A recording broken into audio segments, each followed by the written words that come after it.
Good morning, everyone. Welcome to It's a Crime. For those of you who don't know me, I'm Linda, and we are on day 24 today in the Chad Daybell trial.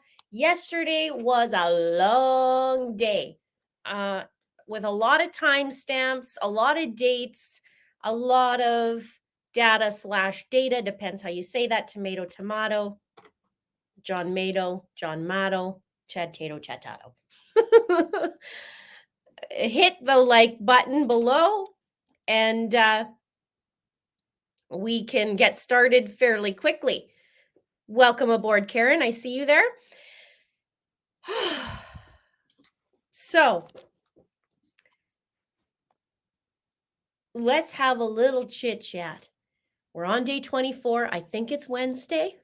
The days are running together. And the chitter chatter is that we're going to be ending soon. Why is this keep moving here? We are going to, the prosecution may be resting soon. Okay, my computer's moving. There's some weird things going on. Good morning. Today is the slept with the curly hair. Big hair don't care today. So we're just going to deal with it as we go. We'll see what happens today. Okay, there is. Hang on, you guys. Slowly, my laptop is moving and we don't want that. So we're just going to try and stop it. There.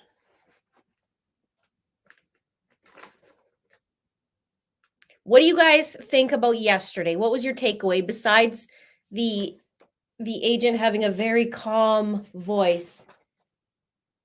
One of the things that popped out while I'm waiting for you guys to chitter chatter in there was the David Warwick dream came out from the weekend of JJ, the weekend that he was missing and killed. That David had a dream, who's Melanie Gibbs' boyfriend, and talked about there was 2 slashes in the side of the mountain, and he woke up quite upset. He talked to Melanie about it. There goes my phone. And Melanie knocked on Lori's door, which was locked. And then she messaged Chad to maybe help of what's going on. And he said, David says, I can't get to these people and there's nothing that I can do for them. Thanks, Brenda, says my hair looks beautiful. Thank you. It's crazy. I fell asleep with my wet hair. So, well, this is what it is. One side's kind of droopy, the other not. And I do have naturally curly hair after having my kids.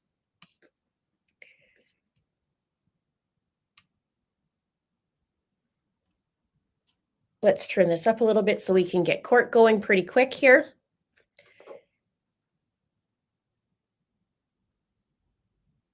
So something happened. Maybe it was a premonition, something. I wonder what the takeaway will be, or what was when he woke up in that morning, because then he's probably pretty disturbed about the dream, because when you have a nightmare, whatever, if something that really bothers you, it kind of carries with you.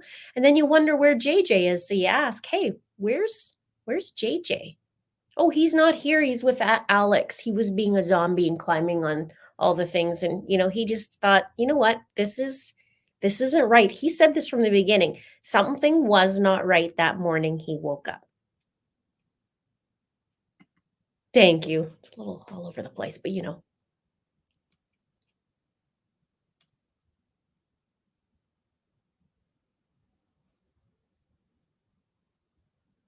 Guys, you're so sweet. Thank you. Yes, David supposedly has visions. So I would like to know more about that dream. It would just be interesting to hear about his take on it. They didn't ask him about it, though. Well, maybe they asked. I can't remember if they asked him or not about it. They asked him about having visions, but they never detailed it. We never found out the details till yesterday. That's so sweet. Thank you.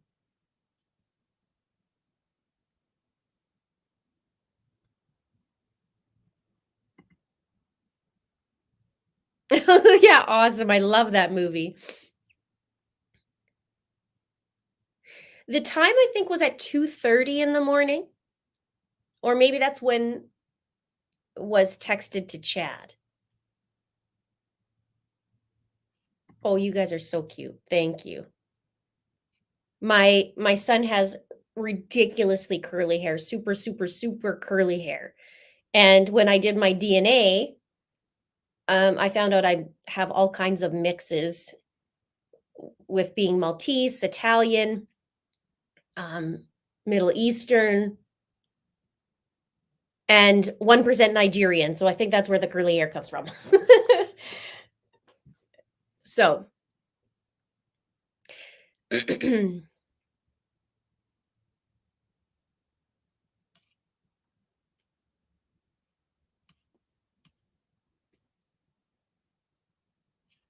was it a dream or vision, or did he actually hear something? From what I remember, Melanie Gibb on the stand, she said David had a dream and woke up.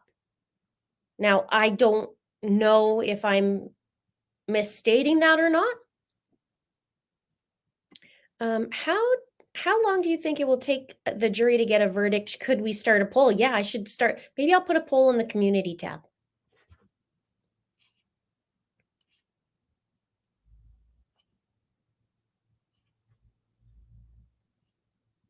Yeah, let's find out more about that.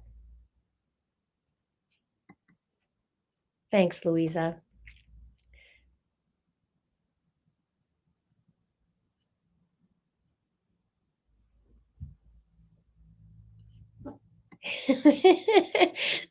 Yes, 1%. That 1%. Where my dad, I don't know if you guys know where Malta is, but Malta is also right. Well, it's in the Mediterranean. It's a teeny tiny island, and it's above is Italy and below is Africa. And my cat's in here. Okay, so where is, let's just double check. I want to make sure. Okay, we're still good on the live stream for the judge. 3 minutes. 3 minutes is all it takes. Would be plenty of time for the jury to find him guilty. I think it's going to be quick. I'm hoping it's going to be quick. It doesn't look good for Chad. And you know what? People make choices. That's the choices he made. And so, doesn't look good. Yeah, I was there in 2008. Oh, I guess that's quite a while ago too.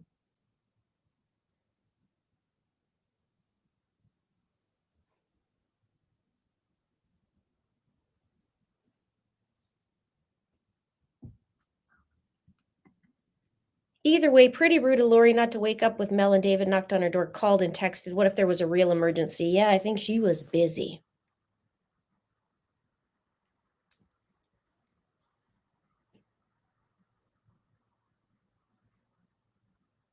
Rhonda says 2 hours at the longest. Well, we'll see. Ashley says 4 to 6 hours, if that. Oh, I hope so. Exactly. He shouldn't have killed his wife. He could have kept it in his pants or divorced her. Exactly. Plus the children.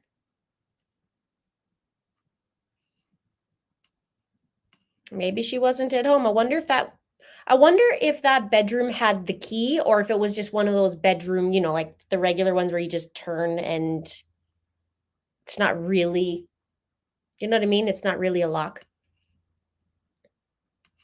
Will I do a recap? Yes, I'm sure. And you know what? I'm already working on extracting pieces from what we've learned so far. Instead of doing a day recap, I want to do more of a dive. So I'm just working on that this morning and last night, and hopefully I can get that out to you right away. Thank you. Good morning. We've got our jurors, I believe, lined up and ready. So, Mr. Bailiff, you could have them brought in, please. Okay, we're going to do a continuation from yesterday, I think. Yeah. We ended on David's dream.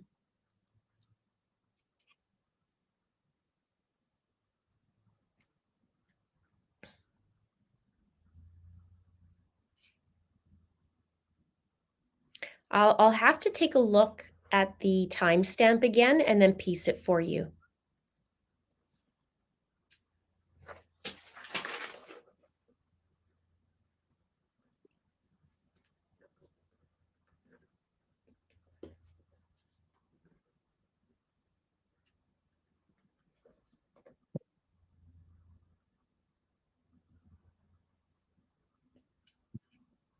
Jury's present and account. All right, thank you. Please be seated. Cairo today, so I'm going to go get that done. Oh, there was. There was a little storm. All right, good morning, everyone. We're on the record on case CR 22-21-1623, State of Idaho versus Chad Guy Daybell, continuing with the state's case in chief. And the court will note that the jurors are all present and accounted for, and also have signed their affirmation that they followed the court's admonishment as we broke for the day yesterday, not to in any way review any case history or information online or otherwise. So thank you for following that continuing instruction. As we left off yesterday, Mr. Pryor was conducting cross-examination of investigator Wright, and I believe we'll be continuing with that cross-examination this morning. Is that where we are, Mr. Pryor? Yes, you may. And if you'd like to go ahead and we'll have the witness brought in and return to the stand, you can continue with your cross.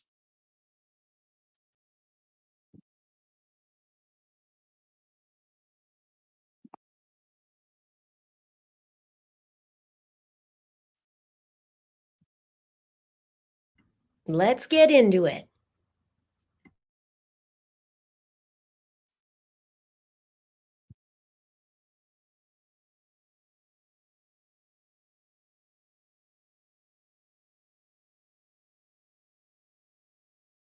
All right, good morning, Investigator Wright. Before we get started with additional cross-examination, I will just inquire, because of the court's exclusionary order, have you done anything since yesterday to either review any part of this case online or talk to anyone else about your testimony or theirs in this trial?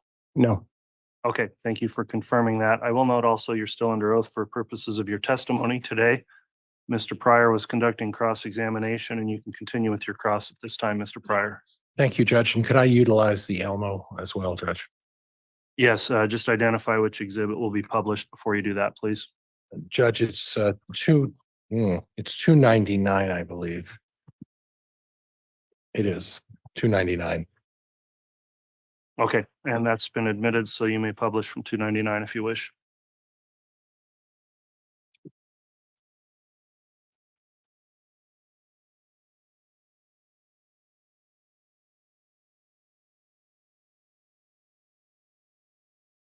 Good morning, Mr. Wright.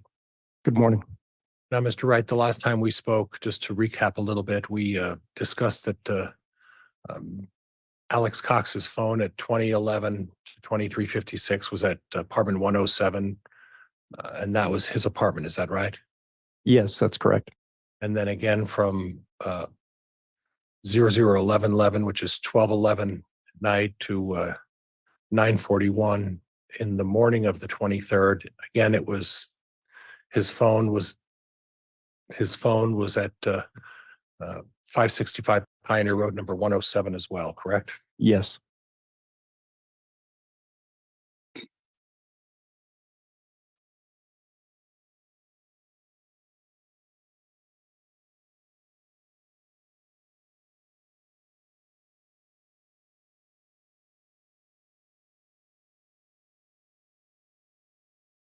And this exhibit illustrates the specific times that you were able to identify when Alex Cox was on the property of Chad Daybell. Is that right? Yes, his device that I was reviewing. His device. I'm sorry, that's correct. Do you have any information that Mr. Daybell was present on September 6th, 9th, 23rd, or 25th at the same time that Alex Cox was there? I do not.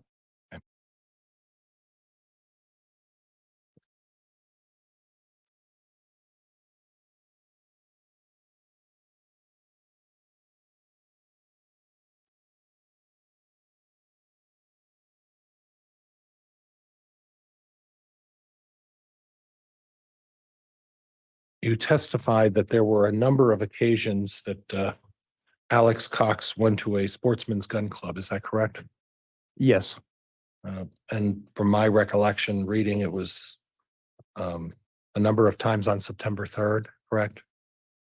I recall. Yes, September 26th, yes, September 27th. yes. Now, on the 28th,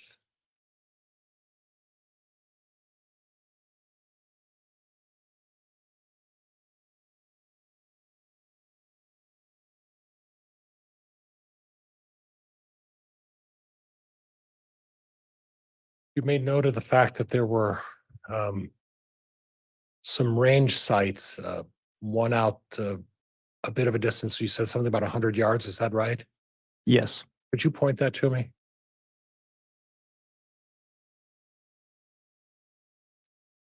Okay. I and then believe again, that to be a 100-yard range. And then 200 yards. And then 300 yards. Okay. And is there a 50-yard range there at any point? I believe this is possibly a 50-yard range. Okay. It has multiple lanes with the berms that separate it, but I think Okay. that distance of the berm is approximately that And distance. Alex Cox on that day did not go to a short range shooting range. Is that a shooting area? Is that correct?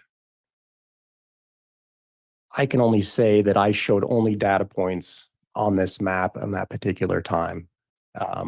It's possible there are less precise data points and he could be elsewhere on the range as well.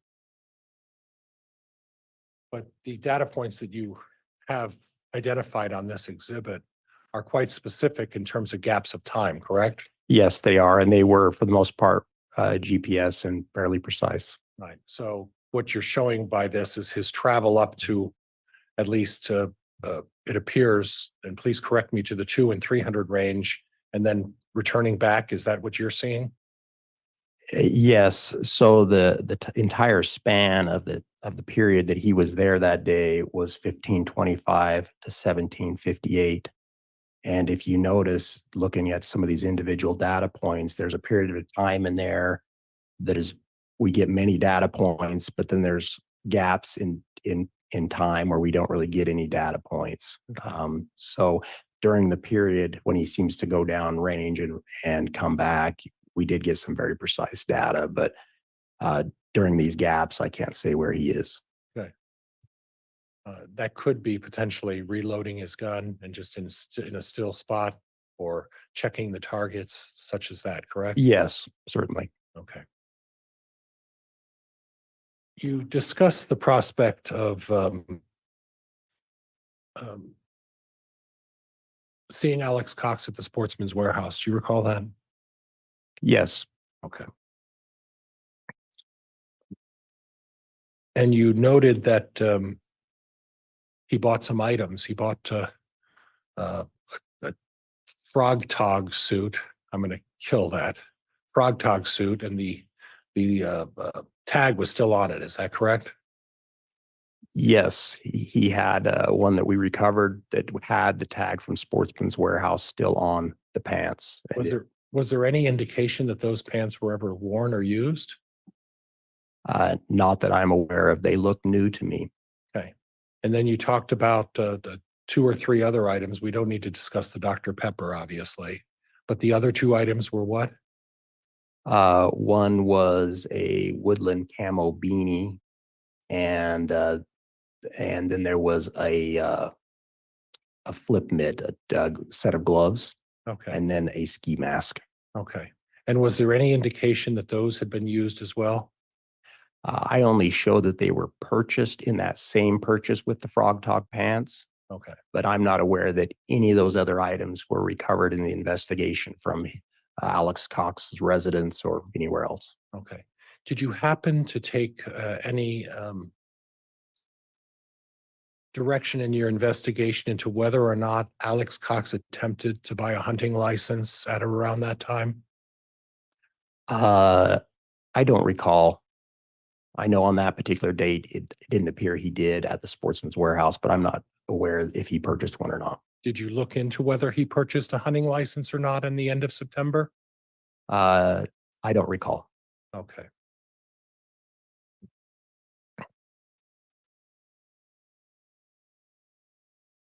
And again, we have some trips to the firing range in October 7th and 8th. Is that right? Yes, The 12th and the 13th, yes, the 15th. yes. Now, this allegation with the and I don't want to mischaracterize this, the paintball gun or potentially some other weapon occurred on what day?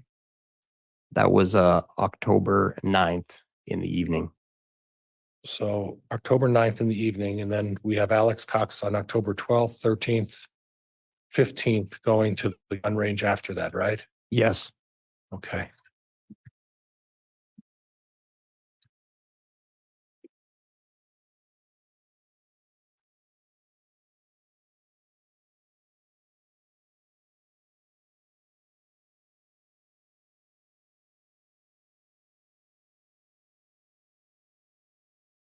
Just for purposes of clarification, and I'll talk into the mic this time, just for purposes of clarification, the picture to the right, my right, which it appears it has a tag on it.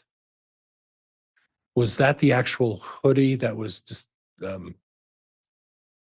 taken from Alex Cox's garage? No. Okay.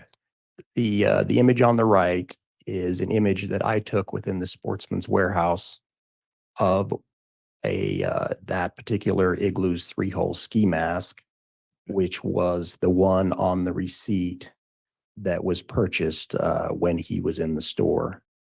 I'm not aware of any ski mask being recovered from his belongings that match the description of this particular item. Okay.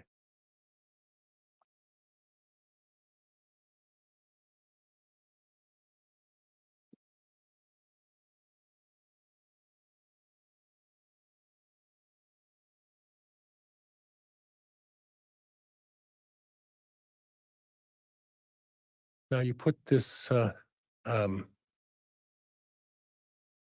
as a reference in October 9th, and October 9th would have been the day that Tammy Daybell encountered the person with the paintball gun or Yes. any allegedly other potential weapon. Is that right? Yes. Okay. And you noted that it appears that Alex Cox's phone travels close or near the Daybell property. Is that right? Yes. And then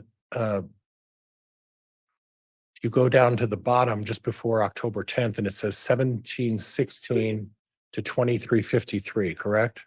Yes. And that his phone at that point was at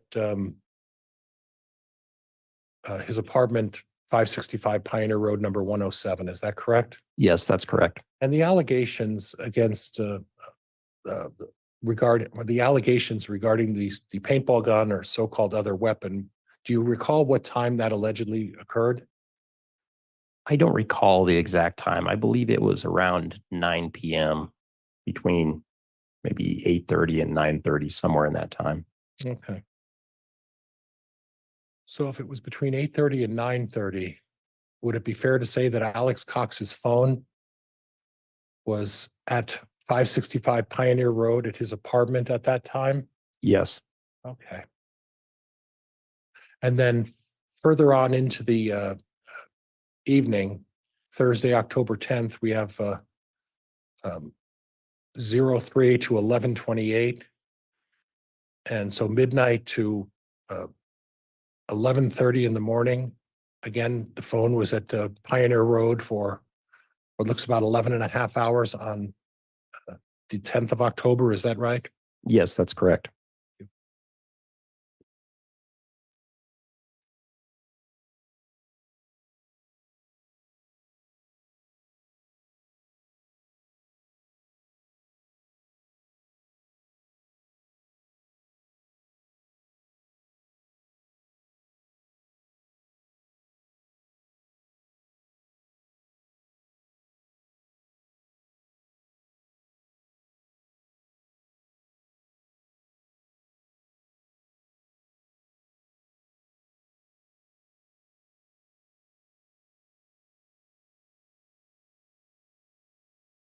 And again, October 18th of 2019 is what our reference point is.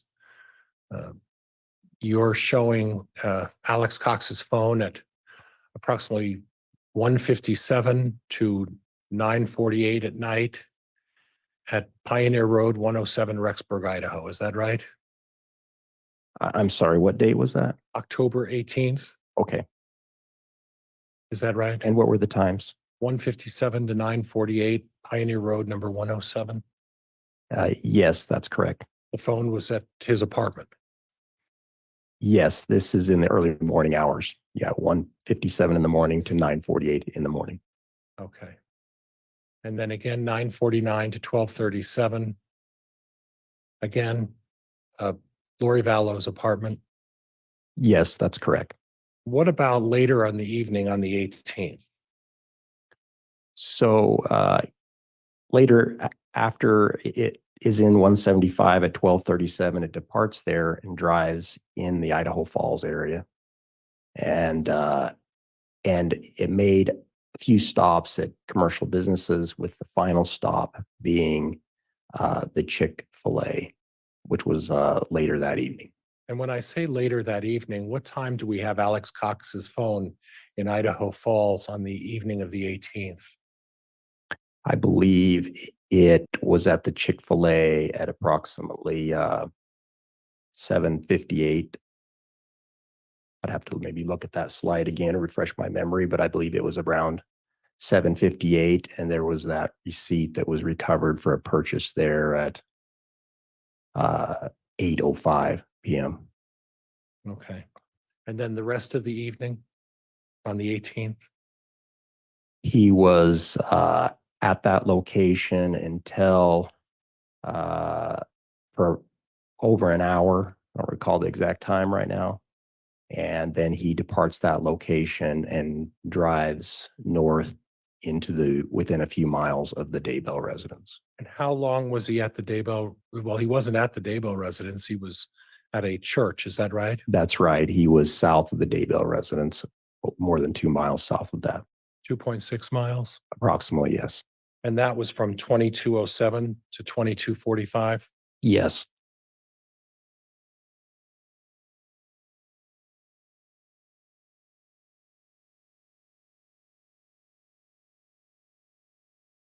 Your red dots are to the right, my right, a number of red dots. And could you get your pointer out for me?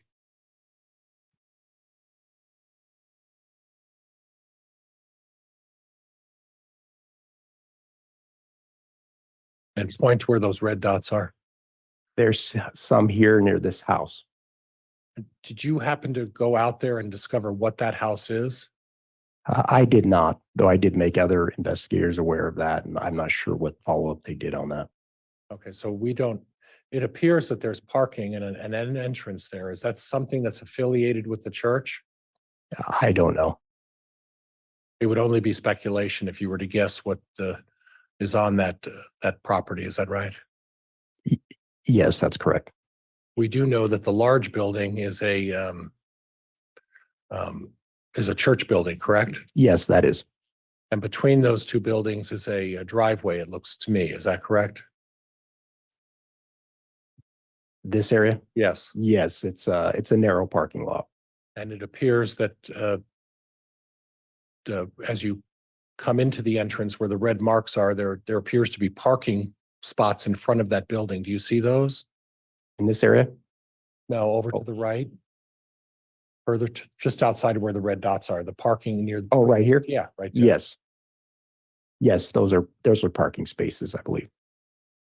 And then, like I said, just to clarify, where the red dots are on the roof of the building, there's parking spots that appears directly in front of that building. Is that correct? On the church side or this? That side, on that side there. That does look like a driveway of some kind. Okay. Okay.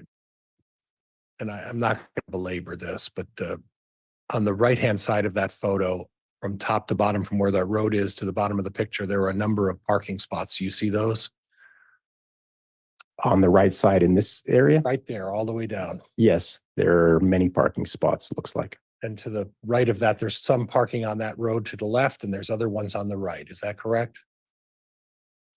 I'm sorry, you mean, No, over to the right, right there. You have Okay. parking spots on the left of that mark, and then further to the right of that, up closer to the grass, right there. These? There's a whole bunch of parking there as well, Yes. right? And that Yes. butts up against the building, correct? That's correct. Okay. So we can't make a presumption that in any way that's attached or affiliated with the church, but at least it appears that was close to where Alex Cox was visiting. Would that be fair? Yes, potentially. We also had other data points on the other side of the building as well. Okay. Now, he left whatever that building is and at 2245, is that right? Objection, Your Honor, misstates testimony. There is no testimony. He left that building Sustained. and Okay. moved to strike. I'll strike the question. The phone points stopped recording at 2245 on October 18th at that site. Is that correct? That's correct. And then where did it go from there, the phone? There was no location data between 2245 and 2353.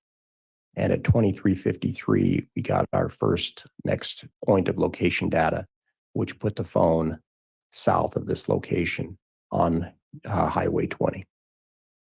How far south? Distance, I'm not exactly sure. It was just west of Rexburg, basically as Highway 20 goes through Rexburg. Drive time, it was approximately a 7-minute drive time from this church if he had come from the church.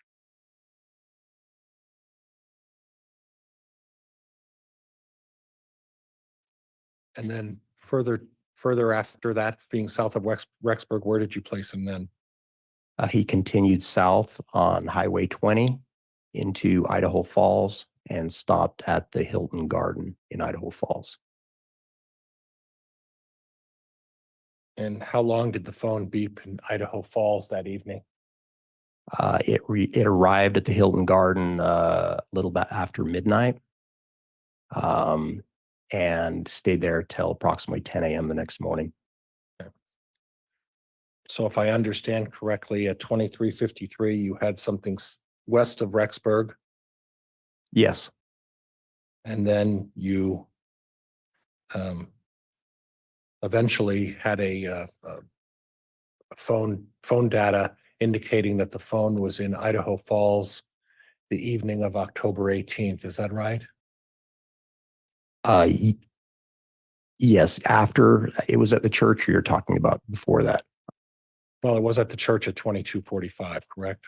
The phone? Yes, And then you said that there's a gap that you're not able to explain. Is that correct? that's correct. And we can't make any presumptions about that gap, can we? That's correct. But then what we do have is we have another data point that's west of Rexburg as the next data point at 2353. That's correct. And then eventually we have data points indicating that the phone is in a hotel.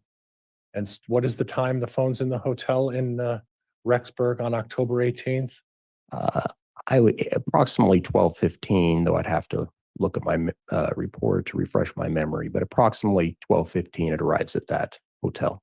And that phone remains there until 10 o'clock the next morning in Idaho Falls? Yes. Thank you.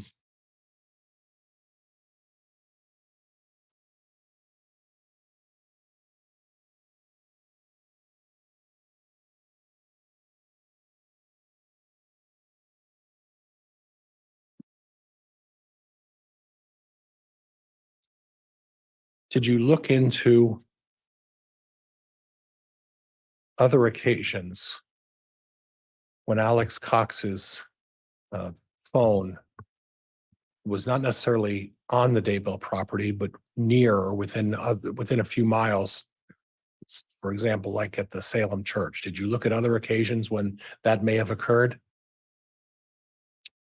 I noted the ones in my report where I thought it seemed to be in that vicinity, and that was those 7 occasions. There were other times that he certainly seemed to pass by, say on US Highway 20, going north of there, but I saw nothing that indicated it seemed to make it to be going towards the Daybell residence or be staying in that area. Other occasions on 1900 or on Salem Road? I don't recall if there were any others specifically.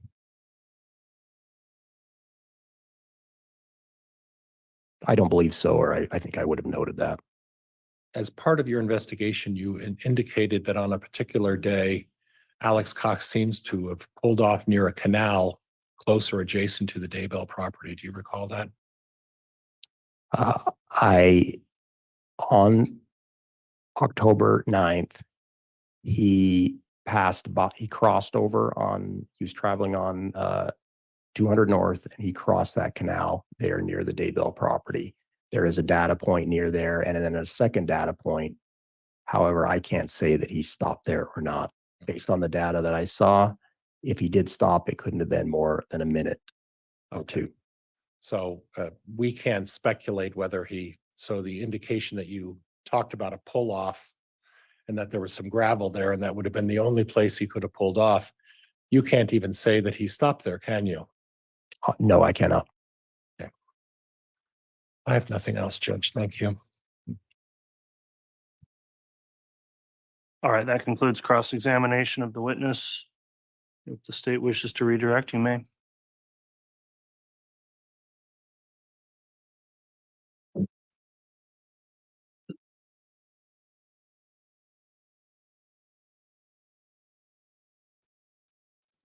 And Your Honor, may I be handed State's Exhibit 299? Yes, that's the one we just had.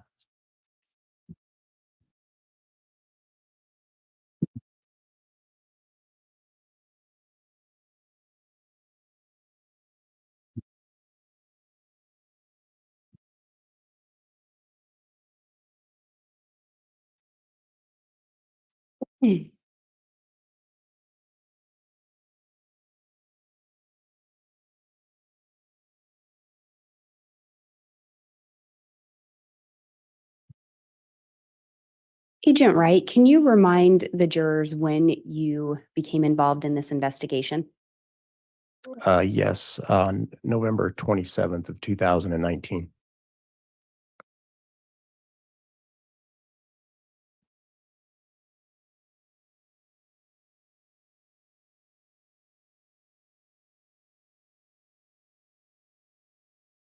And Your Honor, for ease, I will request permission to publish on the Elmo as well. And you may.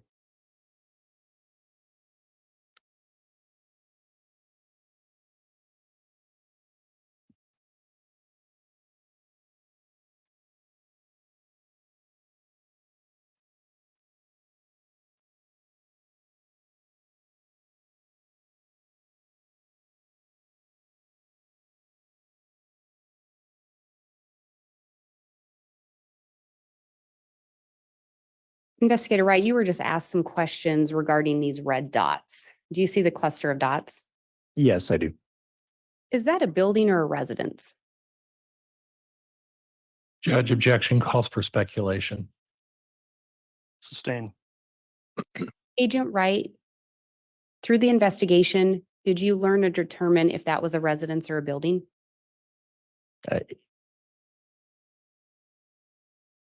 I am not sure exactly what it is. Any indication from the investigation that that building is linked to the church or that that residence is? Not that I'm aware of. Any indication that Alex Cox knew anyone in this area other than Chad Daybell? No. And again, where those red dots are, where those data points are, given the radius, could a vehicle be in the church parking lot and still be showing data points within a residence? Yes, those the data points on the left were GPS data points, and they were the most precise. The ones on the right were Wi-Fi data points, and they had a margin of error of upwards of 122 meters. And so the location of the actual device could be in the church parking lot or somewhere in that general area based on that margin of error. And do you recall approximately the distance from that church and the parking lot to the Daybell residence? I believe it's approximately 2.6 miles going up Salem Road.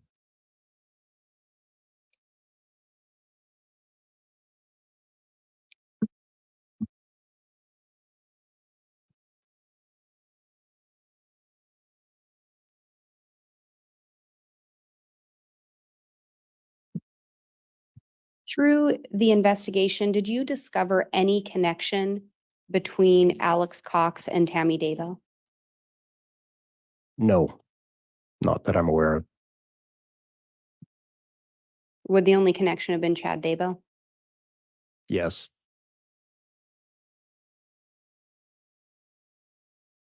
And council talked to you yesterday about the radius, margin of error. I think some different terms were used. In relation to the data points that you have, again, where did you get those? I got them from Agent Nick Balance, who had put them into the data file. The original source of the data that went into that review file was from Verizon for the cell phone data and from Google for the Homer J. Maximus at gmail.com account. And when the providers provide those data points, is that who determines that radius? Yes, And that, again, that isn't something you specifically looked into. You were provided those data points. yes, that came from those providers. And the data you reviewed was linked to a device associated with Alex Cox. Is that correct? Correct. Did you personally review the any location data in relation to Chad Daybell? I did not. Did you review any location data in relation to Lori Vallow? I did not. Is it possible other investigators may have? Yes, absolutely. And in particular, would Agent Balance have been tasked with looking at those types of things? Yes.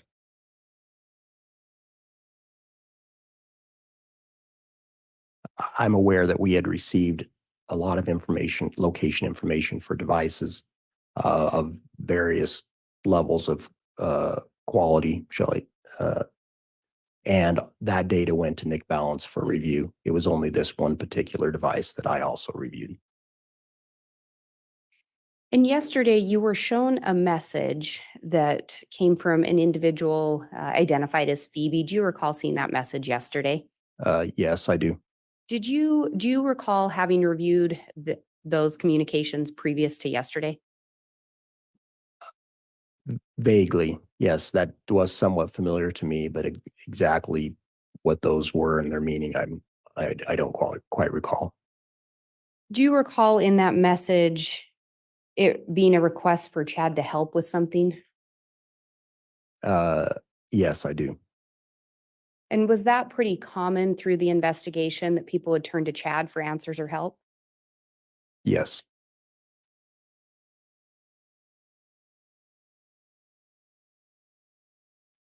Any indication Melanie and David were in Idaho on September 8th or 9th that you learned of through the investigation? Judge, objection goes beyond cross. He specifically asked about Melanie and David Gibb being All right, Ms. present. Blake, I'll make a ruling first before I hear argument, please, but I'm going to overrule the objection. Go ahead.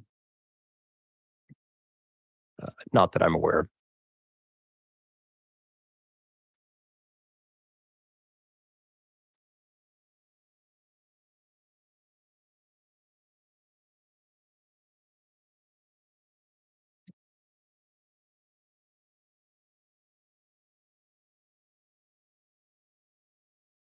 And council went over again a lot of the West Yellowstone data with you yesterday.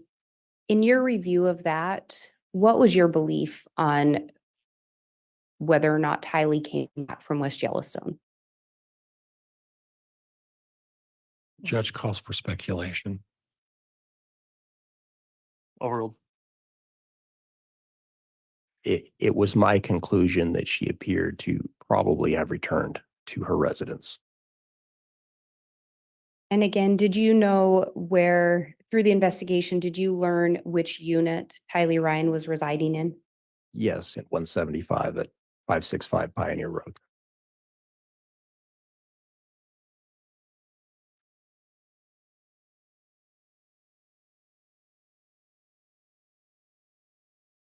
Your Honor, if I may publish from 299 again, and again, it being the PowerPoint. You may.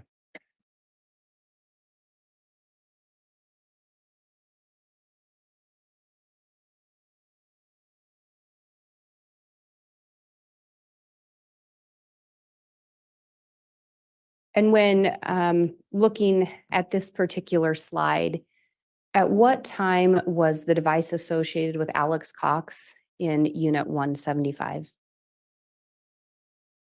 On this particular date, which was early in the morning of September 9th, Alex Cox's device appeared there. There were 3 data points for the device, one at 0242 and another one at the same time as 0242, and then another at 337. And again, based on your review of the data for the months of September and October, was this usual for that device to be there at that time? No,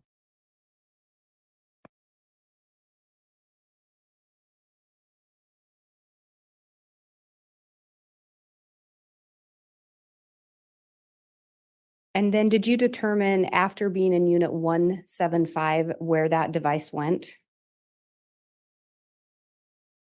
yes, the next data points we got that morning were back in 107 and continued to stay there until approximately 9 a.m. when it left 107 and drove to the Daybell residence.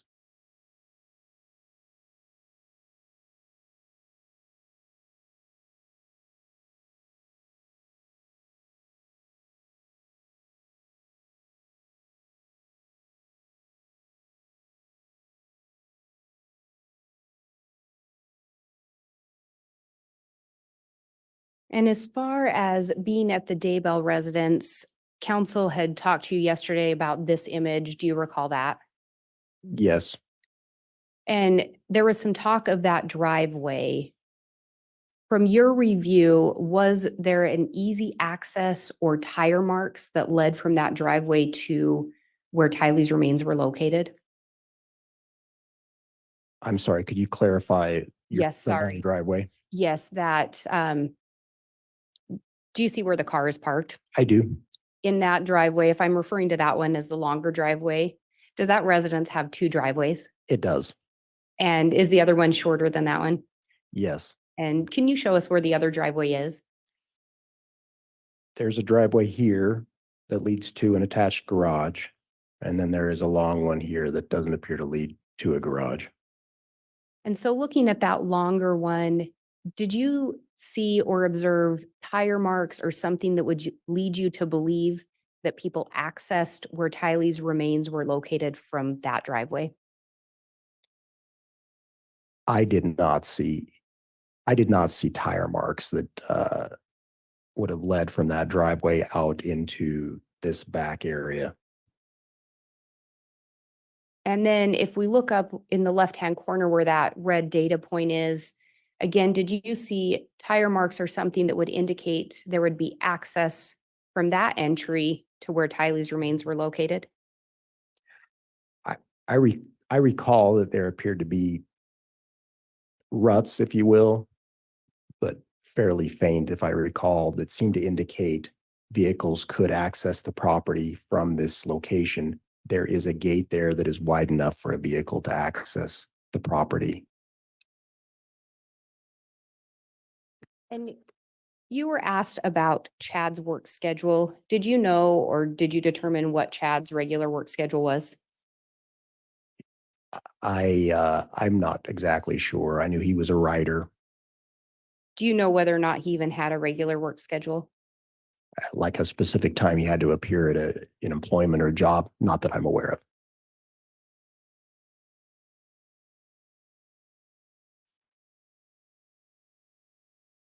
And I apologize, may I publish again? Yes, you may.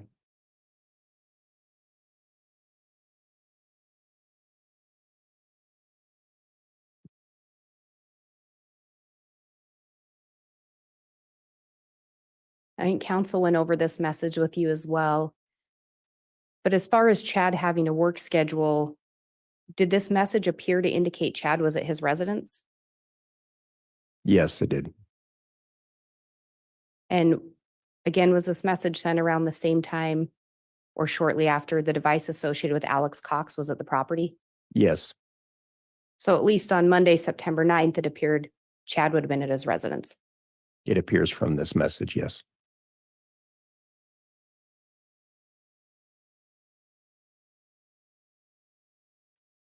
And you were asked about whether or not you found the remnants of a raccoon. Do you recall that? Yes. In reality, were you ever looking for a raccoon? No, we had a search warrant for only certain items. And in I don't reality, believe it included a raccoon. were you looking for missing children? Yes. Did you in fact find those missing children's remains on Chad Daybell's property? Yes, we found human remains for 2 children on the property, and we seized our search at the property after we found those 2 children. I have nothing further. All right, thank you, Ms. Blake.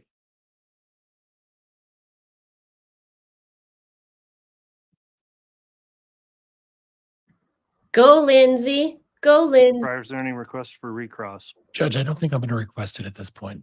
Very well, thank Why you. does he have to make 7,000 words? Include the testimony then of investigator Wright. Is he going to remain under subpoena of the state?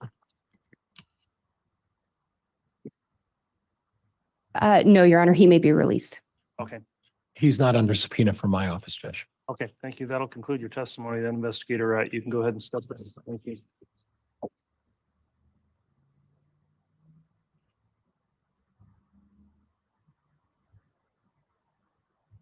Why does he have to make it 7,000 words?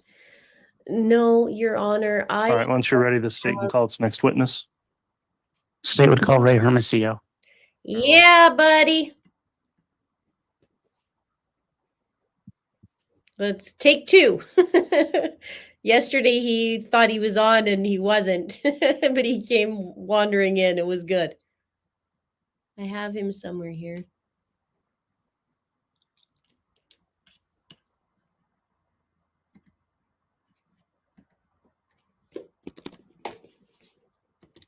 Swear or affirm the testimony you're about to give will be the truth, the whole truth, and nothing but the truth.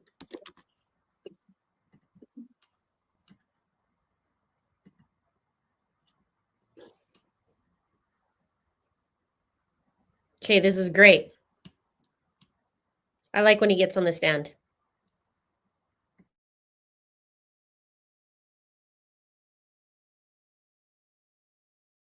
All right, the witness has been resworn at this point. Detective Hermosillo, I'll ask a few questions before we commence with your direct examination by Mr. Wood.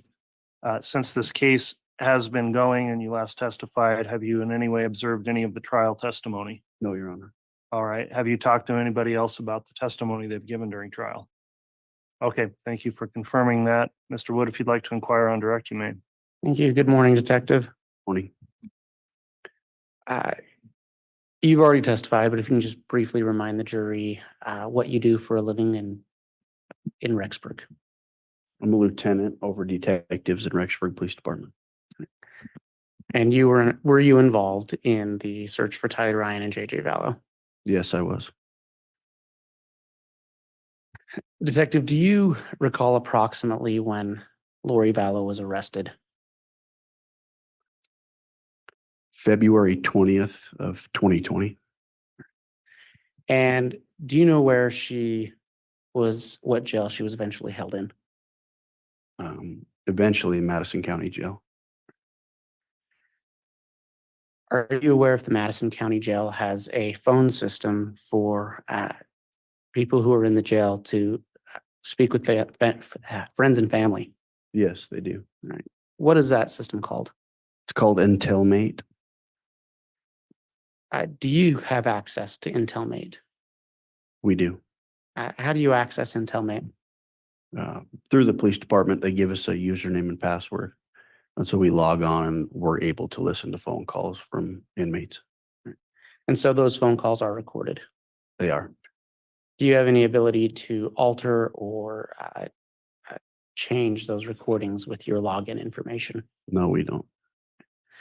As part of your investigation into searching for JJ Vallow and Tylee Ryan, did you listen to jail phone calls between Lori Vallow and Chad Daybell? I did. Why were you doing that?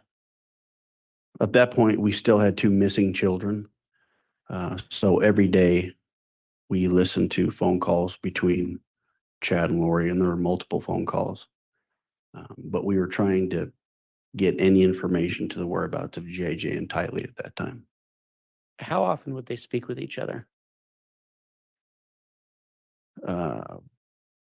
Maybe 10 or 12 times a day.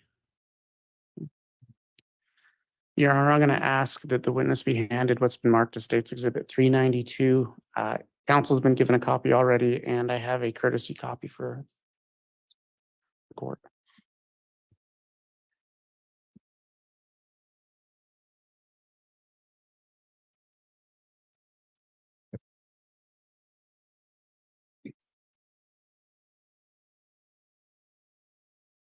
Thank you.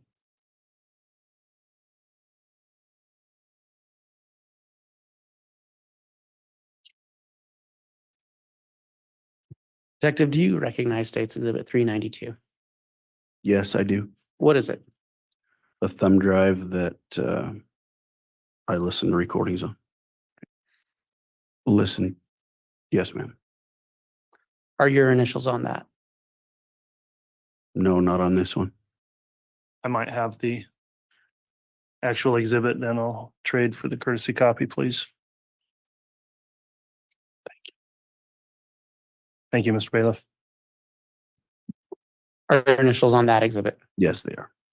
So you have reviewed the contents of that specific exhibit? Yes. As part of your investigation, did you ever listen to a jail phone call recorded on June 8th, 2020 at 9:16? Yes, I did. Is that what's contained on that exhibit? Yes, it is.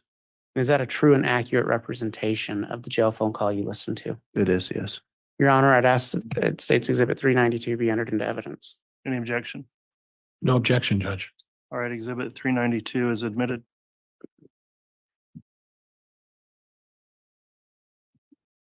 Detective, I believe you testified you'd listened to many jail phone calls, correct? Correct. Just briefly, is there a reason why this jail phone call stuck out to you? Yes. The content in which you're about to hear, what they were talking about and who they were referencing, stuck out to us. Yes. And we spoke about that this jail phone call was recorded on June 8th of 2020. Do you recall an event that took place on June 9th of 2020? Yes. What happened that day? That was when we served the search warrant on the Daybell property and found Tylee and JJ. And so did you listen to this June 8th recording before or after June 9th? It was after June 9th. And Your Honor, if I may publish by HDMI? You may. And Judge, for purposes, I'm going to ask that the entire audio recording be published. You intend to publish the whole call, Mr. Wood, or an excerpt? Your Honor, I intended to start the call in at about 6 minutes. I think if Mr. Pryor wants to play the rest during cross, he's certainly welcome to.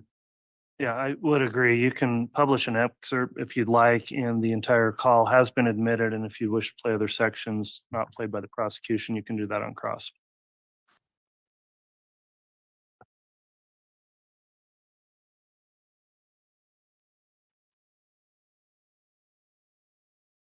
And for the record, Your Honor, I am going to start at 6:10.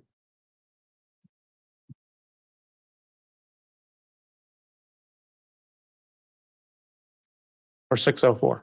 So that's where it's going to let me start. Visions under pillars of fire. That's what you were reading to me. Yeah. Because at the very beginning, If I can inquire, is that coming through the, No, it's not.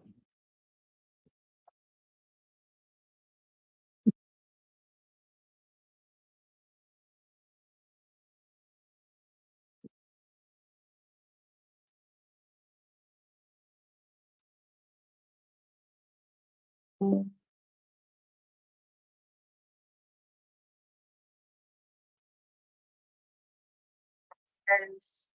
this was all still before the second coming.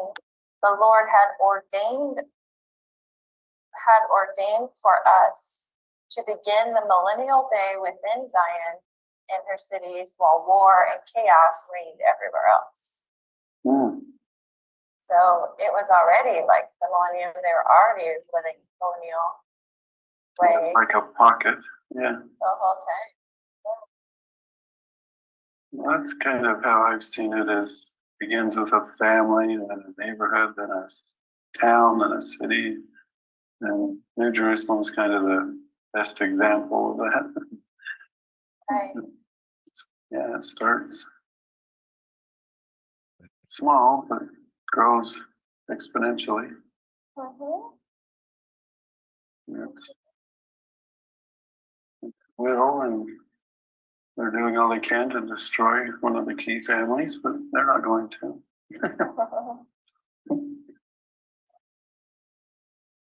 I mean, there's so much that I know. I was sitting here thinking about that.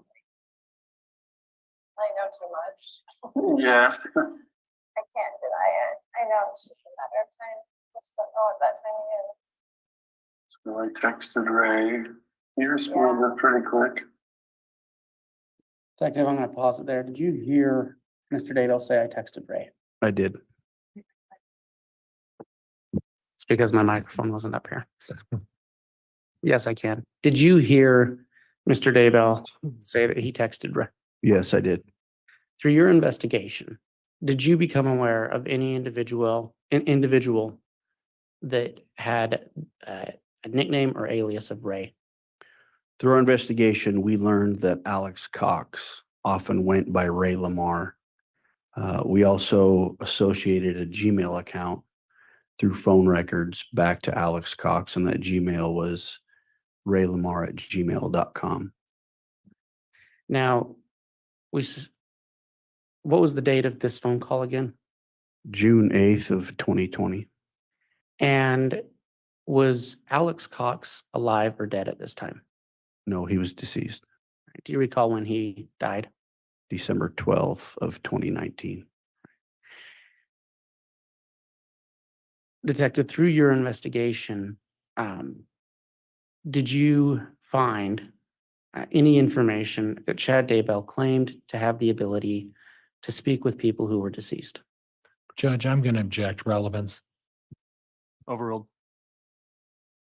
Through our investigation, interviews with multiple witnesses that were close to him, through the teachings in his books, he would often talk about how he had the ability to see and speak with people on the other side of the veil. And Your Honor, I'm going to resume playing at 7:34. All right, before you do that, Mr. Wood, I think we might be able to assist on the audio.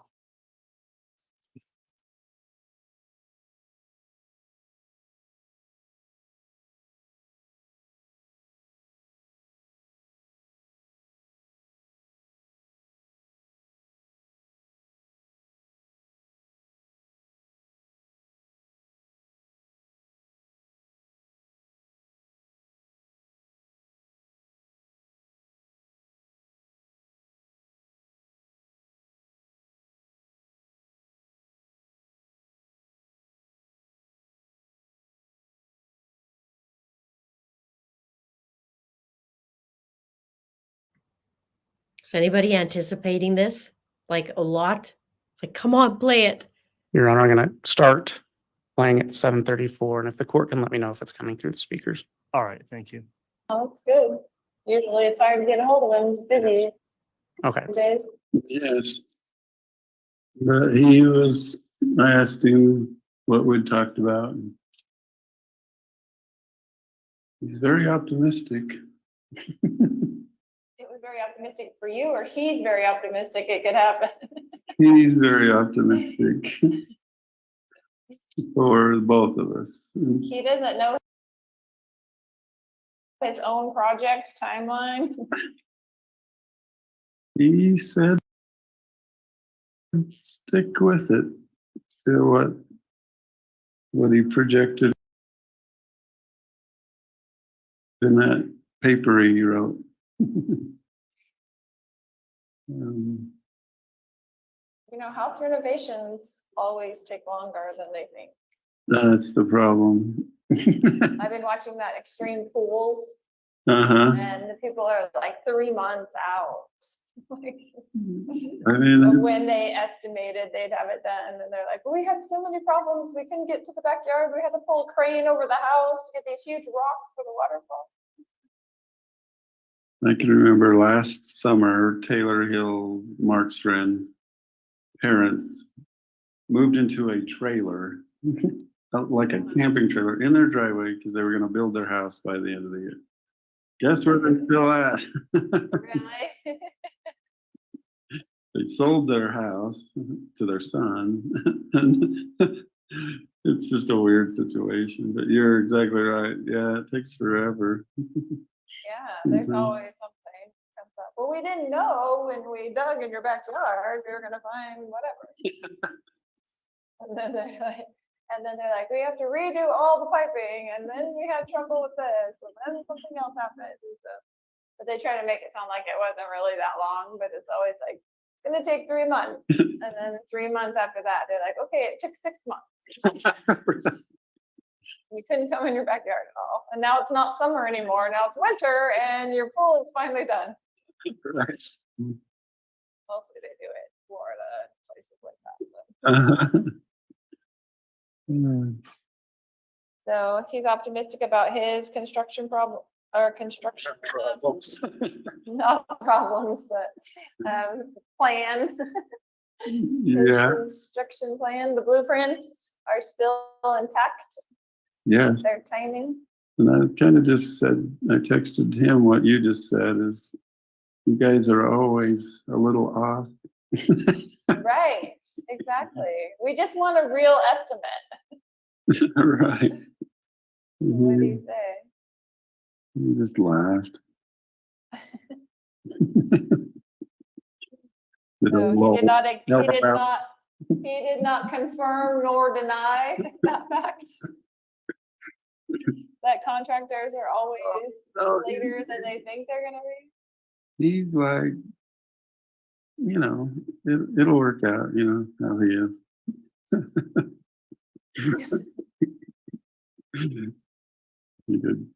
He did want me to say he misses you.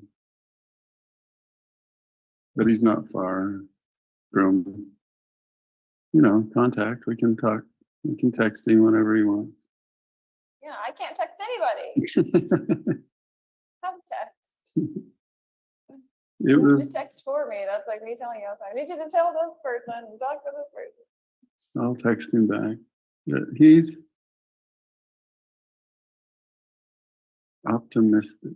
I want to go visit him and grab him by the throat and say, really? Can he? I know he's optimistic, but can he just make us any guarantees? I mean, we did make our down payments and everything else. Guarantee. It was like a guarantee, just an end date of our project. Well, he knows you pretty well. So he just laughs.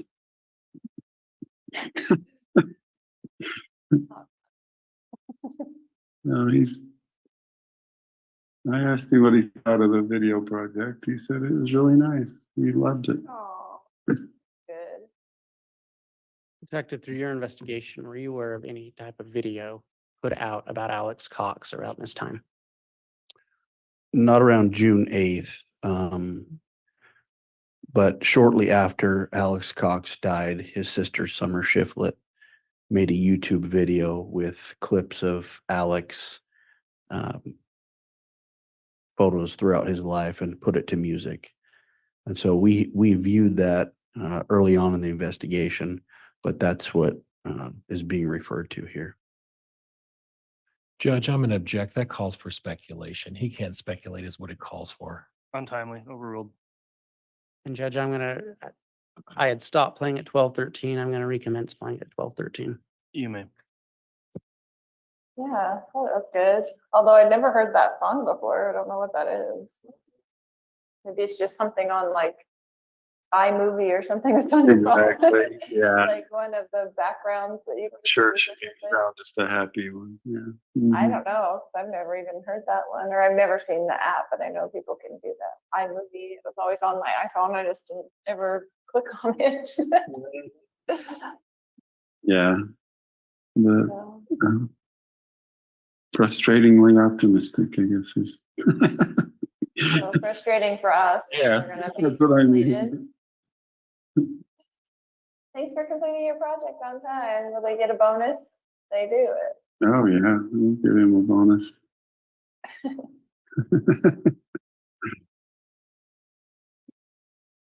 It was good. It was good to talk. You know, I hadn't texted him in a while.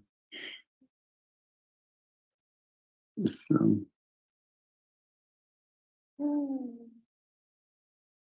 So he would still answer all my questions in the same way, you think, if I texted him? I think you ought to write down some questions for him and maybe even mail them off and see what happens. See if he'll respond to you. I have no doubt. Don't forget President Holland's talk. That snippet.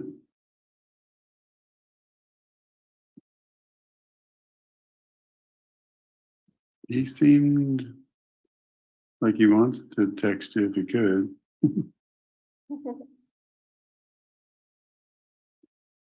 Yeah, it's all true. That's all I can say.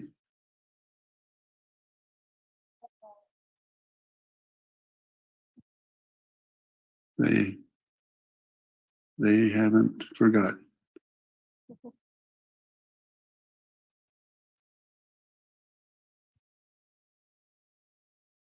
I know they want to work on their project and they're not too happy and thinking, you know, that's how I spelled it out. Oh, just like, I'm busy. Well, the truth I'm of good. It's good. It's good. that. You know what I'm saying?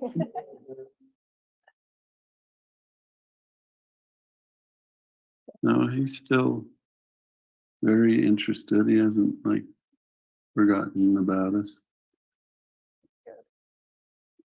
I know he has other projects, so I don't know how much time that takes. but He's involved in this latest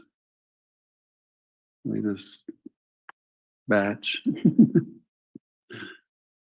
Wow.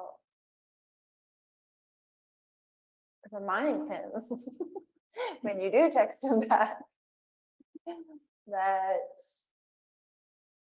at the beginning of this project, he said there was only like a 3% chance that there would be trouble from certain aspects. And then there's like 100% trouble because that's where it all started.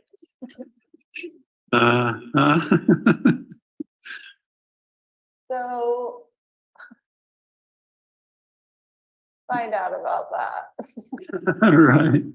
See what he has to say for himself on that issue. And you know exactly what I'm talking about. I do.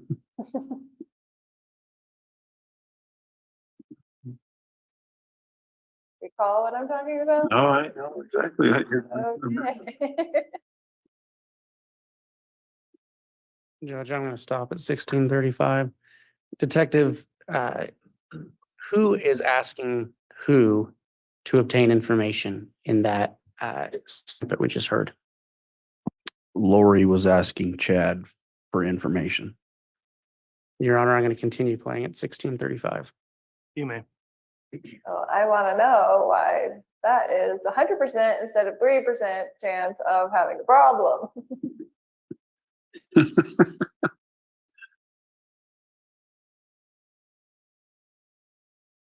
I think he was somewhat right in that. The other aspect was other people. It was a combination.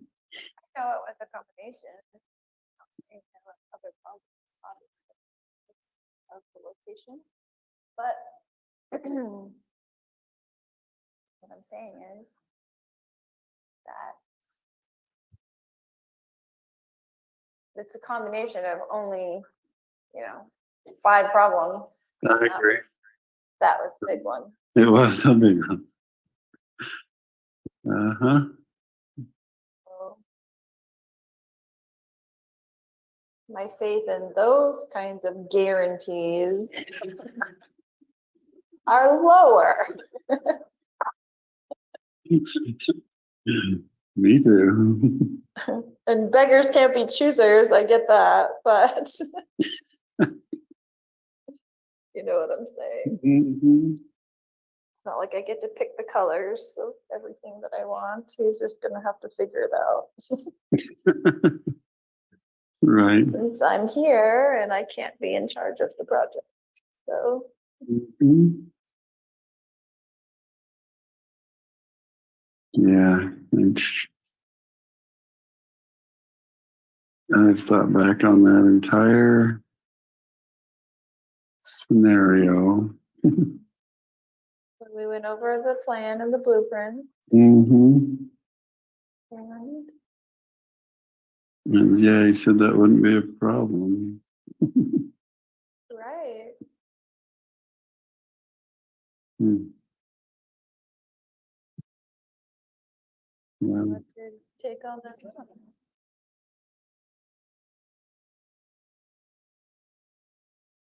Oh, Why was that? it really was. Right.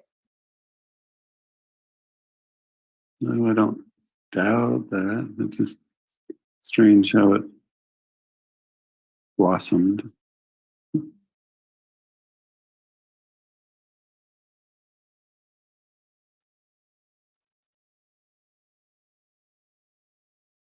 So So go ahead. you go ahead. No, I'm just gonna say, so. You think it was meant to have complications and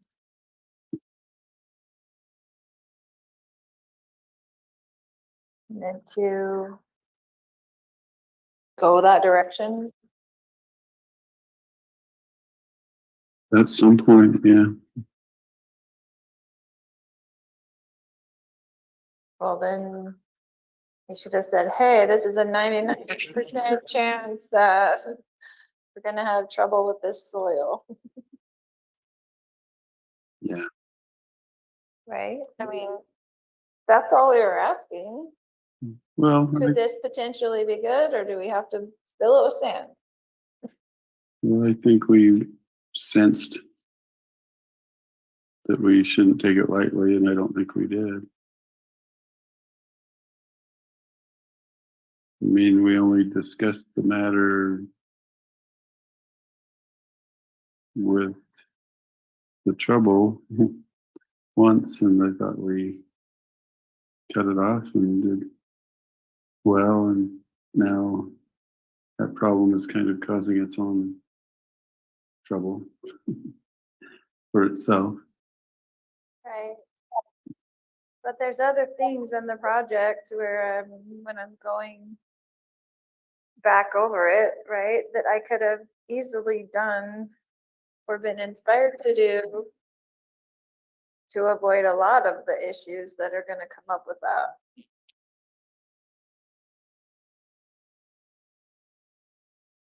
Yeah. That we weren't made aware of, so. You see what I'm saying? Mm-hmm. I So do. it was meant to go this way, you think, is what I'm saying. I do. It's terrible.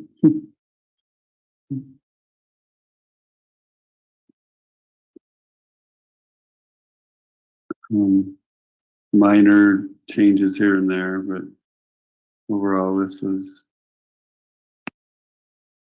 part of the blueprint.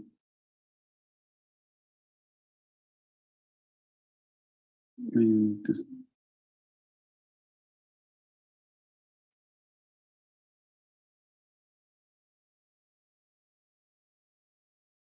What? oh, I just wish it hadn't been. But I'm thinking of previous blueprints where the people weren't warned either.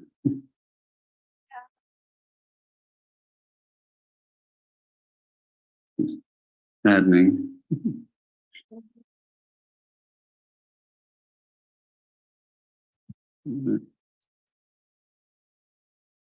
Raise in that contractor position for a reason, and it's he's not gonna drop us for another project. Well, can't he like forcibly use a hand, punch some people in the face and get some things done?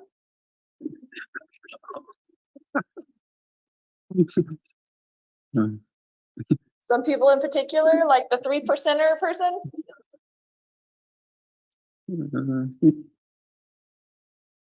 I don't think he wants to be violent, but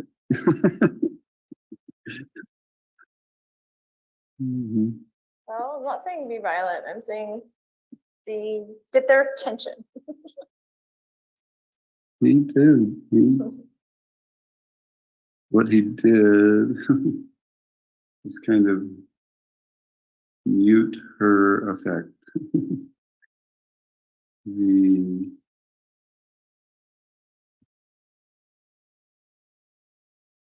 I don't know, just kind of kept her in her place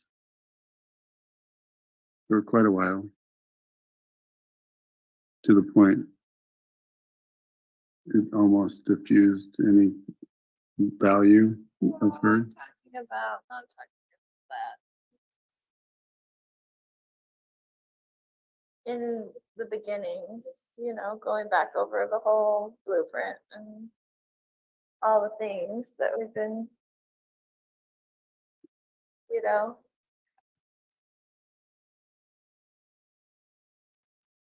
I don't know what the word is, when you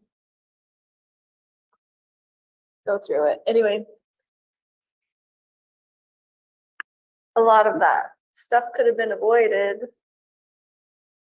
Yeah. Just minor tweaks. Yes. And I don't know why it had to go down this road to where we are now in the project. Mm-hmm. I know. I don't fully understand. I think he'd text you back or write you back. Ultimately, what I need from you is that the project is going to be finished and everything is going to be fine and it's going to work out. That's what he said. Well, I need you to tell me that every day, several times. Okay. My sweet, lovely Lola. Things are going to work out. Not just because he says so, but because I know so. It's a marvelous plan. Slight How do you know hiccup. so? How do I know?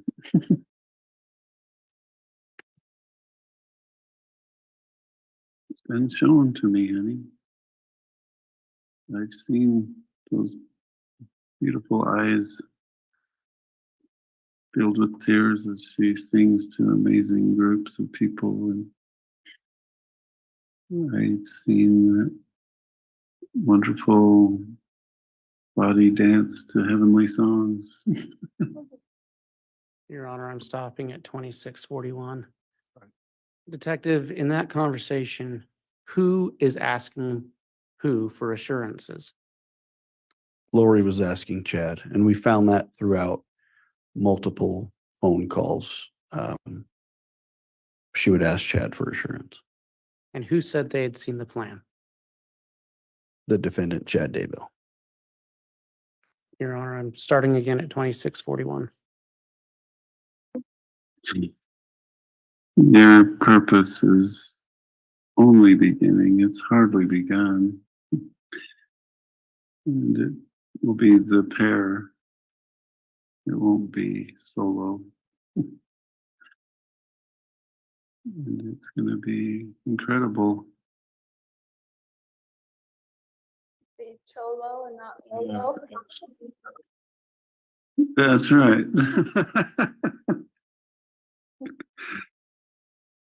Yep. It will be the Eurythmics. No solo careers.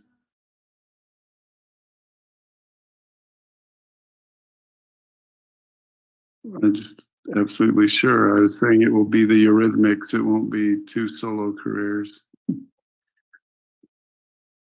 know, but I'm saying, you said you have absolute what? Confidence? Absolute assurity, confidence, confirmation.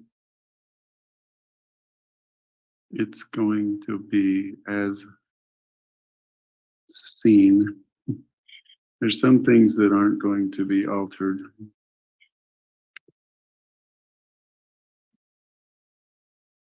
Your value is tremendous, immense, and needed in every way. You're tremendous, my love. I know that is a fact. I think you underestimate yourself. I'm not trying to give you a big head or ego because you don't have one. You just are spectacular, and the Lord is going to use those talents. You're on earth at this time for that purpose. I'll try to call you back so we can pray. Okay.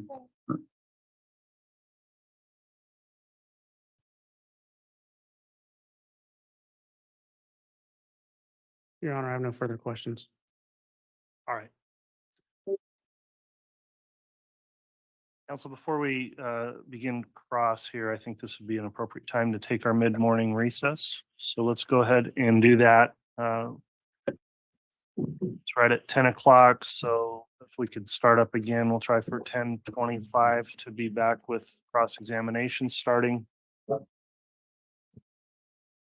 All rise, please.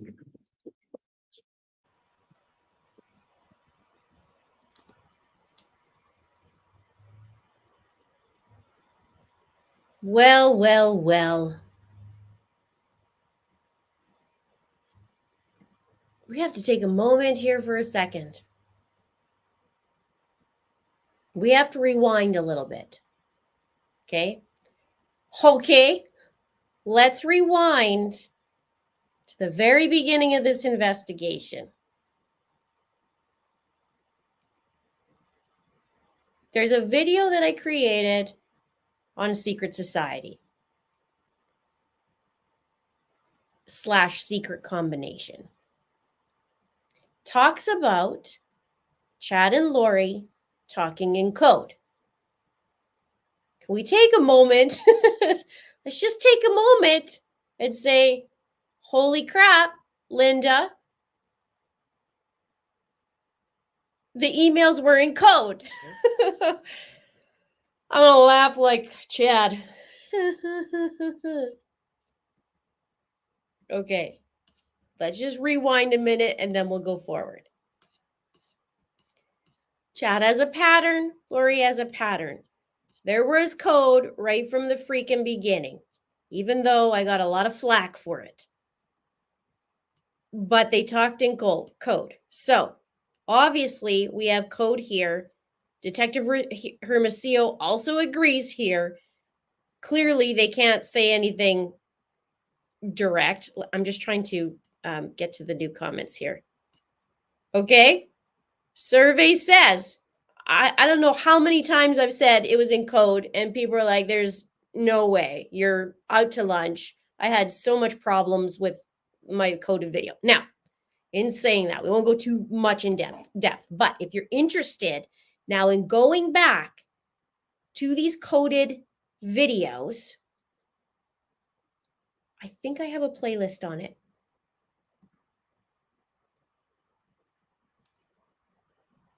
One is called The Most Important Videos on Lori and Chad, and I think I actually have like behavior slash. If you guys know offhand, or if you have the link, that'd be awesome if you can help me out. But okay, the coded email that I broke down was Lori's plot to kill Charles. She talks in code, pretends to be Charles to invite Chad to come to her house. This is coded email. Okay. Then there's also Julie Rose cryptic bizarre coded call, which just happens to be inviting or to talk about the Independence Day, which is around the time that Lori initially wanted Chad to come out, was around Independence Day. We're going to write that down. Remember the mortuary call from Chad Daybell? And he said Daybell, and it has to do with the bat and all that. I broke that down as well.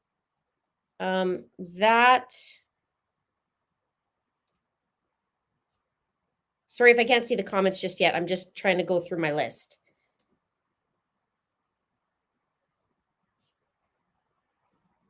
The phone call that when Charles Vallow died.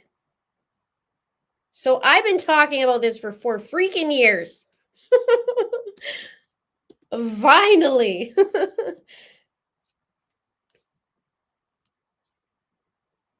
Okay, so now we have to dive into this call, which clearly I have to re-listen to it. But this call was on June 8th, 2020, one day before the children were found on the property. And also, Chad getting June 9th was the breakdown I did of the cop car. His cop car confession. Not that that was in code, but more that it was his admission of guilt. I have a ton of videos. I have over 200 videos on this case.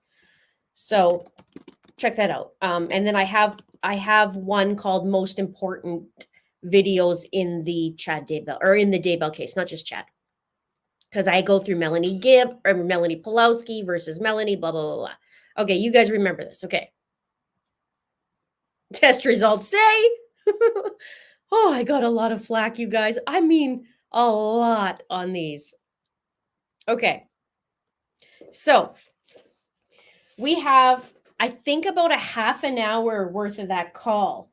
And I'm trying to write as fast as I can, but obviously I'm going to go back and listen to this, and then I'll break it down for you. So you're going to have to give me a couple days, but I'm going to break it all down.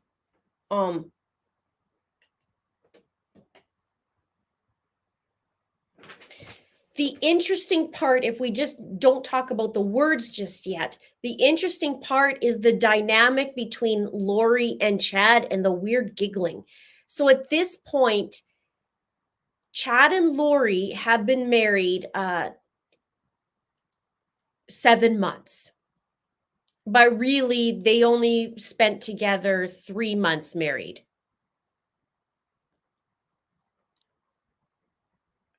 That dynamic to me is interesting. Obviously, yes, I've been saying, remember how long I've been saying this about Frozen 2 and how angry I've been forever and a day about this? It's been years since I've been angry about it. So anyway, whatever.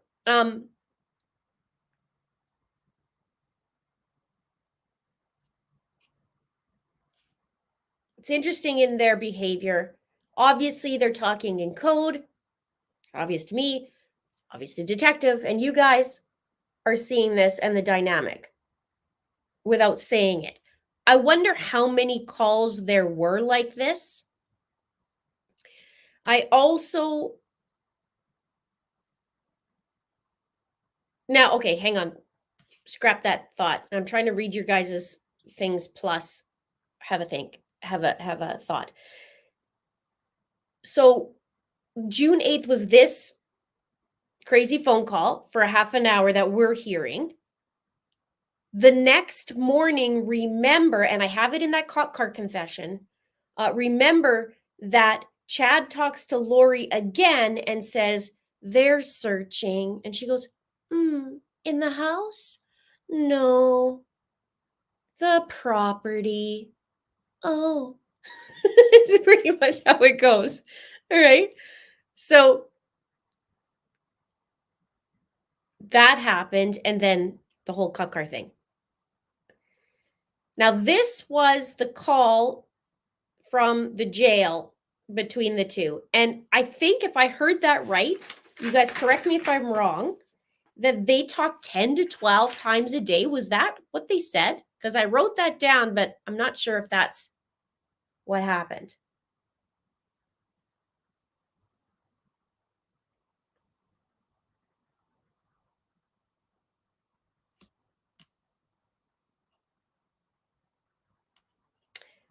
I also have that in a video. If you look at the 10 creepy things about Chad Daybell, I talk about it. Actually, I talked about Eldon a couple years ago, but I did a remake on Chad's 10 creepy things and talked about the old goat and Eldon Clausen. And Eldon Clausen was a neighbor who died of a pulmonary embolism. The family is adamant that this has nothing to do with Chad, but it's interesting because he walked the property every day and just so happens to be was an insurance agent for Primerica, and Primerica is one of the insurances that insurance policies that Chad Daybell had on Tammy and that he's charged with fraud for. So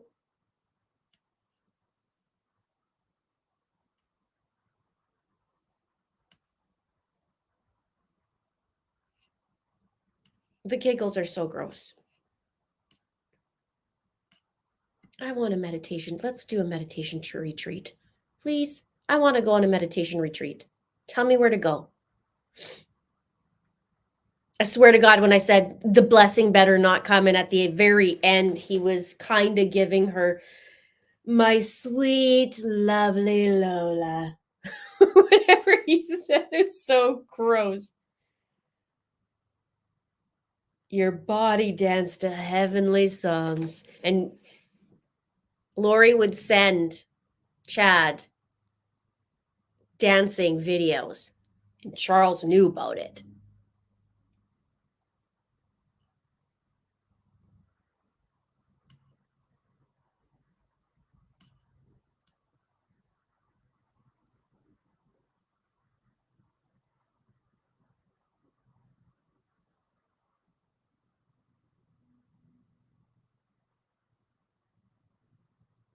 $10 to $12. How can you even do that? How are you allowed so many calls per day? That to me is interesting. So BC girls, the Frozen 2, what I've been talking about for the last little while is that the authorities came to Lori's door. She said they're going to watch Frozen 2. And Frozen 2 is the time in November. She didn't say they're going to a movie. November was when they showed up at the door. The kids would be buried, both kids would be buried underground, and it would be frozen. And that's their little disgusting play on words. She loves it. So does he. Chad more so than Lori, but they both do it. You like my mimic? Oh. Hi, neighbor. Sorry. After lunch, I'm gonna get my sunglasses. I'm gonna bring it in. We're gonna bring the sunglasses in. I'm just gonna sit there like that. Is there a video that I haven't done on this case? Yes, and I'm working on it. And it has to do with zombies. That's all I will say, because we got little thieves that go around. Actually, I don't think they could figure that one out, but because they wouldn't know what I was working on.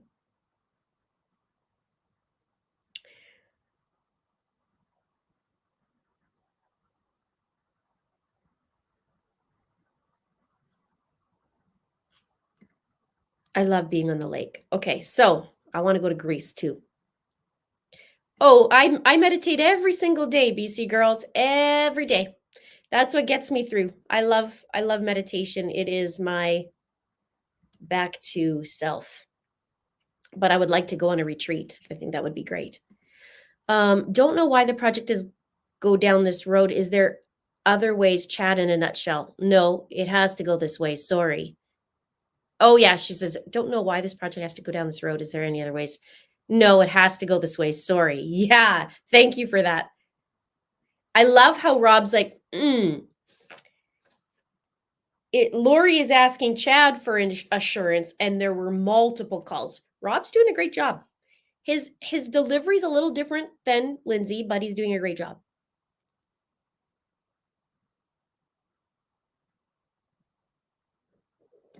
Oh, I love that you did that. I want to, he's on my list to go see.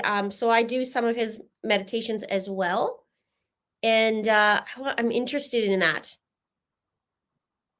But I don't know the levels and which one to go to. Anyway, he has a good book too. Two good books that I've been reading or that I've read.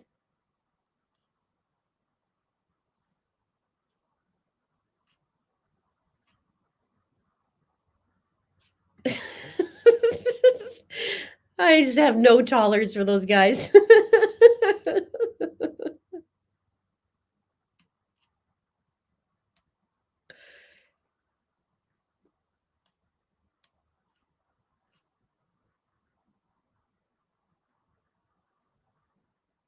Is this a new call? We have not heard this call. I have not heard it. I think this is a new call. I mean, I have not heard it. But 10 to 12 times a day is like that kind of is like, well, how many times are you allowed per day? It's a little bit of a perk, no? A little bit high of a perk.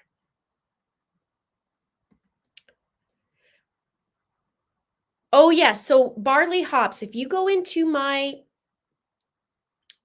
playlist, I'll have the day, the timeline around that, and you can see the bits to that.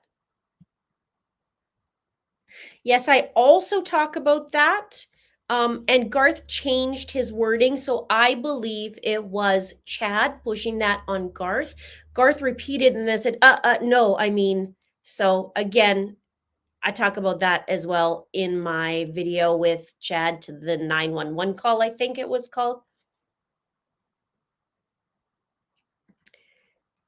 Oh, I read that one already.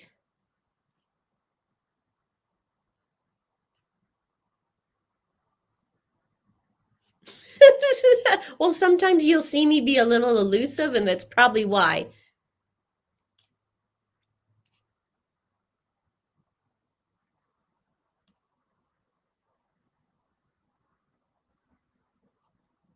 Oh, heck yeah.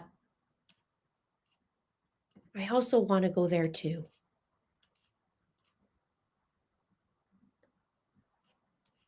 I didn't get to see Chad because I was too busy writing.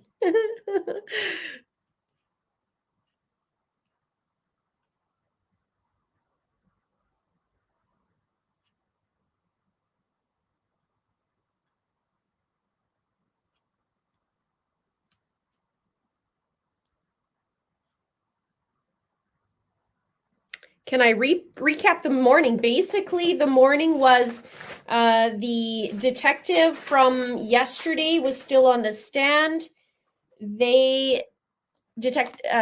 Investigator Ricky Wright from the FBI. They went over some more timelines and timestamps, and it was hard to listen to, only because John was up. And then Lindsay brought it home, as she normally does. But most of that was all about yesterday and the data points and GPS points and all that. And then we had Detective Ray Hermosillo take the stand, and they were talking about the phone system with, what did they call it? Intelmate? Yeah, that's what they call it, right? And Lori and Chad had a phone call. We listened to about a half an hour worth, and it was all in code. There was one interesting thing that Chad said, want to grab him by the throat and say, really? It's an interesting thing. As long as you have money in your account, you can use the payphones as often as you want when you are out of your cell, usually all day and evening. That's crazy to me. You get that much time. Although I'd like to know more about that in prison, because Chad's just in jail. He hasn't hit prison yet. So there's that.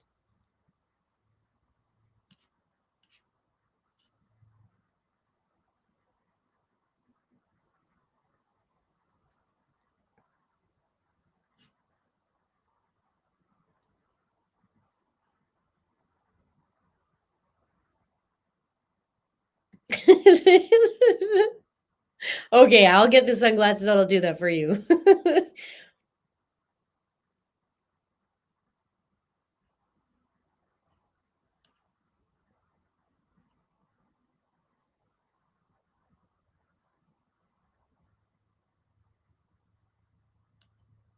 I do believe that,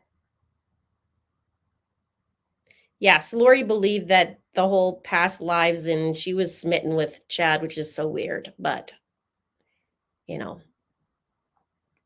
Good point. Calls her a moneymaker for jails, which is like, wow, that's a lot. Some jails give you tablets and you can pay to text.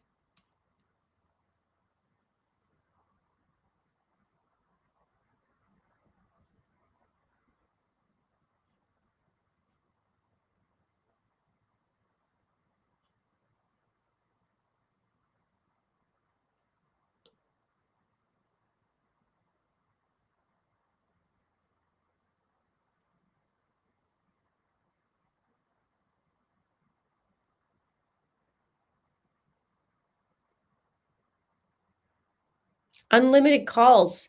That's so interesting. Unlimited calls.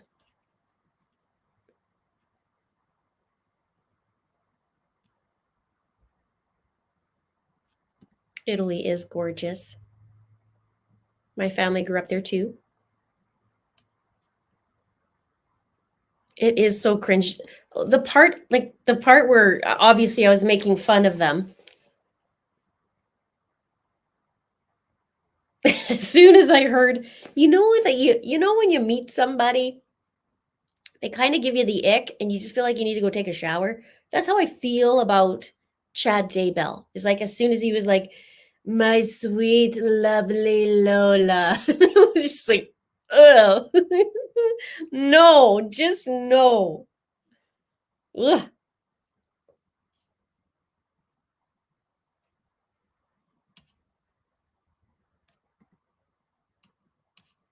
Now, John's hitting the portal and going, how am I going to ask about this?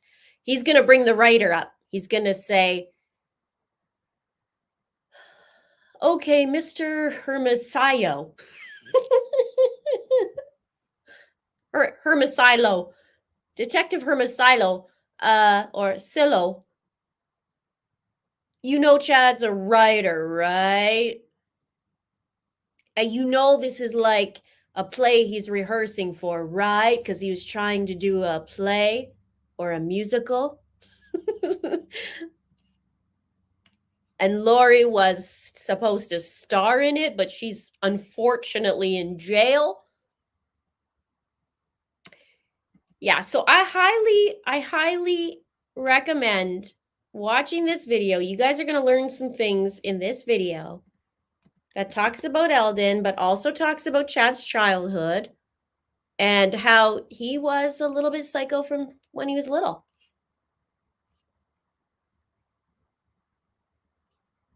Oh, I appreciate that. Thanks for being here. Thanks to all of you guys being here.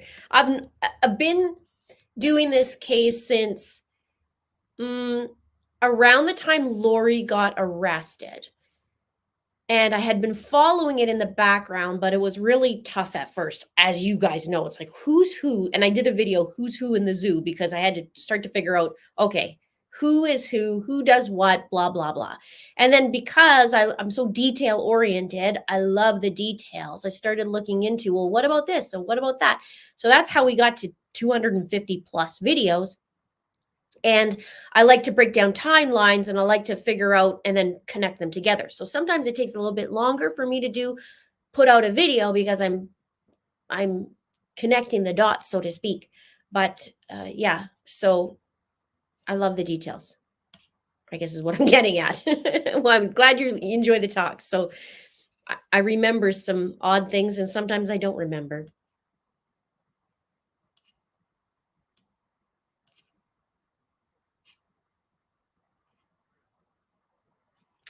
You can hear that call again by rewinding my video.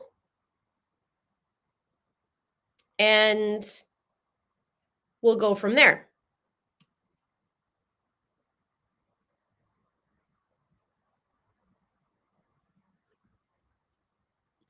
Now, I will do another one though, but it's going to take me a few days to listen and break it down.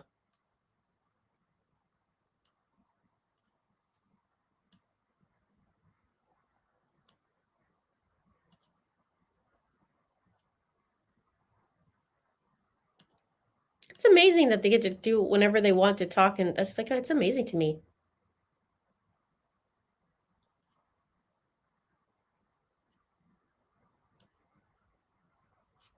It already does.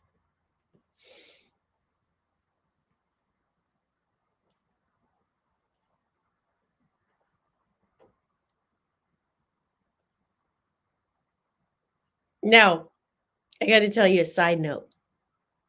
You know how I break down the videos and the words and the behavior, but I really love to break down the words. It doesn't go so well for, you know, if I go on dates.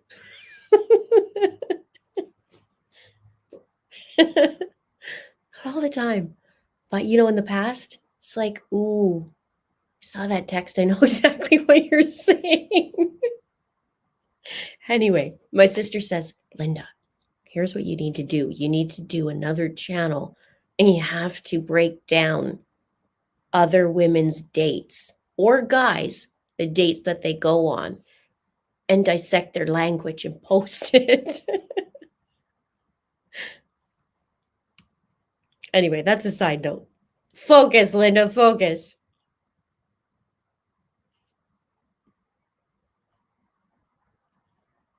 Okay.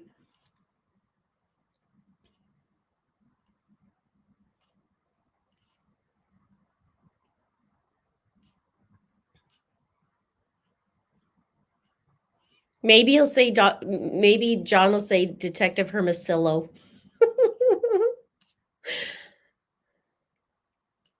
Or armadillo.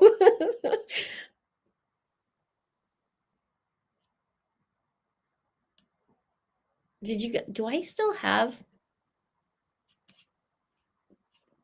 Well, here's Chad Tato as our emoji. Do I still have the spaghetti one up? I might not have the spaghetti. Oh, yes. And here's John's emoji. We got to have fun. Oh, man, we got to have fun. This is rough. Like, how is it May 15th today? We started this on April 1st.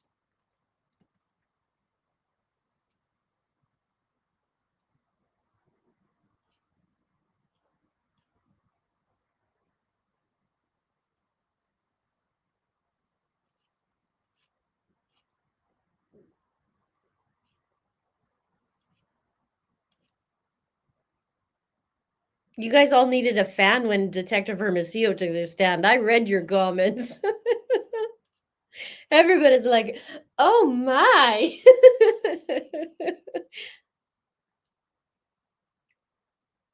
Thank you, Penny. I appreciate that.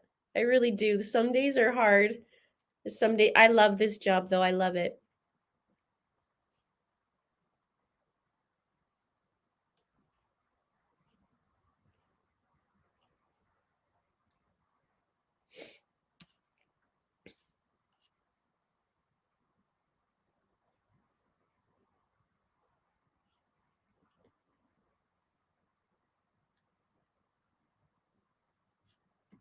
I started a therapy group, and guess what broke me out of my introvert shyness? True crime. Let's talk about murder. You're right.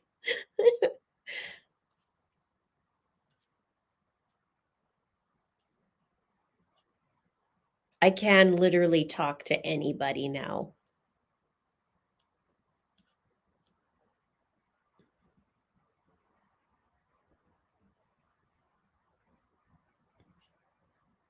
You guys like the emojis? So now when you put the emojis in, you can tell what it is.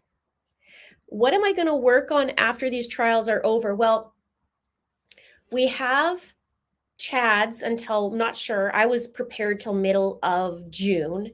We have Corey Richins, which she's supposed to be in preliminary today, so I have to look at that. If you haven't checked out the Corey Richins case, go to my video library, and I have Corey Richins videos, and she's a crazy case. It's like if Lori Vallow Daybell and Letitia had a baby sister, that would be Corey Richins. So definitely check out Corey Richins. And then, I mean, there's still quite a few cases to go. Delphi, I think that got pushed out. Brian Koberger is not going to be till 2025. However, I do have some upcoming theory videos, or a theory video I'd like to do, maybe 2. I'd like to carry on some new stuff, and then maybe dabble in some other things too on here. But we also have Lori on August 1st. You guys got to be back here for trial on that. Can't leave me hanging. You got to go through that with me.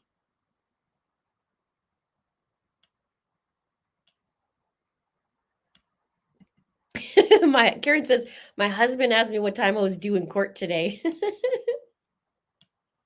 like my sister is trying to call me, like, I'm in trial right now. I can't. I love that you like this. Okay, good.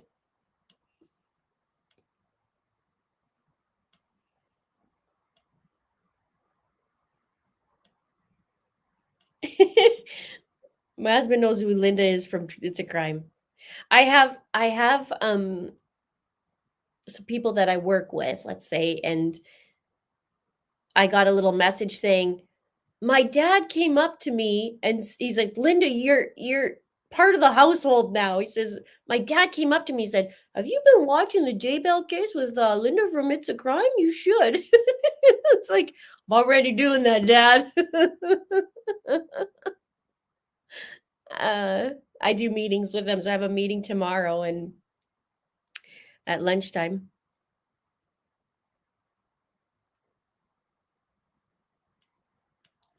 Chad's June 9th horoscope. You will be going on a long distance journey to prison. Let us all predict. I see beyond the veil for Chad, and I predict he's going to prison for a very long time. And I'm going to predict that the deliberation will not be very long.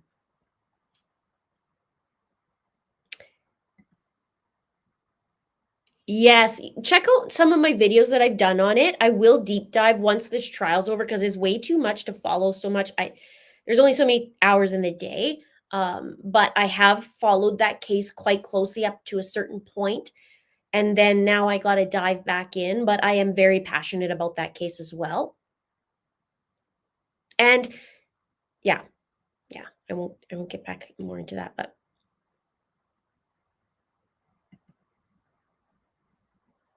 yeah, that house is huge. Sebastian Rogers. I'd like to do something on his, yeah.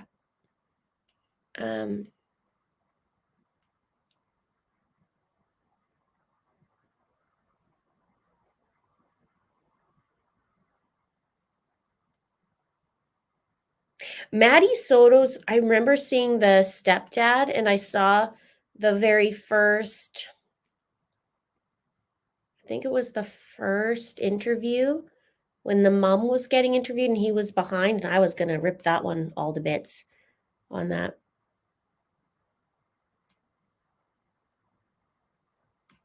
Oh, you know them? Interesting. Isn't a preliminary, and there's some major bombshells going off in her case where she killed her. Okay, yeah. Yeah, so I've done, let me give you guys, I'll get you guys the playlist because, hey, why not, right? If you need a little break from Chad, I have 7 videos on the case. And I have a YouTube short on it as well. Let's get you guys that. I do break down her behavior because there's some interesting behavior in court. Literally like Letitia and Lori if they had a sister.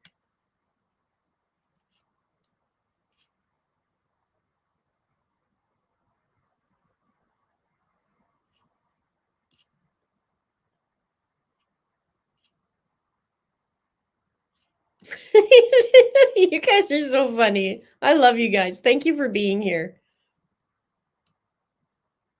Let's talk a boot.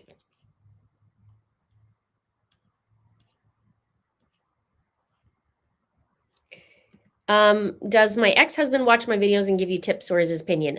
He's been on the channel before, and I don't really ask much of his opinion. Yeah, sometimes if I have a medical question of what he's seen, we have no problem talking about that. I don't think he watches my videos though. I have done Elijah Vu as well. Dylan, I did an update a couple weeks ago on a community post because they found his remains. So I do follow. So any case that I have done on my channel, I like to see it to the end. I don't know if you noticed that or not, but I do love to see it to the very bitter end. I want to see those guys in jail. So if there's any kind of updates, I'll follow up. I'll watch. Like we have Megan Boswell, but that's not till 2025 as well. That got pushed out. So I like to see justice to the very end. So I follow the case as much as possible. But I would like to do some other type of videos as well. You guys can let me know. Maybe not so much of ones that are current, but I would like to know what you guys would like me to dive into.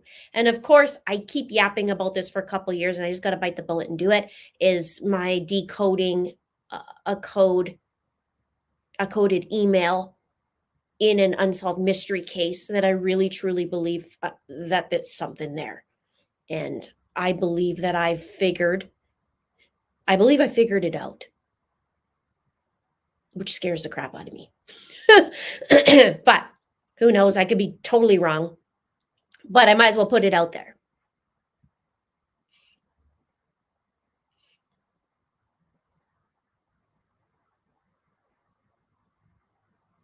Carl says, Linda, take a look at Nancy Grace Koberger did wear gloves after the girls were killed. I covered that like a long time ago that he wore a glove. He was wearing them in the grocery store. I have a video on it. Maybe she's just bringing it up and talking about the topic, or is this is this new information? I'd love to know that. I've been kind of looking at Micah Miller as well. I know there was some weird things with the pastor, and then we had talk about, oh shoot, hang on one sec, you guys. For some reason, sometimes the video just kind of stops on the court, and I don't want to miss it. I know that we're getting more information on that, so I try and follow a couple things, but the time is so hard for myself. So I have to split myself in so many ways. Thank you, Shirley.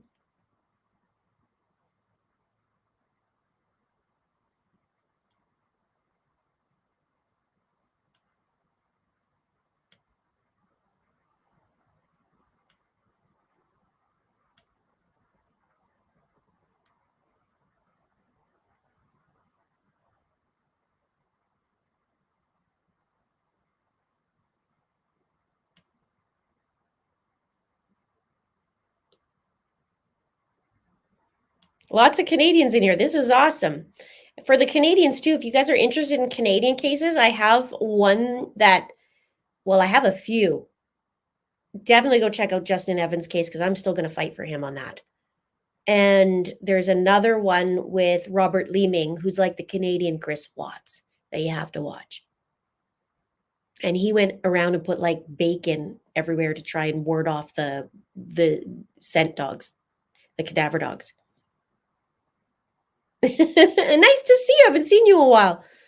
Doing people's hair at my hair salon. Oh, I need you to come cut my hair. Please cut my hair.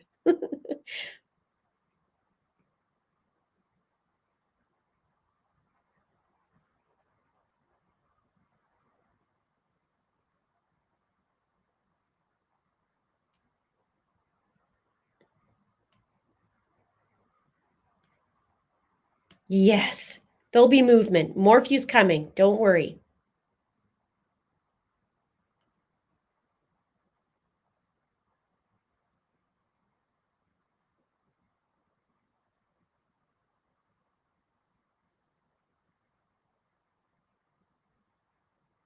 I bet Barry is in Costa Rica. Oh, I hope he's not. I want to go there. I don't want to be in with them there. Ugh.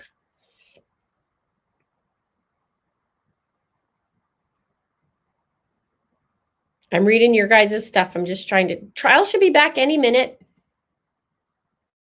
It feels like it's going a little bit late, though, doesn't it? It feels like they're late. I wonder what's going on.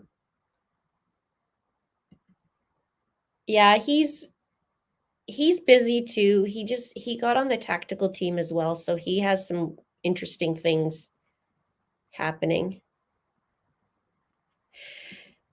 There's no movement right now. I do feel like I need to do a breakdown video of something that I've been holding in my back pocket too. I fight for that kid. I mean, it's been a couple years. I call him a kid, but really he was in his early 20s. But I still don't like what happened, and the cops didn't do anything. And I did a video tracing his phone. The cops were supposed to look into it, the investigators, and they never did. And I broke it down, and they didn't like that apparently, but too bad. That was the truth. Shelby says, Summer Wells, Sebastian, Maddie Soda, and Two Moms. So the only ones I did on that one is Summer Wells, so I'd have to look at the other one. So I'd like to do some new stuff so we can get out of the Daybell hell.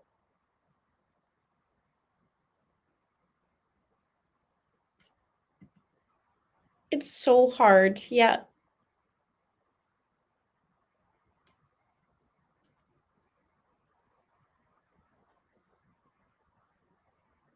Welcome the Canadians and everyone welcome.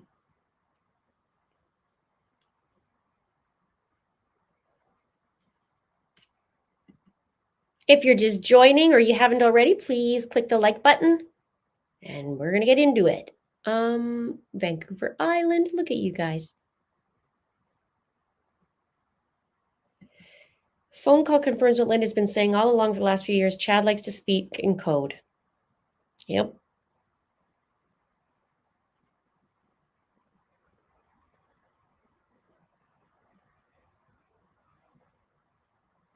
Oh yeah, the bacon guy. Okay, so this is the funny thing about Robert Leeming, the Canadian guy.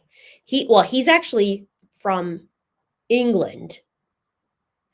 And then he came over to Canada. But he was interviewed by the news here in Calgary, and he was drunk. So he was very tipsy. He just came out of the bar, and then they were asking him questions. Now, interestingly, when the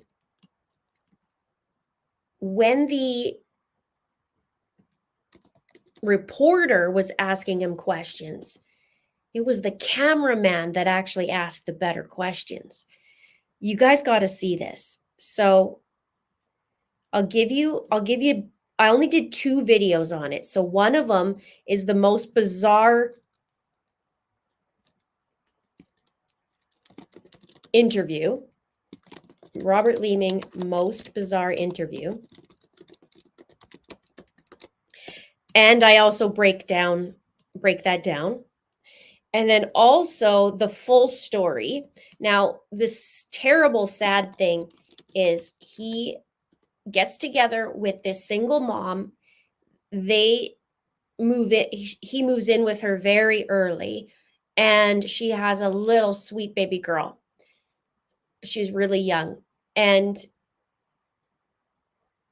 this guy ends up killing them and taking them outside of the city and discarding them in a forest. Interestingly, I had the conversation with the lead detective about 2 months ago. Super nice guy. And I didn't know, like I had a friend who said, "Oh, you got to talk to this guy. He's a retired detective." Okay, awesome. So I was talking to him and he started talking about this case. I went, "Wait a minute. I covered this case." He goes, "Yeah, I was the lead detective on it." I was like, "Oh my God." So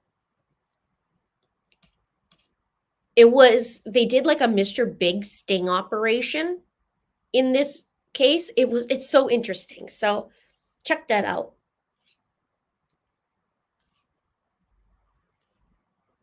Yeah, how come, what is taking them so long? It's going to be lunchtime.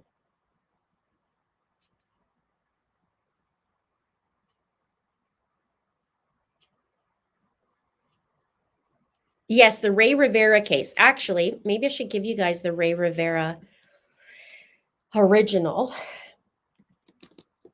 that I did.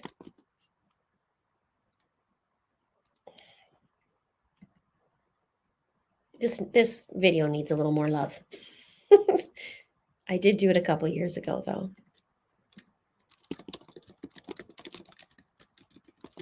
Still doesn't sit right with me, that case. Nate says they're back. Okay, mine says it's live, so they should be back any second.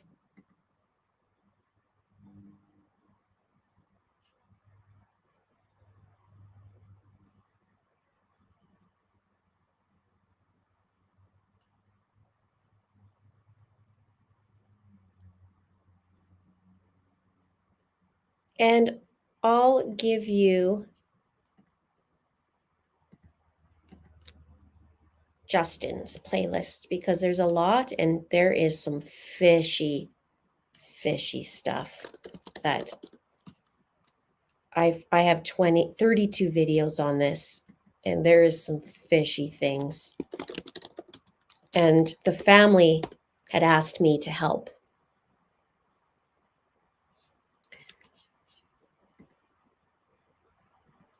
Okay, I don't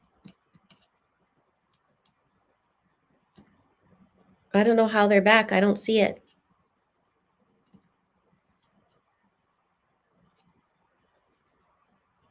Well, why isn't it playing on mine if they're back?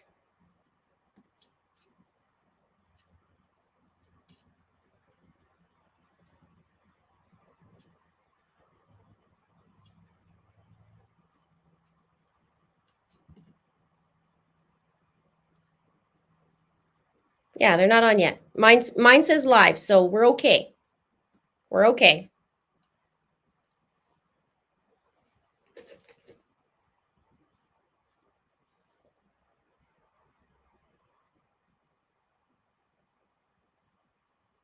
Live is not frozen. We're okay. Now I hear them. Now they're back. Thank you. Please be seated. Wonder what John's going to say.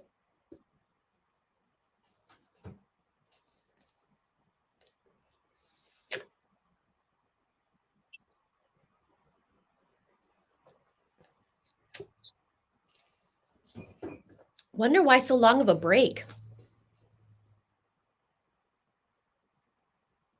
Okay, we're back on the record on CR 2221-1623, State of Idaho versus Chad Guy Daybell. We've extended the morning recess to take up some administrative matters. In addition, council's been working on a proposed exhibit that would be proffered through the next witness that's not currently on the stand. However, in the interest of time and efficiency, There's been a request that the court consider a motion in limine ruling on a section of that exhibit. And so this is an appropriate motion to be heard outside the presence of the jurors. And I believe there's a contested issue on the exhibit. So at this time, what I'd like to do, if council's ready, is to have the state reference what is going to be proffered in the exhibit through an offer. The court will review that. I'll hear whether or not there's an objection to that section of the exhibit from the defense. And then I'll make a ruling so that we can have this exhibit, that particular slide ruled on before the witness that would introduce the exhibit is on the stand. So if that's an okay manner in which to proceed, Ms. Blake, are you going to be arguing the motion? Yes, Your Honor. Okay, if you'd like to go ahead and argue your motion at this point then and reference which slide you believe is going to be contested here, and then I'll hear from the defense. And Your Honor, may I remain seated at council table? Yes.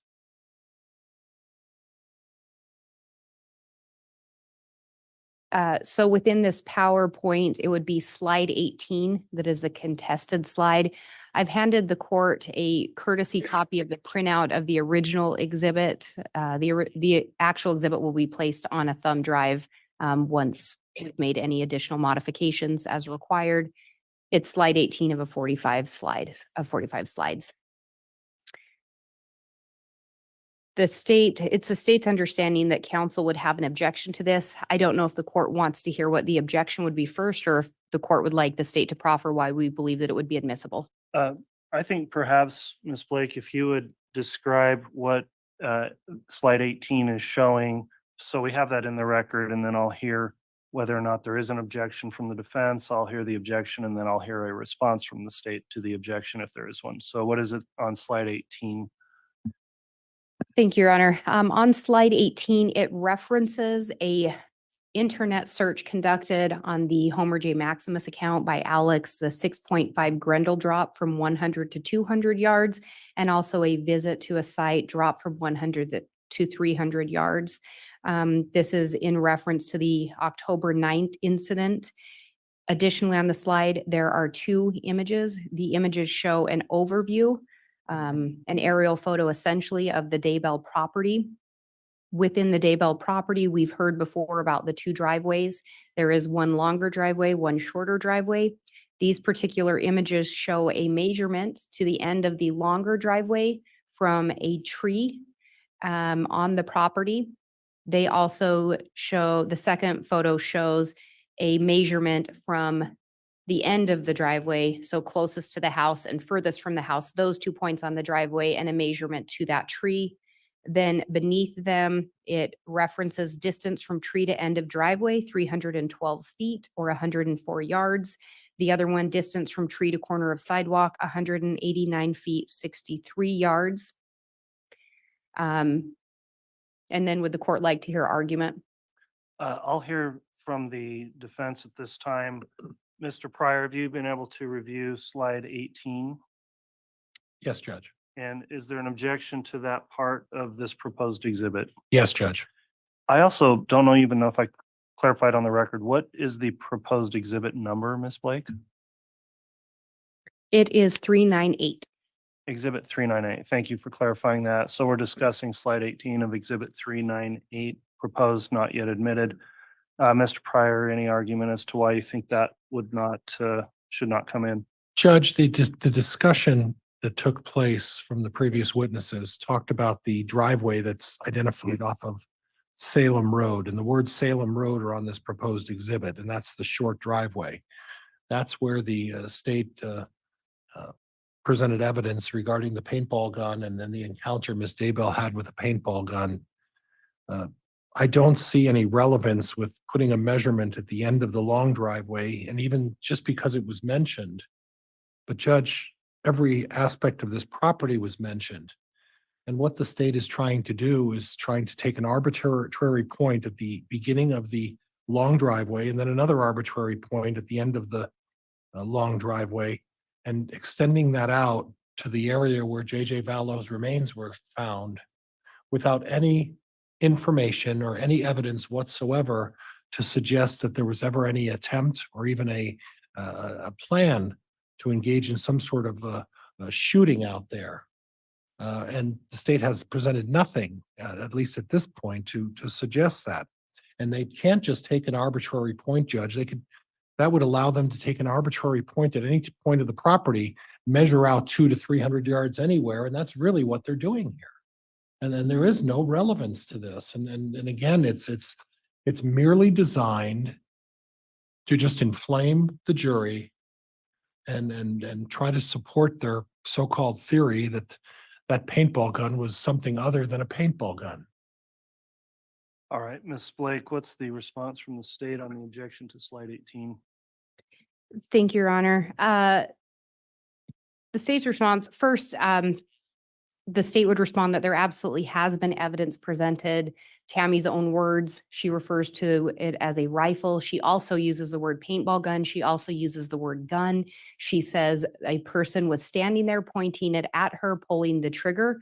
She also indicates the person was standing there shooting at her. She references that she had fear. In addition to that, the state would indicate that this driveway absolutely became an issue during the testimony of Detective Kaikamanu. As part of the cross-examination, a significant length of time was spent on the driveways. There was some done on redirect, but the bulk of that was done through cross-examination. There's also been testimony regarding Alex purchasing a ghillie suit that could be a cover. There's also evidence of the Homer J. Maximus account searching Grendel 6.5 drop from certain locations, including long-distance shots. There's been testimony regarding the shooting ranges and some of the distances that were being practiced or where a device associated with Alex was. However, the state's main argument is, I think, given the questioning done by defense counsel of several witnesses suggesting the shooting ranges were done in preparation for hunting, that a hunting license may have been obtained, as well as during the testimony of Detective Kaikamanu on cross, there were questions about the potential that Chad Daybell was a target and the vehicle driven. So I think at this point, the door has been open for the state to be able to talk about the potential that the tree would be a place where an individual could be concealed while matching up with the searches done by the device associated with Alex Cox and in line and around the time that these trips to the shooting range were taking place. So given that, I do think that this is admissible and the door has been open for it. All right, thank you.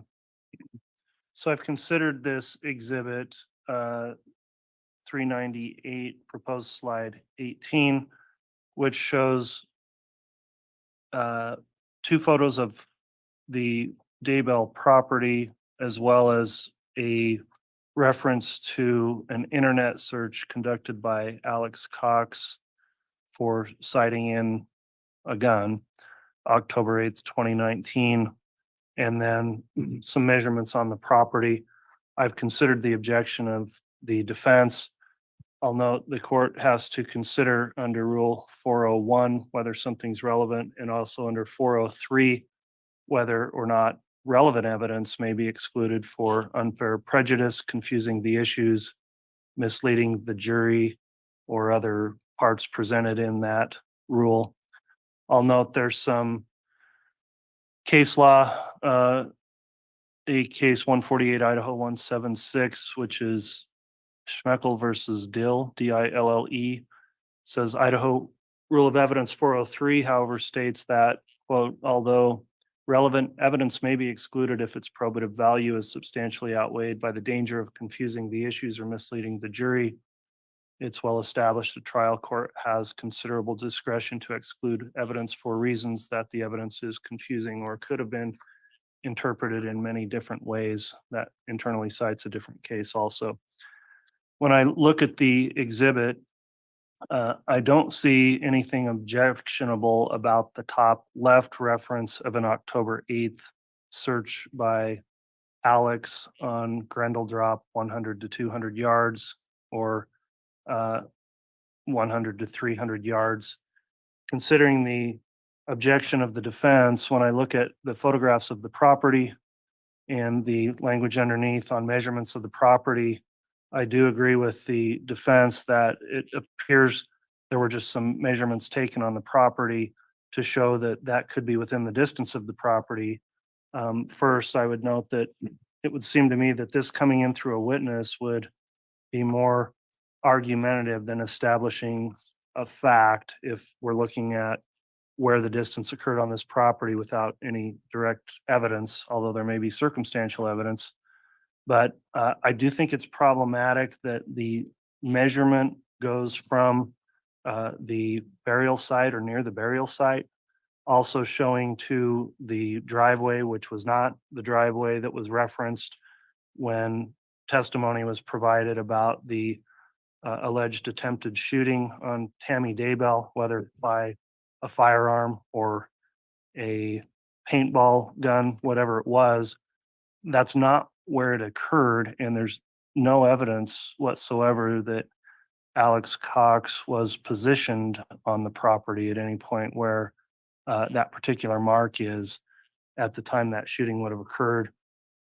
I think that looking at that overall, there's a real potential here that this could confuse issues or mislead the jury, where the point of measurements taken from a burial site, which doesn't really relate to the evidence in relation to this shooting, either on the driveway or that's just a different issue of where the burial site was. So for that reason, I am going to sustain the objection as it relates to slide 18, partially in that the maps and the property measurements at the bottom of the slide would not be permitted. However, the top left part that just indicates searches were done, if that somehow becomes relevant in the form of the testimony, I don't find that to be objectionable. So I'll sustain in part the objection, excluding those parts of the slide, and deny it as to the reference of the internet searches.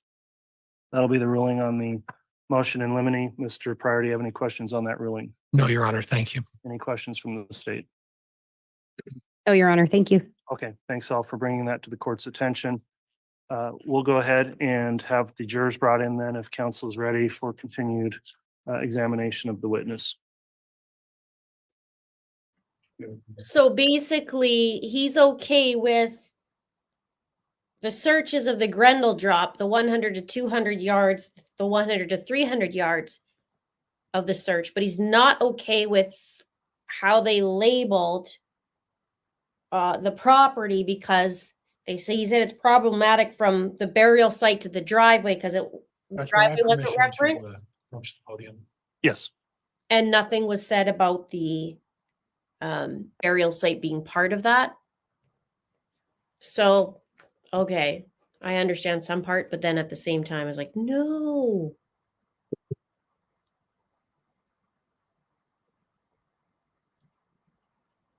Agree. Lindsay is clever enough. She'll get another way. Yep. Robinette, judge cannot throw Chad a bone. No.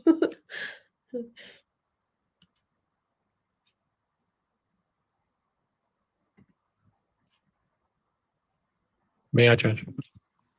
Wait for our jurors. Oh. I'd rather, It's more you effective. know what, now. tunnel vision. I understand.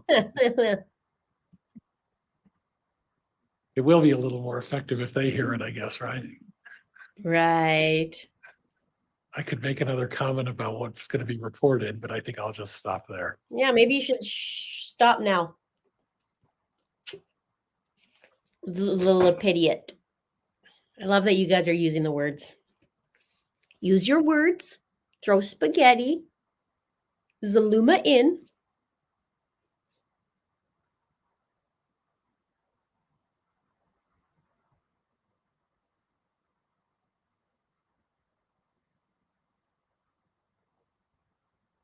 Just like zip it.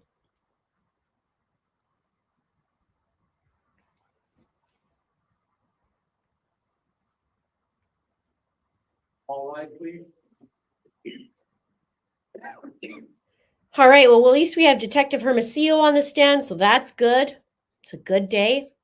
We heard Chad and Lori's conniving coded call.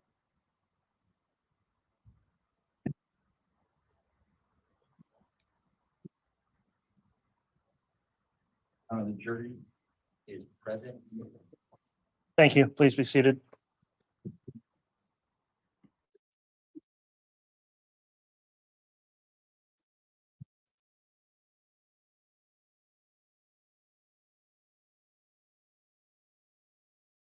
All right, ladies and gentlemen of the jury, thank you for your patience. We were working on some matters outside of your presence. We're ready to commence with the cross-examination of Detective Hermosillo.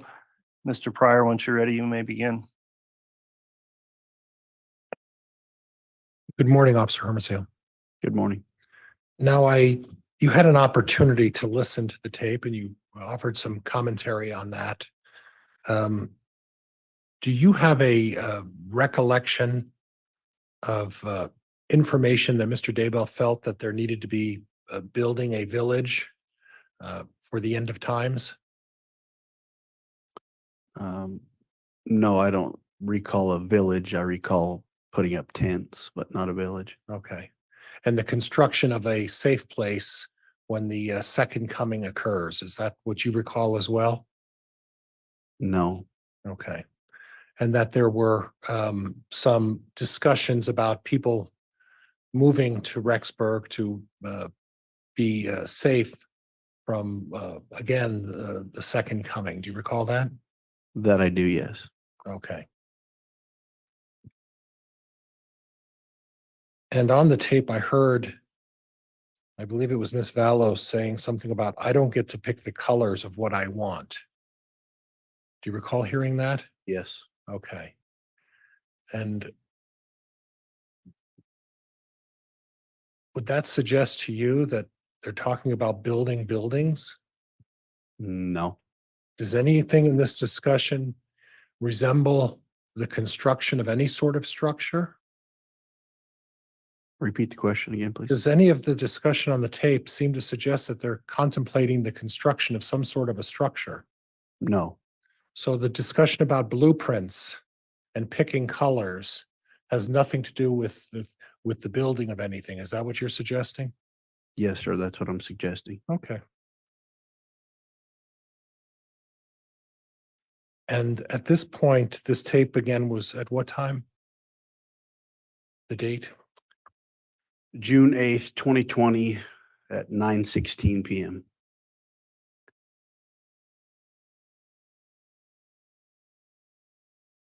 And at this point, there's just, you would agree that there's a discussion about future plans, correct? Yeah, I would agree with that. Okay. And at this point, on June 8th of 2020, was Tammy Daybell dead? She was. Okay. JJ Vallow, to your knowledge, Yes. already passed away? Yes. Kylie Ryan? Yep. Okay. Alex Cox? Yes. Okay. So there wasn't, from your knowledge of this, some nefarious plan to kill or murder anybody, was it? It was in furtherance of the plan through our investigation to lead the 144,000 or whatever it was Okay. that they wanted to do in the future. Okay. And I guess those 144,000 were going to live in tents? I have no idea where they were going to live. Okay. So we're not disputing that there was some plan to have some sort of a refuge in the future in Rexburg, right? I can't testify to what Mr. Daybell was going to do in the future. Okay. You seem to be testifying of what you thought he was talking about on this tape, though. How is that different, sir? Objection argumentative. Sustained. Now, Judge, I'm moving for admission of Defense Exhibit 104 and 105.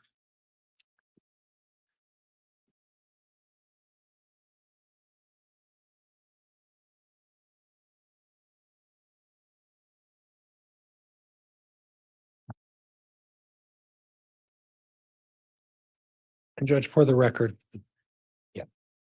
And these had previously been provided to the state.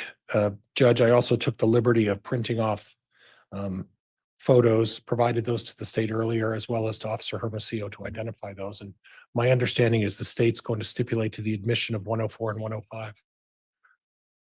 Mr. Wood. Yes, based on our conversation earlier, I'd also note that this is Probably, this is testimony beyond the scope of what was discussed earlier, but as an agreement with Mr. Pryor, we're going to allow that to happen today. Okay, so I'll allow redirect on that and expanded scope as well. I wanted to also be clear from a note I had from the exhibit clerk. 104, is 104 a separate exhibit and then there's 104A through J, or is 104 the 104A through J?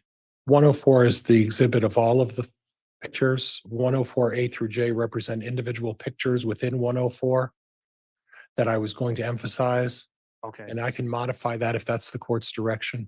I just want to make clear what's being admitted. So right now we just have 104 and 105 offered and admitted. If you go to any of those particular sub exhibits, or we'll mark those and make sure the record's clear. Okay. Okay.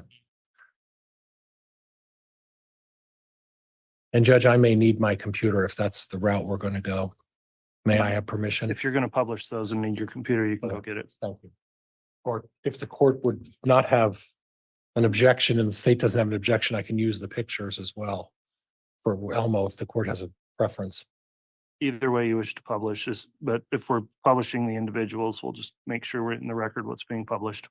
Okay. All right. May I approach for my computer, Judge? Yes.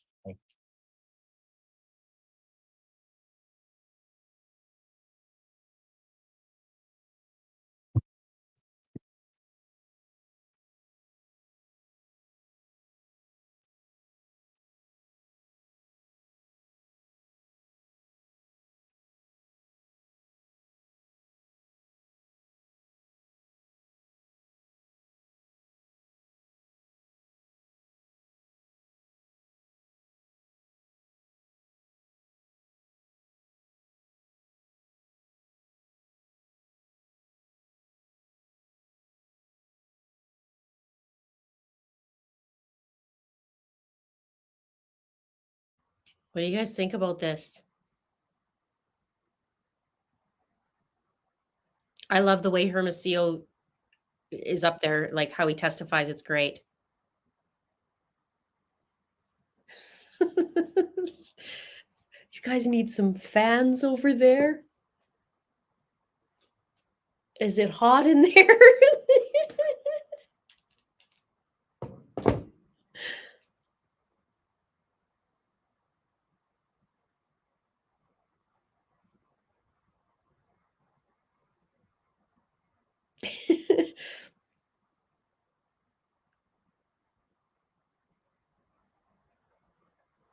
Sterling Library says, I hate how disrespectful the way Pryor calls him judge instead of the, yeah, I know. Judge, may I publish the jury by way of HDMI? Yes. Thank you, Your Honor. Oh, he said, Your Honor. Oops. Now, officer, as part of a search of the Lori Vallow, Alex Cox apartments and garages, there was a search that was conducted on December 19th, 2019. You recall that? I do. And at that time, my recollection is the testimony is that Alex Cox's garage was vacated. Is that right?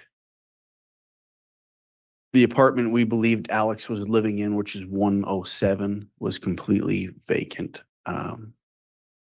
His belongings were found in 175. Okay. And then the garage of Alex Cox as well, was that vacant? The garage of 107 was vacant, yes. And then there was a subsequent search and you previously talked about some weapons that were found as a result in 175. Is that, would you recall? That's correct. Okay, but there were other items that were discovered, and this is by way of stipulation of the parties. And do you recognize this picture? I do. Okay, and can you describe on the, and if you could get the marker out, I would appreciate it. And go to the top right corner of that exhibit. Okay. Right there, and it looks to me, what does that look to you that those three rolls are?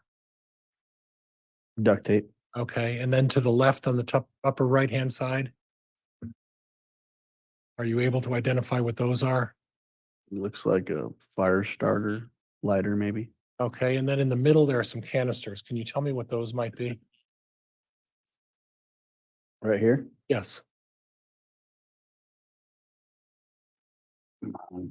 I can't tell exactly what it is, but it looks like maybe something to clean guns with. Okay, okay. And Judge, this is going to be a little onerous, so I'm going to have to do this a little bit at a time if I could.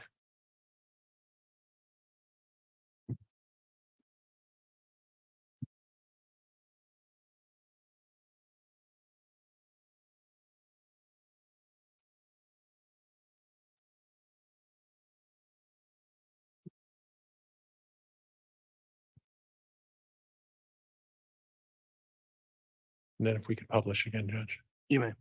And then a little bit of a closer look. Again, obviously, with the scripto, it looks like one says, do you see what those are? Yes. What are those? Torch flame is what it says. Okay, and then the bottle, the cans is a closer look. What would those be?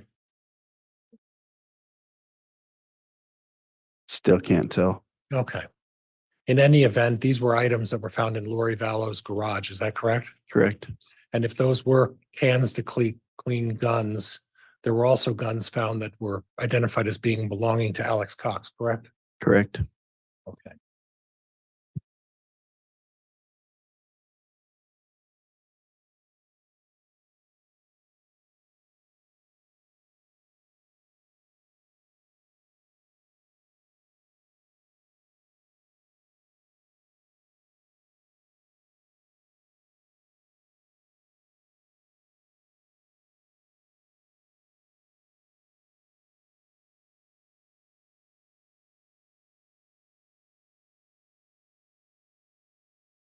And again, Judge, we're going to try to publish.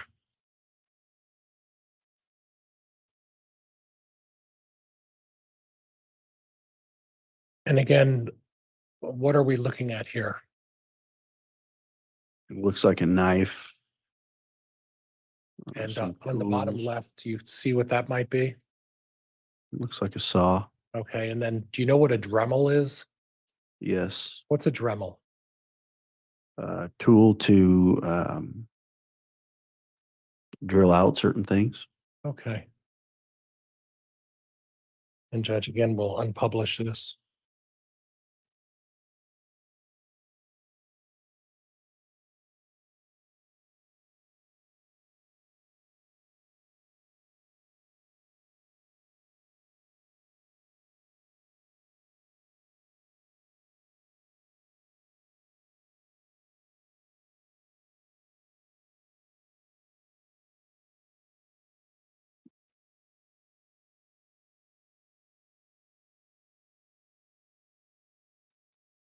And then we'll publish, Judge.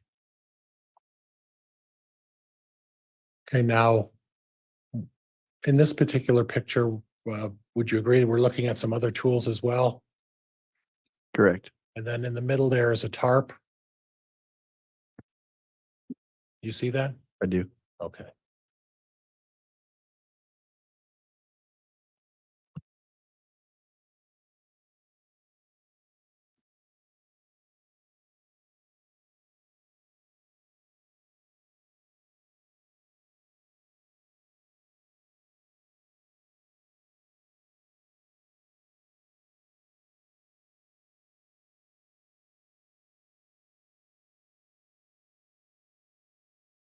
And then we're looking here at, there was a bucket found.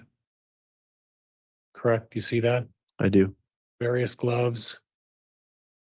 Correct. And these were pictures taken by law enforcement. Do you recall that? I do. Other than the bucket and the gloves, do you see anything of significance that might be in this picture relevant to this case?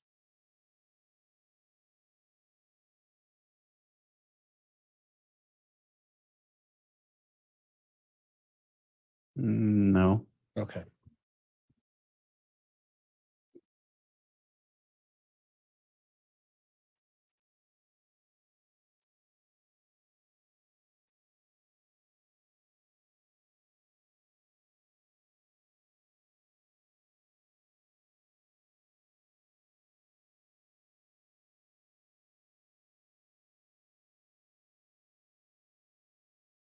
And again, this picture taken by law enforcement, what does that appear to be? Tarp. Okay. Do you have an independent recollection of how many tarps were found in Alex Cox's garage? I don't know. Okay. Would it be fair to say there were several? I don't know how many were found in the Okay. garage. More than a couple though, right? Sir, I don't know how many were found in the garage. Okay.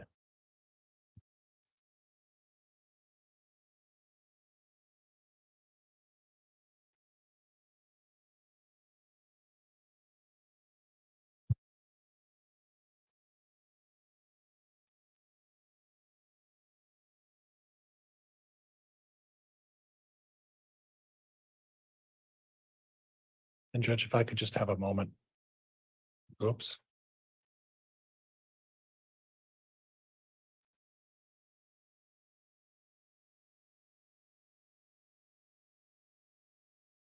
Detective Hermosillo's the best. He knows exactly how to stop his crap. Yeah, no, I don't know. Is it more than 2? I don't know. I can't say.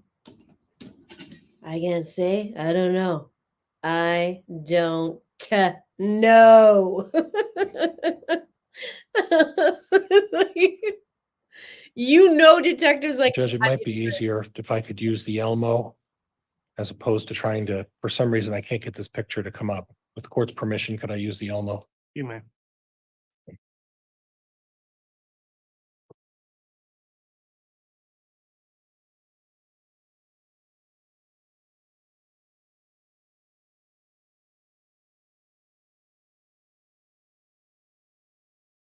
And again, do you recall or recognize this picture as well?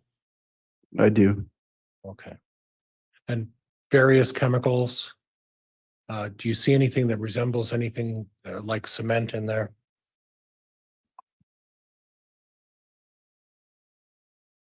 Not that I can see. Okay.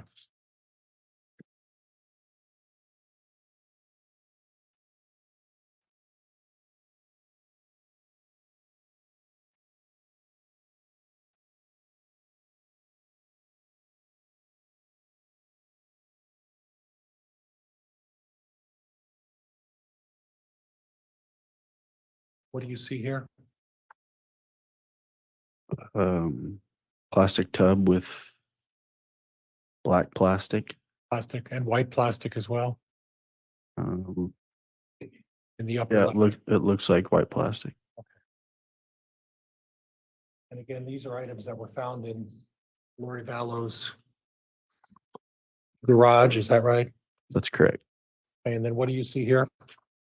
Appears to be bolt cutters. Okay.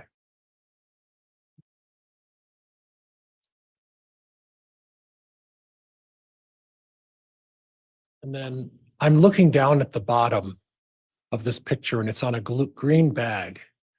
Can you make out the green writing that's on that bag?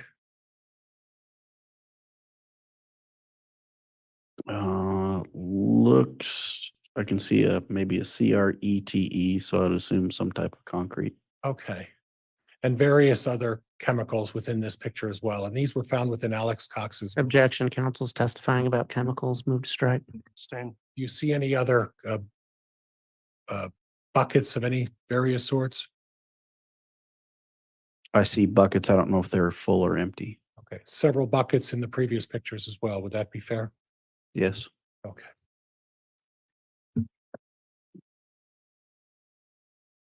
And Judge, I'm done with the Elmo. Thank you for the consideration. All right.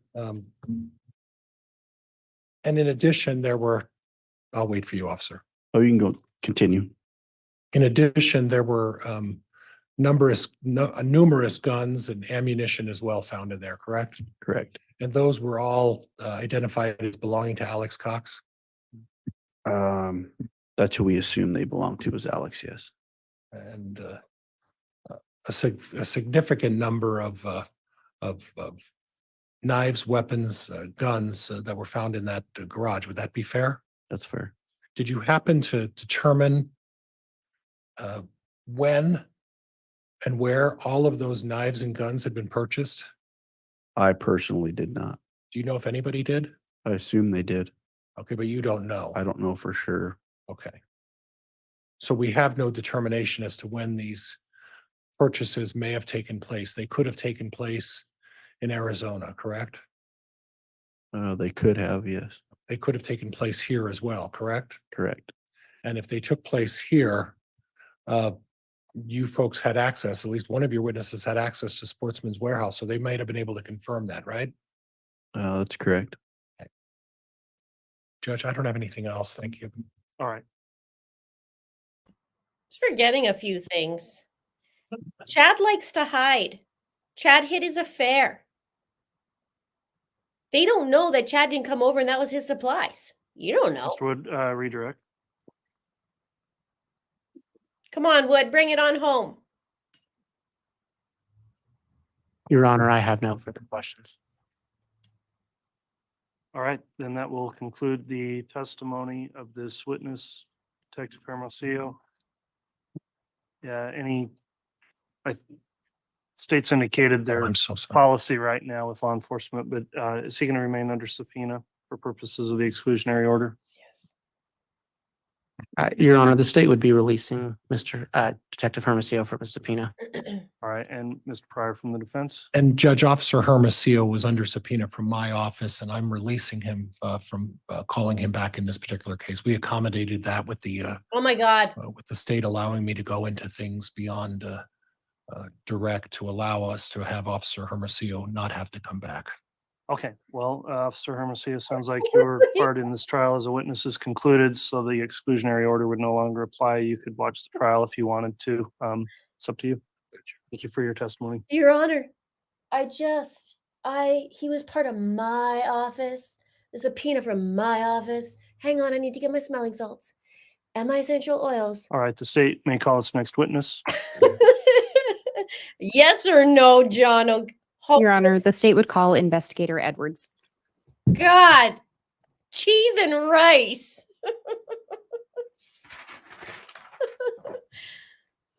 It's just, they kept going on. It's like Chad Daybell's blessing. It doesn't stop. Or affirm the testimony you're about to give will be the truth, the whole truth, and nothing but the truth. Hello, sweet Lola. And Your Honor, may we approach just briefly? Yes.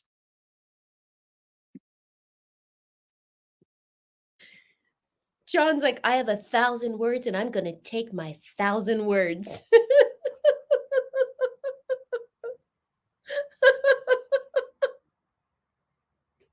I mean, quite honestly, Judge, that was ridiculous. What about you, John? Well, Your Honor, I want to take this soliloquy time and I want to thank you for your time and dedication to listening to me talk on and on and on and on. And I want to make sure Detective Hermosillo knows who I am. So I'm going to just keep going forevermore, like Chad's blessing to everyone. And I'm just going to keep talking about how I don't need to keep him on any longer. So Detective Hermosillo may leave the stand. Like, just say yes or no. I want to catch Lindsay and all All of right, them. before we begin with the testimony of the witness, there is a brief issue we're going to take up outside the presence of the jurors, and this will be quick. So if we could have the jurors just please stand up and line up in the hall. And then once we've gone through this issue briefly, we'll have the jurors brought right back in. So please rise for the jury. All rise, please.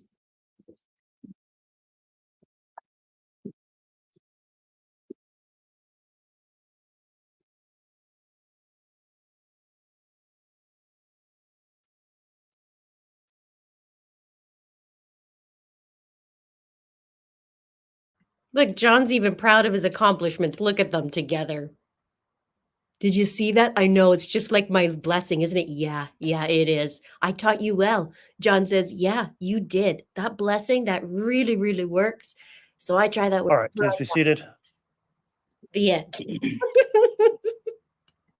Investigator Edwards is on the stand, has been placed under oath. The court has an exclusionary order as it relates to viewing or watching any evidence or otherwise hearing anything about the trial. An issue was potentially raised on this matter. Ms. Blake, if you'd like to inquire, and the court will also conduct an inquiry if necessary about that issue with Investigator Edwards. Investigator Edwards, did you happen to hear over the radio a portion of someone else's testimony? Yes, Was it information that you yourself had already personally reviewed in the case? yes, And specifically, did it deal with the James and Elena story? it did. Had you read that yourself as part of the investigation? Yes. In any way, did the piece that you heard affect or influence your testimony? No, Did it have any impact on what you testified to today? no. Thank you. I don't have any additional inquiries on that. All right, from the defense, any inquiry, Mr. Pryor? As far as I'm concerned, there's no issue here. This was an inadvertent hearing of some information. I don't find any objection that I could even realistically make to suggest that there's been any influence whatsoever here. Okay, well, based on Ms. Blake's line of questioning and without any objection, the court likewise finds there's nothing that was any intentional or material violation of the exclusionary order that would affect the ability of the witness to testify. So thank you for your candor to the court, prosecution, as well as the witness. We'll go ahead and have the jurors brought back in, and you can commence with your direct. So if everybody please rise again for the jurors. Heads up, when I get loopy, it's because I'm hungry. So I am very hungry. So I might be a little sillier than normal.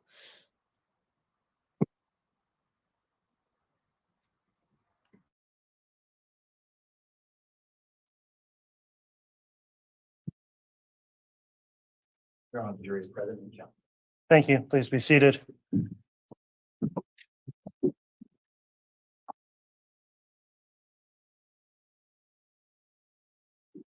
All right, the witness has been placed under oath. Ms. Blake, if you'd like to commence with direct, you may.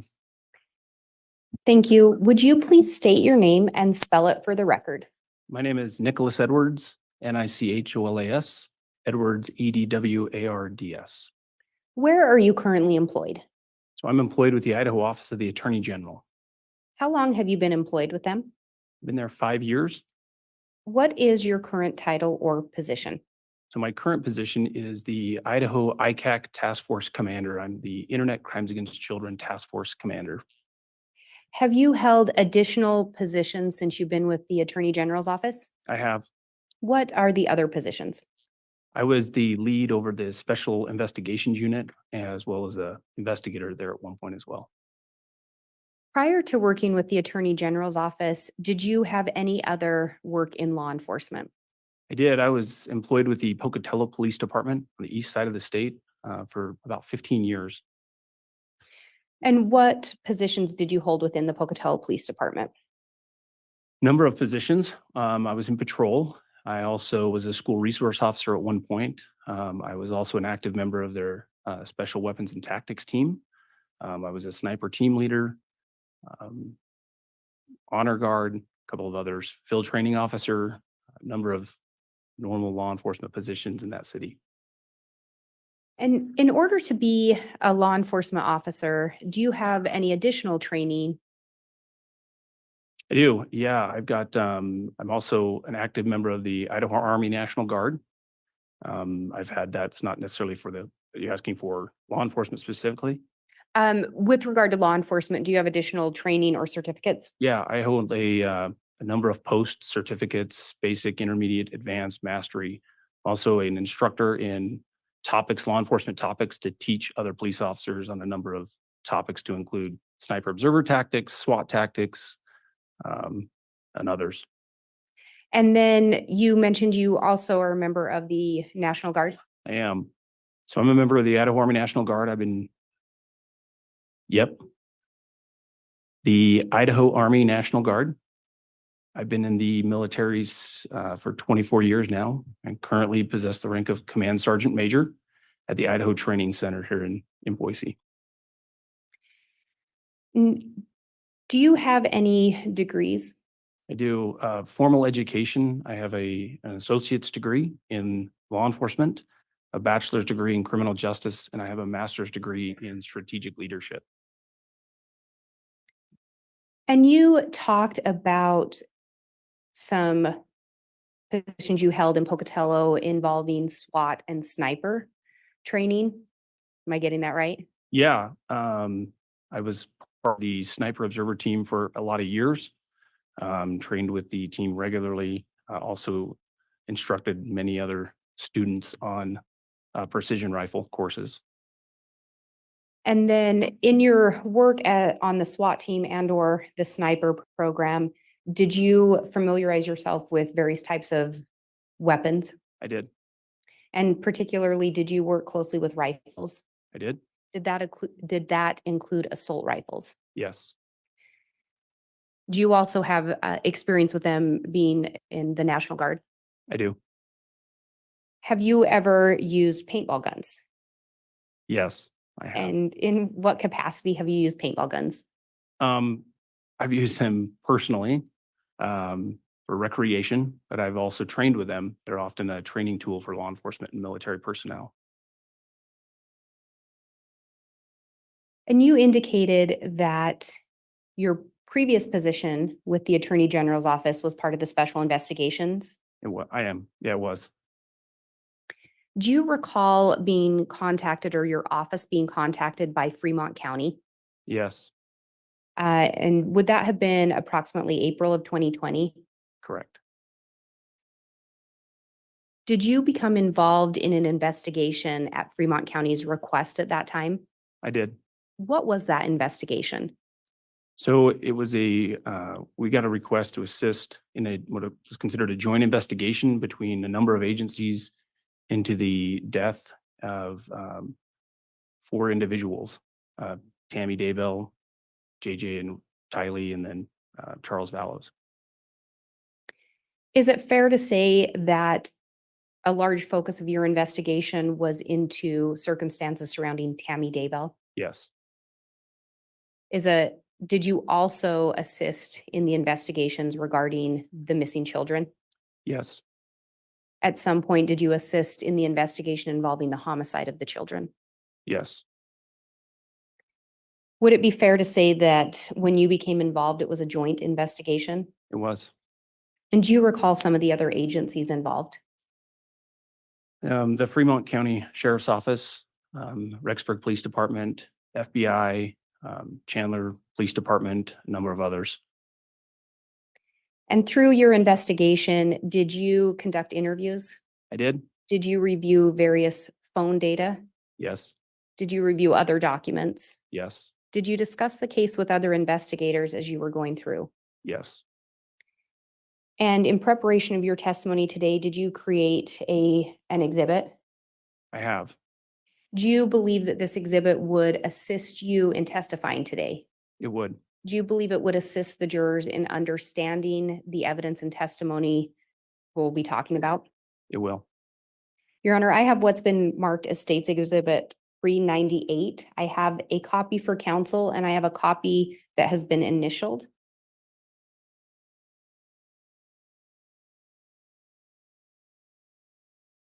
And I do have a courtesy copy for Your Honor as well. All right, and I believe I've already got my courtesy copy. Uh, Printed. I provided a printout, and so I have the actual jump drive. Very well, thank you, ma'am. And if the witness may be shown the one with the initials. Yes, Yep, that's me.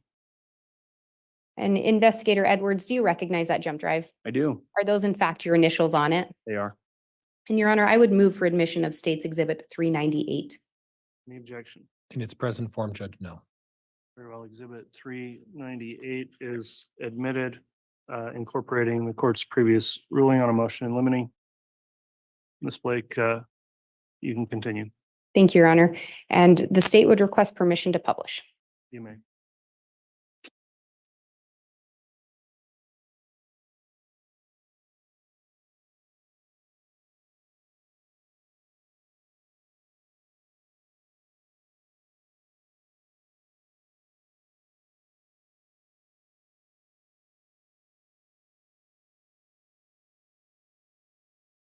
And Investigator Edwards, were you the lead investigator into the Tammy Daybell case for the Attorney General's office?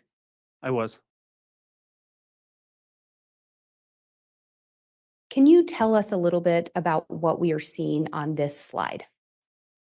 So this is a timeline that I created when I came into this particular case. I came in late. We were April of 2020. And so in an effort to better understand the timeline and all of the information, I put it into a timeline chronologically to better understand what I needed to do.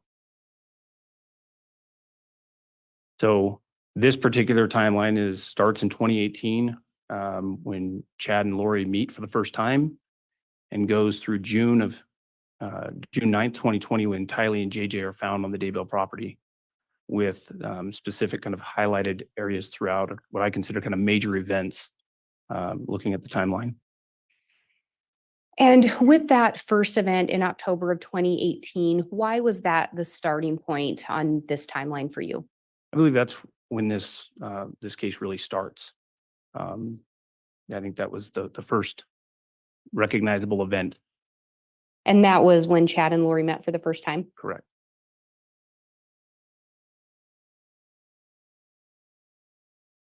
And when we look at this slide, can you talk to us a little bit about these particular events? So on October 26th, 2018, St. George, Utah, Chad and Lori meet for the first time. A few days later, on October 30th, 2018, we know that Chad does some Google searches and searches those particular things: Lori Vallow, Charles Vallow, and Lori Vallow photos. And at this time, Lori is actually living in Mesa, Arizona at the time. I think if you click one more, it'll show a yellow line. And so the slides that follow, and this one included, I have a yellow box or a yellow line that will kind of track along the timeline to show exactly where this took place. And at the time Chad and Lori meet and these searches are conducted, do you know if Charles Vallow was still alive? He was still alive. And what about Tammy Daybell? Yes, absolutely.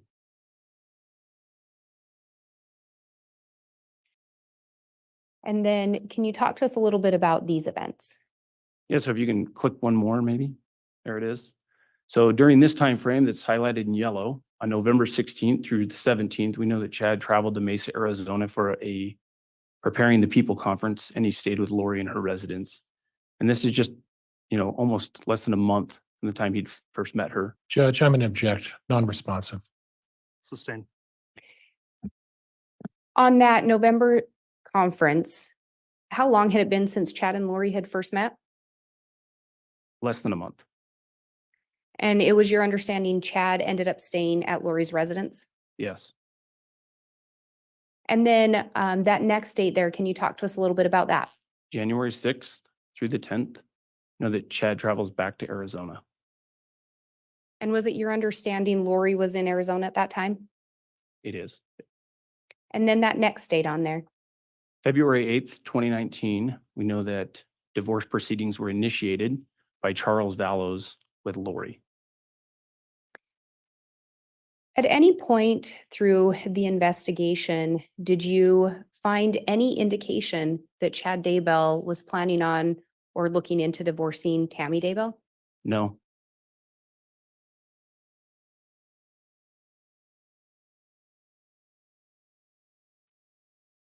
And can you talk to us about this particular event? So again, we're moving kind of down that timeline. March 19th to the 21st, 2019, Chad travels to Arizona with plane tickets that had been purchased by Lori. And again, during this time, was Charles Vallow still alive? He was. And was Tammy Daybell still alive? She was.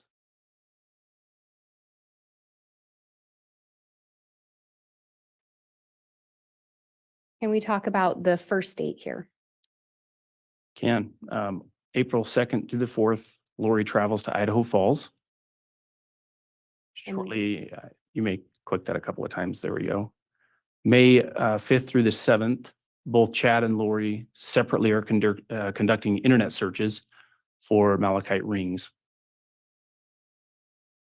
Do you know what type of rings? Well, let me back up. Do you know if Chad and Lori were ultimately married? I do. And they were, they? yes. Do you know what type of rings they exchanged? Malachite rings.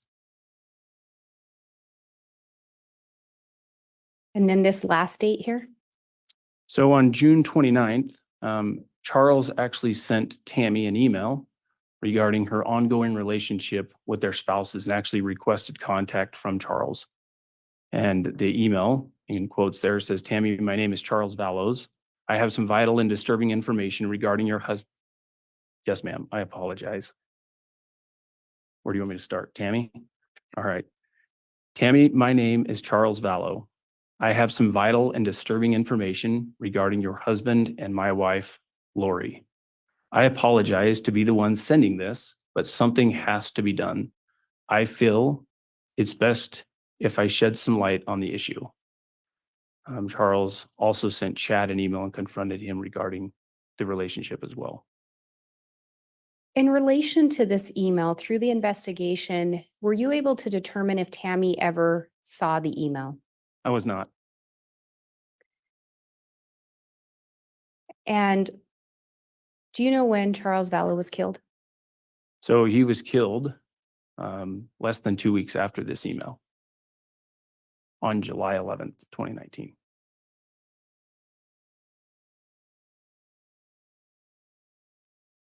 And on this particular slide, can we talk about the first date? Yep, on July 2nd, prior to Charles Vallow's death, Charles told Lori he was going to go to Idaho Falls to meet with Tammy. And Lori's text to Charles stated, quote, she won't see you. She is my friend. She won't listen to you. Go ahead, you are ridiculous. Through the investigation, was there any indication that Charles Vallow actually traveled to Idaho? No, And then what happened 9 days later? Charles Vallows was shot and killed by Lori's brother, Alex, in Arizona.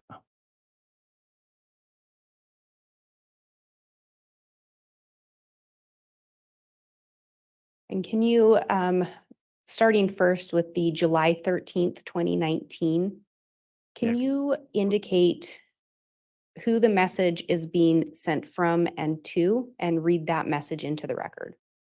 I can. So this slide in blue is Chad and in pink is Lori. So the first one is July 13th, 2019. Chad sends a text message to Lori and says, I'm heading to bed so that I can come snuggle tightly against you. I adore you. You are truly my best friend on earth and throughout eternity. See you in a minute. And again, this is just 2 days after Charles Vallow is shot and killed. Correct. And then if you move to July 14th, if you would also read those messages into the record. Okay, I'll start on the left, July 14th, 2019. Chad states, I need so badly to just gently kiss you for hours. And then the time is 8:33 p.m. Chad again, it would likely lead to other activities. Time is 8:34. Lori replies, likely or lucky at 8:34. Chad replies, it would luckily lead to nakedness at 8:35. Shift to the other side. Yes, please. Okay.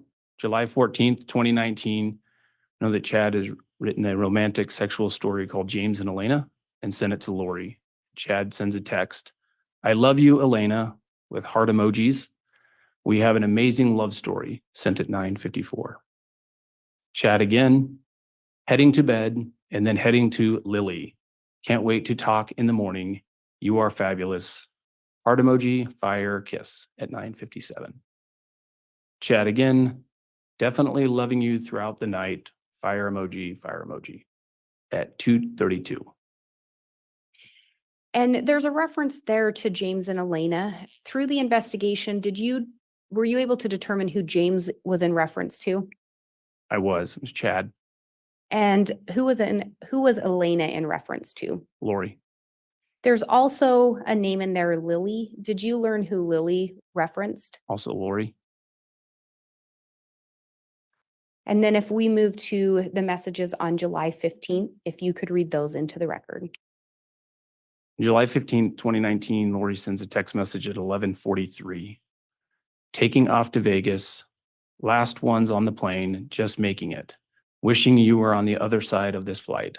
Love you so much. And then 2 heart emojis. Chad replies, love you more. Keep me posted, my beloved angel, with a heart emoji.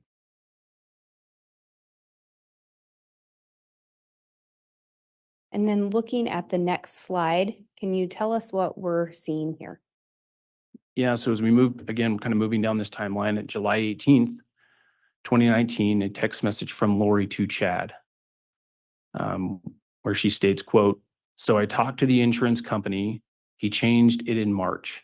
So it was probably Ned before we got rid of him. They can't tell me to who, of course, but it's done.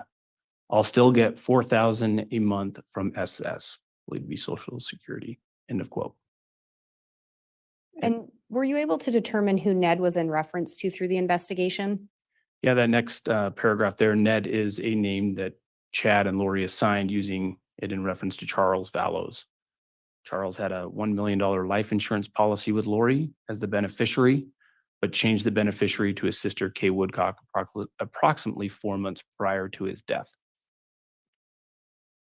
And when you're reading that message, did it catch your attention? It did. And what about it caught your attention? Clearly, this was something that was of importance to both of them, both Chad and Lori.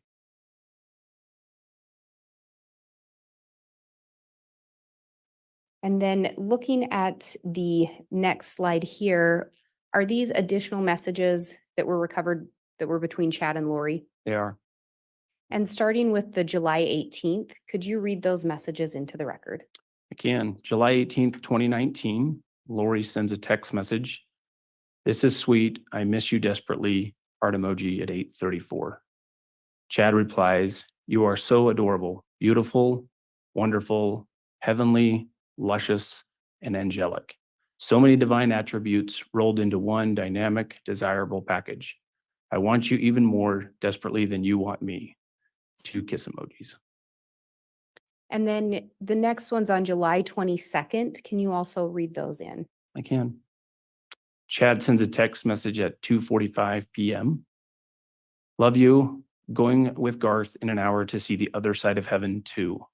Missing you desperately, but so excited to be with you. Heart emoji, heart emoji. Lori replies, you will love it, with a heart emoji. Chad replies, not as much as I love you, with a heart emoji. Lori replies, I love you. You will enjoy the scenery. Looks a lot like Kauai, a lot. Looks like Kauai a lot, with 2 beach emojis, I imagine those are. Chad replies with a smiley face.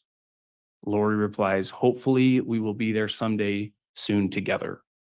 Chad replies, that is the plan, with a fire emoji. Lori states, and my greatest desire. Was there something about these particular messages that caught your attention? That's second to last one where Chad states, that is the plan.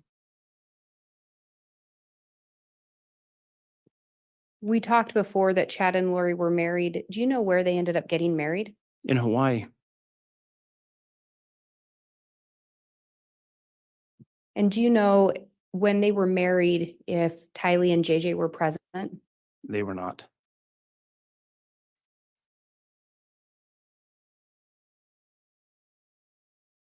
And then looking at this next slide, can you talk to us about that July 26th message? Can.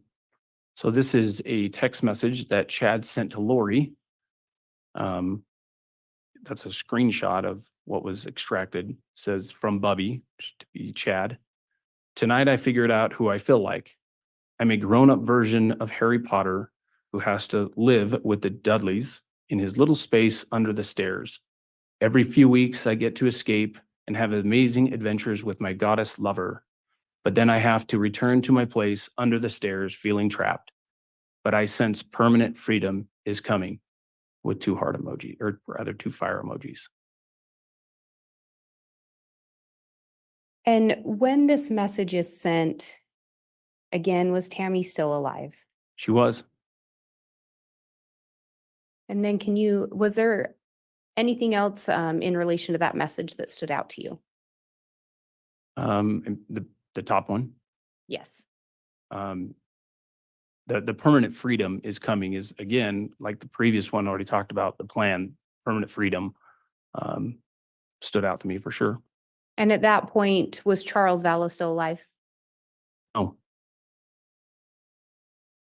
And then if we can move down to that July 30th, can you read that text? I can. July 30th, 2019, Chad again sends Lori a text message.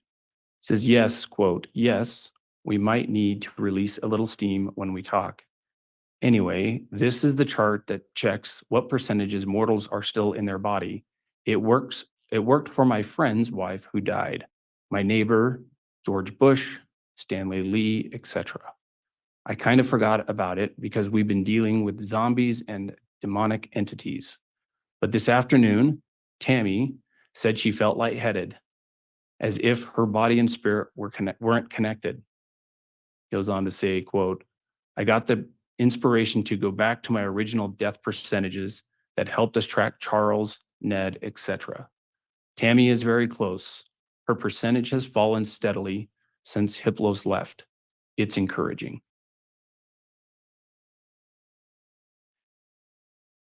Through the investigation, did you determine who Hiplos or Iplos would have been referencing? I don't remember that.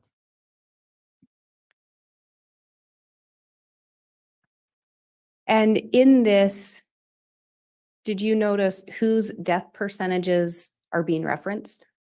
Yes, Tammy's.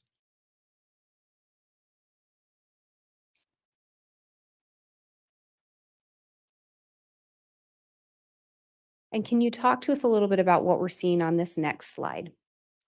So August of 2019, we know that Chad again traveled to Arizona where he stayed with Lori.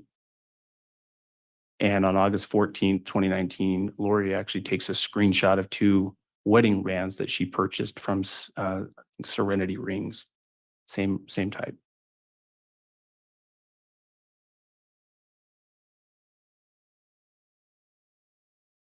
And again, at this time, Tammy Daybell is still alive. She is.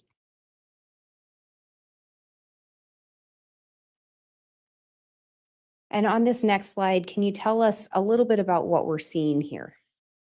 So this is also text message content on the far right between Lori, Zulema, Chad.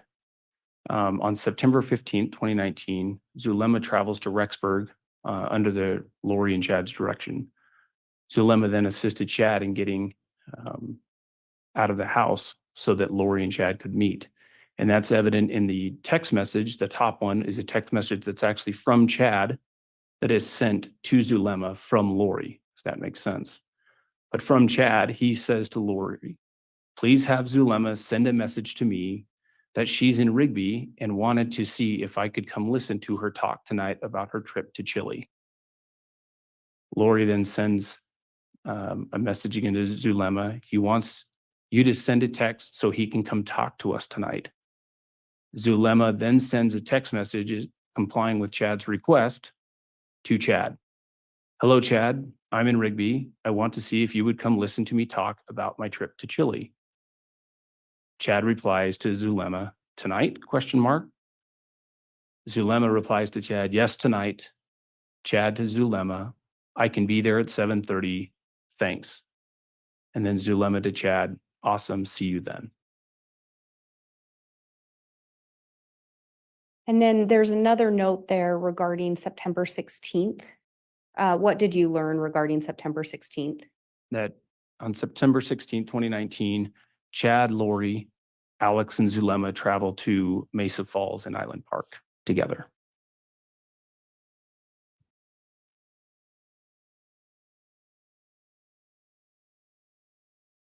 And then looking at this next slide, can you talk to us a little bit about these messages? So on October 3rd, 2019, there's a text message from Chad to Lori at 21:31 hours, which is 9:30 p.m. Good night, Angel Lily. So excited to go on our date, fire emoji. October 4th, 2019, text from Chad to Lori at 0420, which is 4 o'clock in the morning. Dreaming of caressing you in bed. I adore you and Osholo you. Heart emoji and a fire emoji. And were these copied over as found? They were. Do you believe that that message contained a typo? I do. And which word do you believe is not accurate? Judge, I'm going to object, calls for speculation. Sustain. Through the investigation, did you ever learn of any kind of a meaning of Usholo? No. And then on that final note there, can you tell us what that's about? October 4th through the 5th, Chad urges Tammy to go visit her family in Springfield, Utah.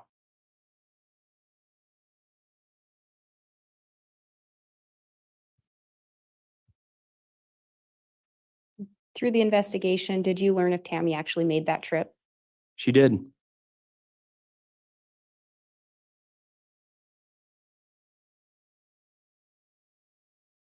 And can you now talk to us about the text that we're seeing on this slide? So during these texts, we do know that Tammy has made it down to Utah during this time, during these text messages. So the first one, text from Chad to Lori at 8:45 in the morning. Thank you for sending me that paragraph, beautiful Lily. I'm eager to see you soon. Trying to hasten her departure. I love you endlessly, with a kiss, heart, and fire emoji. Same day, Chad to Lori at 10:24 in the morning. Again, Tammy is still in Utah. It is dragging on here, but I should be to your house around 11:15. I want to talk to you first, of course. So maybe tell her I can talk from 2:15 to 1. And then a follow-up text from Lori to Alex, her brother, at 4:29 in the afternoon. Again, Tammy's still in Utah. Quote, we are supposed to go on a real date tonight, but we are discussing it. Perhaps an evening at home would be better so we are not out and about. I'll let you know. But you could come and sing with us after your shower. Heart emoji. The last one, October 5th, 2019. Again, Tammy is still in Utah. There are 3 deleted messages on the Lori Vallow iCloud account from Chad. And those are going to be shown on the next slide. And in relation to when Tammy was in Utah, do you know where Lori was living at that time? At that time, she had actually moved up to Rexburg. And do you know where Chad was during that time period? Rexburg.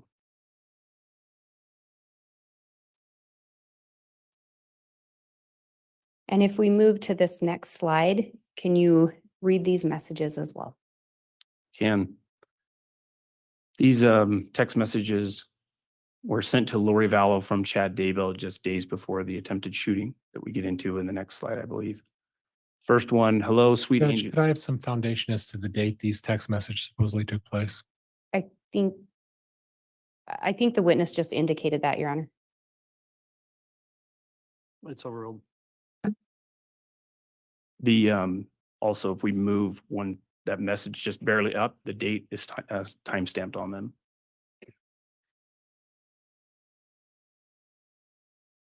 You'd have to go. That skipped. You'd probably have to exit this particular. Can you see the I can see the text. Yeah. They're going to be right around the same date at the bottom. So the first one. Judge, I'm going to object at this point. There's no indication of who sent these messages to who. In fact, the notation says unknown. and Response. Your Honor, I think if you look over to the right-hand screen, there's an indication on the slide of who the text messages went to and from. Okay. And Judge, could I voir dire in aid of objection? Well, in lieu of that, the exhibit's been admitted. I think that's appropriate for cross. There is an indication, so I'll overrule the objection at this time. Ms. Blake, this is a lengthy enough exhibit.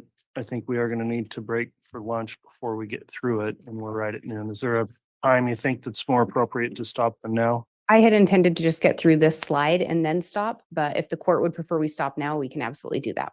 Let's go ahead and go through the slide. That's fine. Thank you. If you can read these into the record. I can. First text message. Hello, sweet angel. Big news about Tammy. Please let me know if you are awake and can talk. I love you. And then 2 emojis. Shortly after, the short version is that she has been switched. Tammy is in limbo, and a level 3 demonic entity named Viola is in her body. It happened about 10 p.m. and was done by Tammy's sister, Sam, who I always knew was 3D, but it turns out she's multiple creation. Next, quote, Viola has been attached for about a year to my niece, Danica, who is Sam's 12-year-old daughter. I have connected with Tammy in limbo, and she is very frustrated and upset. She wants Viola removed as soon as possible. Viola seemed to be similar to Penelope. The personality differences from Tammy should be evident quickly. Please seek a confirmation on this, but I have checked 3 times since I got home and get more affirmative answers each time. Next quote. Sam is much like Brandon. She has been my biggest enemy over the years. She refuses to read my books and threw the biggest fit when we moved to Idaho. She has only visited us when the kids got married and always fled Idaho within hours, like she was being burned. She's definitely comparable to Brandon and Summer. The last text, not fully sure of the timing for removal, but once her actions verify the differences, I don't want to wait. And Your Honor, if we would like to break for lunch now. Okay, let's go ahead and do that. We'll take our lunch recess at this time. Come back on the record if we can at 1 o'clock, please. All rise, please.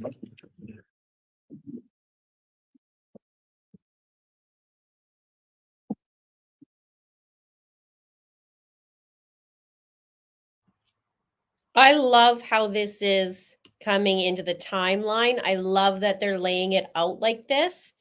This is really good. It's bringing it on home and it's showing. So we must be getting nearing the end, right? So showing step by step. This is what Chad did. This is what Chad did. This is what Chad did. Here we go. Here we go. Here we go. This is interesting here. The big news that about Tammy, we've heard that text before. Tammy switched. She's in limbo. She's a level 3. Her name's Viola. And he said something that was done by Sam, who is Tammy's sister. He said, this is same like Brandon, refused to read my books. And Sam's like Brandon and Summer, not sure of the timing of her removal. So this is interesting. I love that this investigator is also reading all the emojis. I think that's important. It sounds like it shouldn't be, but it is. Then we also earlier had John going through this new evidence in the garage that the prosecution allowed in. And we talked a little bit about that. There was duct tape, fire starter, canisters, torch flames, knife, saw, Dremel. And that was all found in Lori's garage, not Alex's, and obviously not Chad's. However, Chad likes to hide things, just like he deleted things, just like he hid things. He hid his affair. He hid the hiding. So you don't know. What if Chad did buy that stuff? What if that was Chad's? What if Chad's grabbed it? You don't know. Chad was over at Lori's quite a bit. In fact, he moved to Lori's.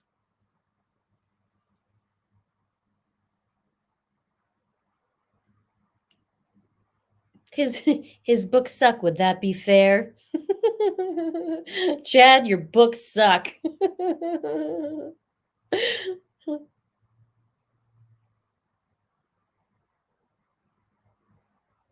Loin fire emoji, loin fire emoji, loin fire emoji. Say that 3 times fast.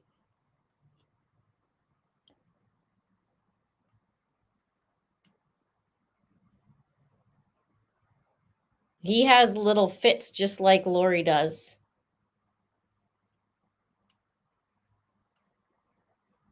That's right. Chad would be living there then because Chad moved to Lori's house right after the memorial, if not the same day of the memorial of Tammy. So, no, actually, I've had like a third of the coffee. Whenever I get really hungry, I get loopy. You guys will see me get more giggly. That's from being hungry. And then I went and got some apple with some cinnamon on it and I ate it. And I had my vitamins, and I got to read you this. Where did I put the pack? You guys probably saw me. Yeah. Where the heck did it go? It was right here. I did not move. There, it fell. Today's quote from Linda's vitamins. The difficult I will do right now. The impossible will take a little while. Billie Holiday. Look at that. I love the timeline.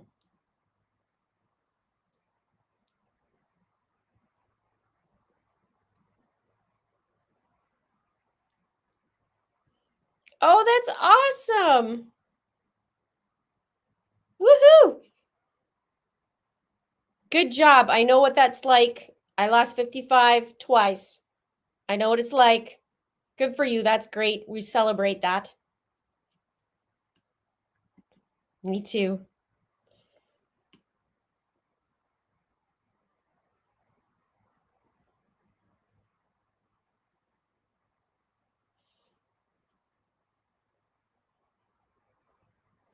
Yeah, so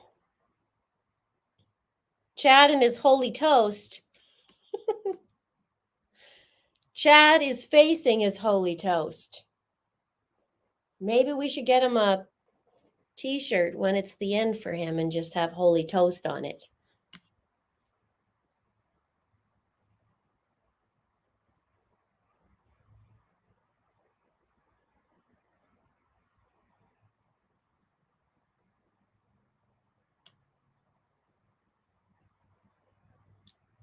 So, what do you think about wrapping this up in a nice little bow today? I feel like, first of all, Detective Hermosillo is amazing on the stand. He knows how to deal with these people. He's done tons of different testimonies, and he's so good, and he knows not to give anything to John where he's stepping. He says what he needs to say, but he doesn't give anything to John. And that is, I love it. I love it. That's why John can't stand it, because he's like, oh, I can't make Detective Hermosillo say anything.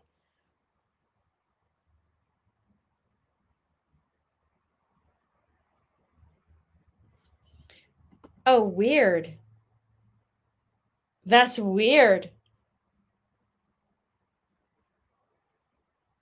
Ray is so good. We love Ray. The girls in here love Ray. I hear you girls going, ooh, ooh, ooh. He's great. But you know what? Here's the thing we can't forget. Detective Hermosillo was on that ground hand scooping dirt to get to Tylee and JJ. So we can't forget about that.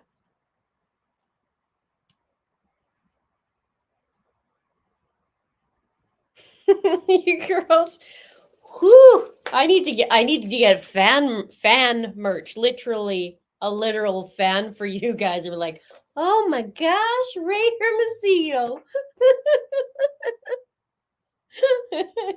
Hi, Ray. He's amazing. So, of course, it deeply affected him for life. And so he's just amazing. And he's been there. I saw him at the preliminary hearing watching. He's everywhere. So he's awesome.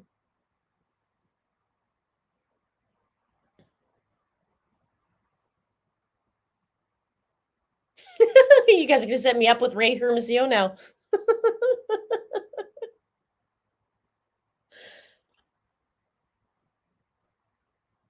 Oh, now you're gonna plan the wedding to Ray. Hey, maybe you guys can find me a good human. You know what my son said the other day? Okay, it was Mother's Day. And my son woke up in the morning and he said, Mommy, you need a boyfriend. And I said, Why? And he said, Because then he could help me make breakfast for you on Mother's Day. I said, Well, that's okay, honey. Oh, Hermosillo's married. No dice. No dice. I don't do long distance relationships, okay? There's enough emotionally unavailable men out there. I don't need it to be extra far for anybody.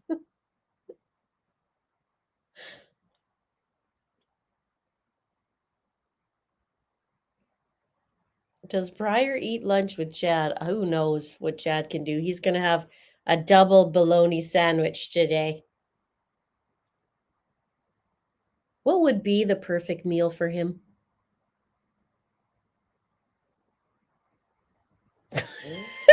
You guys are so funny.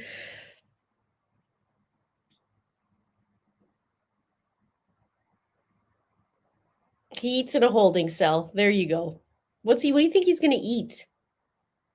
I feel like I would make him a special menu, like watered down, some sort of watered down drink. So you just get like just a hint of flavor, but not enough. Yes, 67 is too old for me. I'm sorry, but 60s that's too old for me.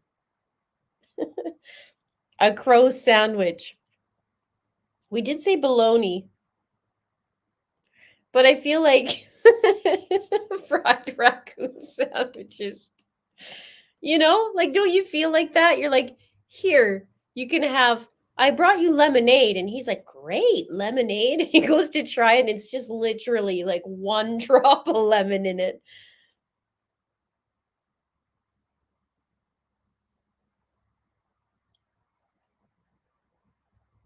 Yes, but what kind of jailhouse sandwich would that be?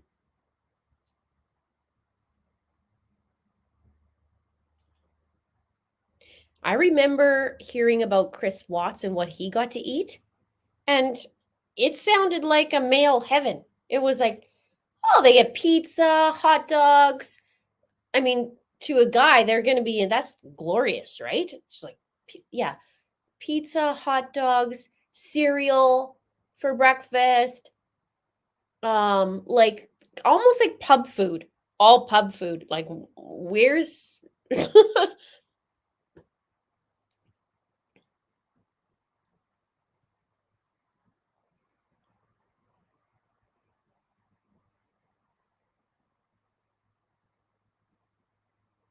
what about, okay, there, that's what I was thinking of, spam.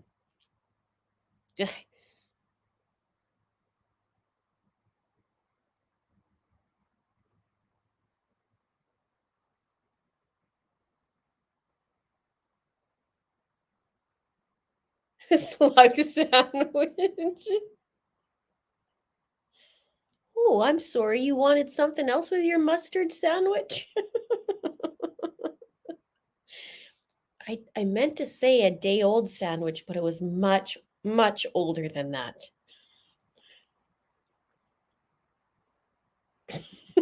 Schmeat. Yeah, like Letitia. Remember Letitia Stout wrote, was it that? Smeat. She called it Smeat. Letitia had a problem with it and called it Smeat sandwich.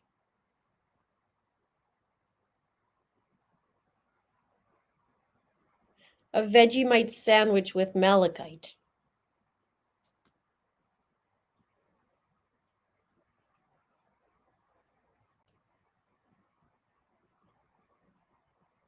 My great nephew cooked for a local jail, then inmates didn't want to leave. Just wonder what else we could give him. Knuckle sandwich and poop soup. See, Doug? This is what I'm talking about.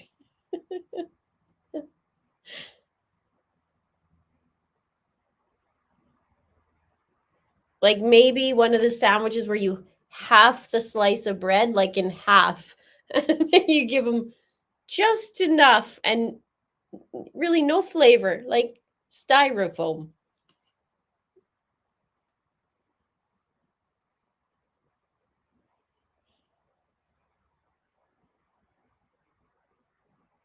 I am curious what they do eat, like legit. Now, I'm sure it's going to be different from jail than it is in prison. When he goes there, not if, when. But I would like to know what he eats for some reason. It's like that notorious.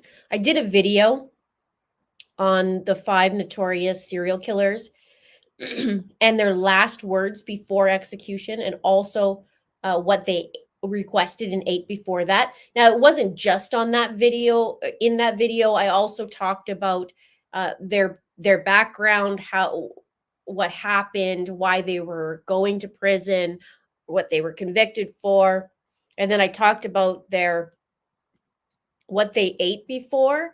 It's just interesting what they choose, and then also the last words before they died. And so I'll get you guys that. You might not have seen it.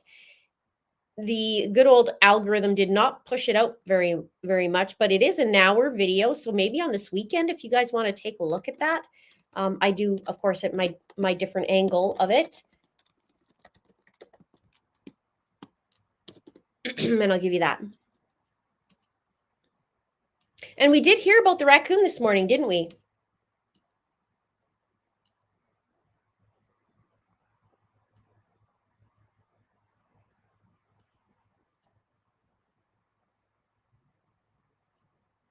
Wouldn't that be good? I'd make a sandwich and be like, I made you the Elena this morning.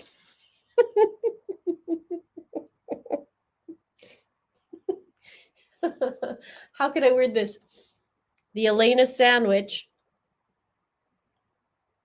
It seems like it'd be good, but it's not. It's like you think it would be locked and loaded, but it's really nothing. No, let me serve Chad Daybell.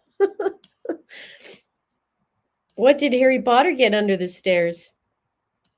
He will be eating crow for life.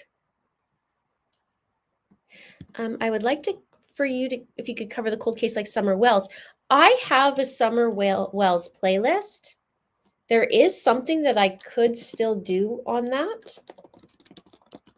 There's a few things. I did some behavior stuff too in that, I believe. I'll give you guys that. And a timeline I did in there too. Summer Wells.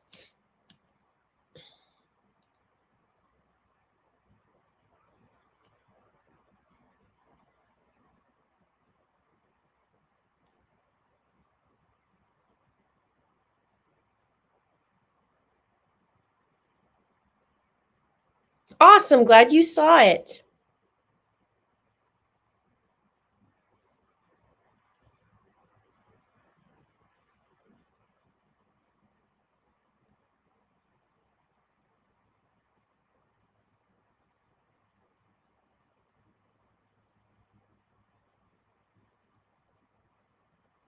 Awesome. Glad you guys liked that. If you haven't seen it, give it a look. It is an hour, so get the popcorn out. Today's lunch is a ham sandwich according to the menu. Look at that.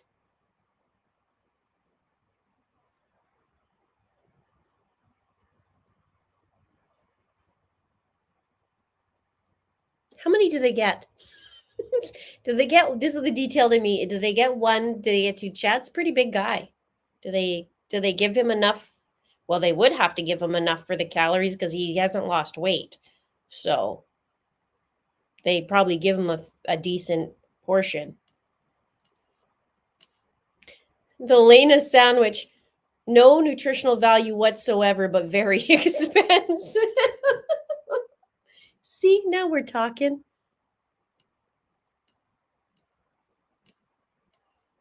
Thank you guys for watching. How do I find the video so fast? Oh, in my back list, I can search for it. That is if I remember what it's called. That's the other thing I've done over, I think I'm at 550 videos, something like that. Close enough to baloney.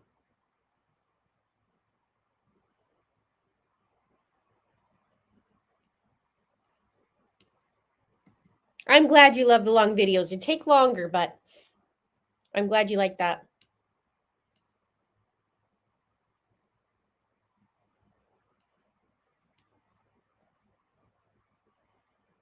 Gods don't need food. Yeah, let's show us. Show us.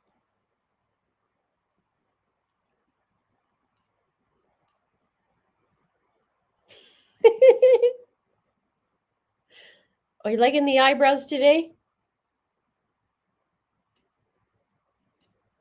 Love that. Thank you.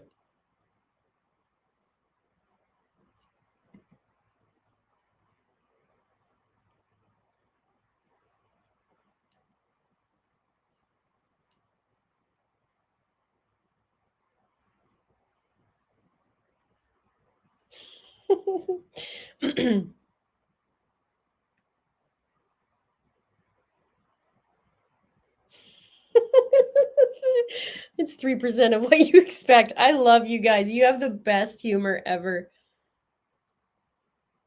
The raccoon, they kind of sort of mentioned it.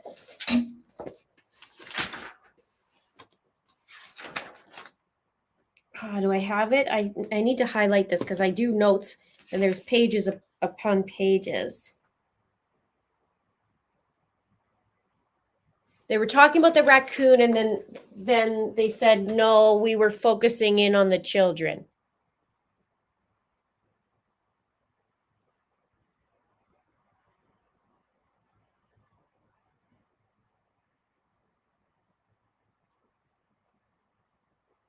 Tara Rose, why can't I do a super chat? I don't know.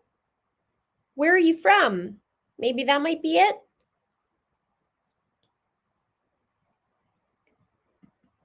Yeah, just let me know where you're from. Sometimes some countries, they don't allow it, but if you're from the States or Canada or something like that, it should be. And if you really do want to, I have other alternatives as well. I could try if you want. I appreciate that. Thank you. But if it doesn't work, it doesn't work. But if you let me know what the country is.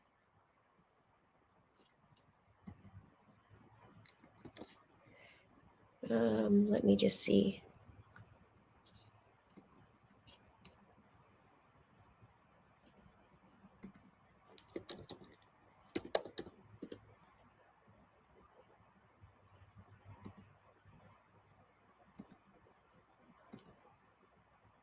I have to make this bigger.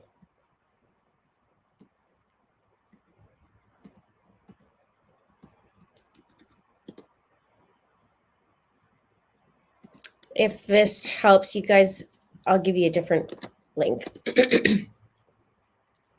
Oh, you're from Alberta. That's weird, Tara. You should be able to. Super weird. Canada should be able to do. I don't know if you have a weird, like, does it give you a weird error message or?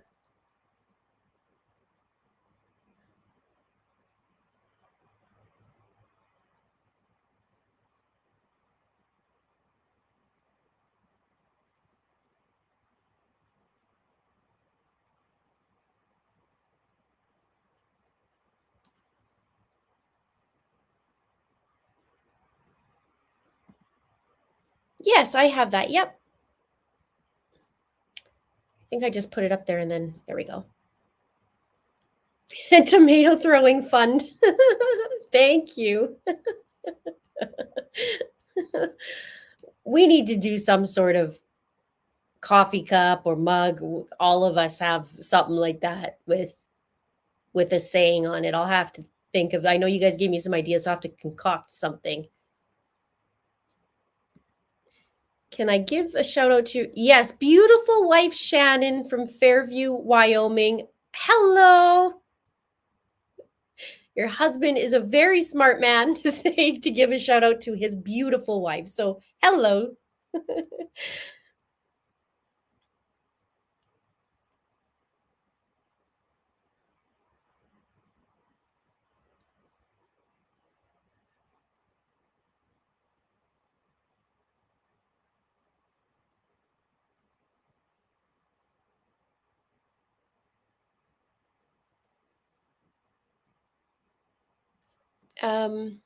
I'm the one who found you, or you found me rather. I was listening to someone else and you popped up talking about your who's who in the zoo. Well, awesome. Welcome.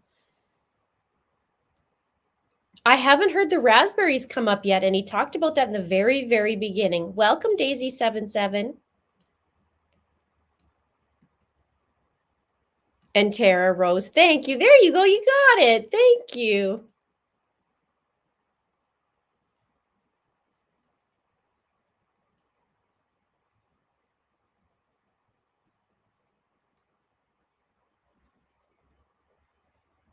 Did they actually say that there was one?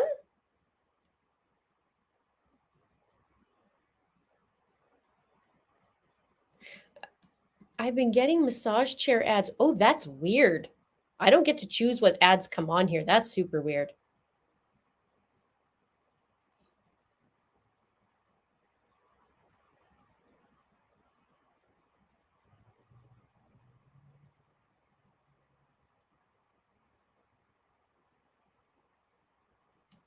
I don't remember about the raspberries that never took. I don't remember that part.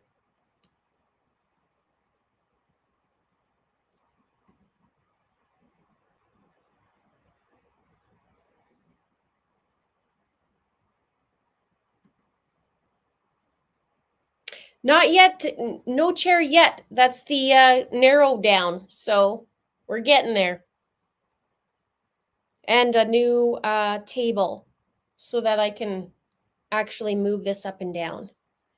I'm going to see on the weekend if I can go test out some in person as well before I order one, because I'm so short.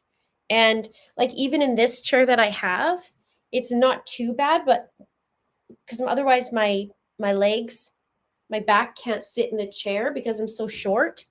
So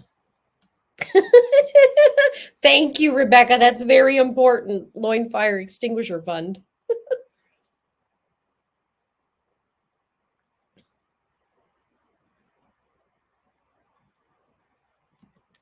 I wonder what Samantha Gwilliam thinks now that the audio is played saying she and her daughter were dark. Yeah, I wonder if she knew about that part before.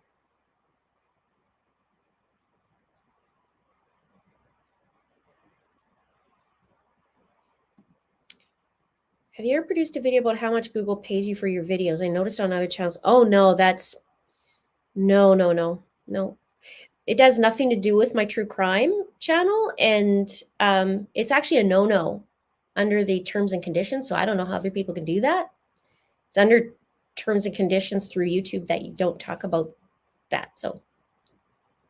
But thanks for your question. Am I feeling a little bit better? I am. My back is still sore, but I'm going to Cairo this afternoon at 4 p.m. So, and this new guy that I found is amazing. So it's good. I think lunch is over at 1, so I'll be going quickly to go get some food. Love your insight. Keep it up. Been watching you. Thank you. Oh, no way. I was driving when raspberries made the appearance. You guys, you got to give me the lowdown on the raspberries because we were waiting for that to happen. I knew that he brought it up in the very beginning. The pet cemetery got its place because the raspberry didn't take there. And I remember John saying that at first.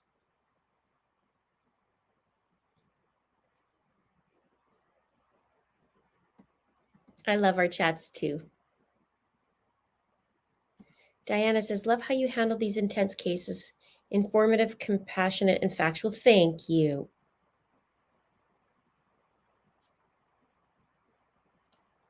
Thank you.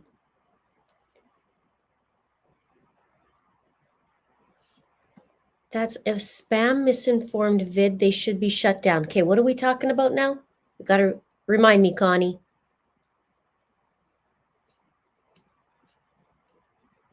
It was a nothing burger? Okay. Thank you. Thank you. I appreciate that.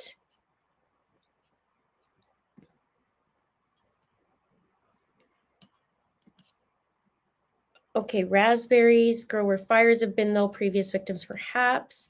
Well, I knew that the raccoons like to eat raspberries because when I first heard the raspberries, I thought, I gotta look that up and learn that. So I had wondered how that tied in.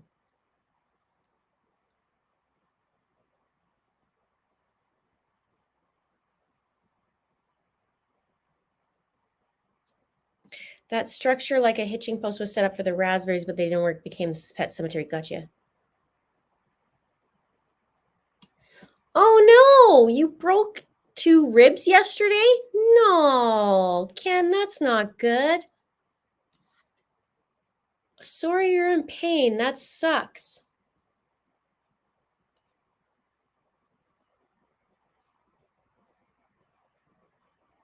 And you're 2 weeks away from having your 3rd baby. Congratulations. Shelby on here is also pregnant. We've been through 2 pregnancies with Shelby.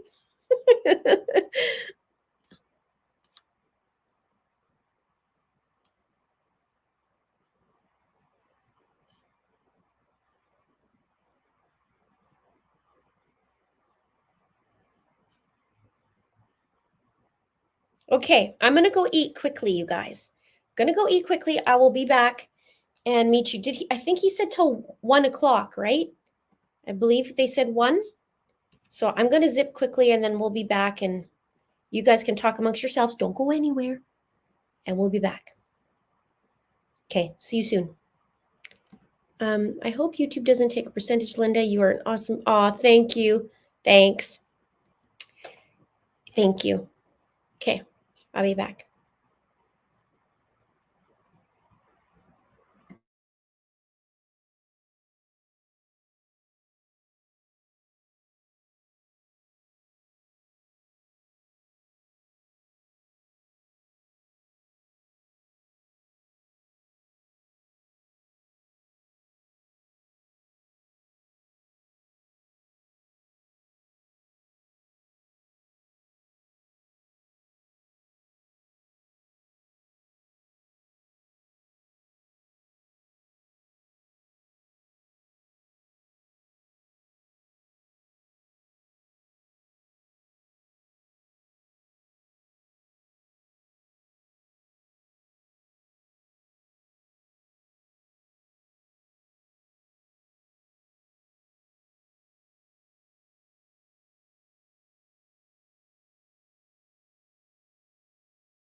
All right.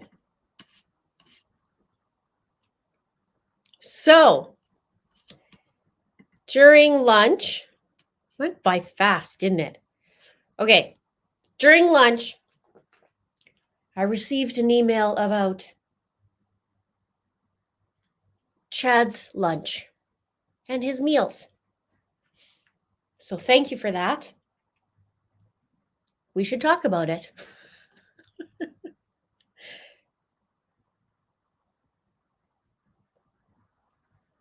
Okay.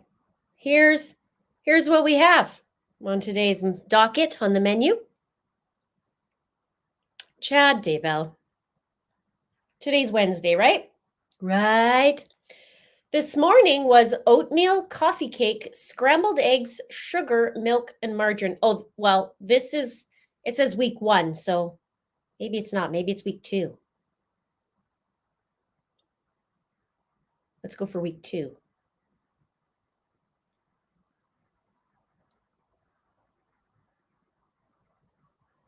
Oh no, the breakfast and lunches are the same or seems to be, and then the dinner's different. Okay, let's talk about it. Oatmeal, coffee cake, scrambled eggs, sugar, milk, and margarine for snack fresh fruit. Lunch, ham salad.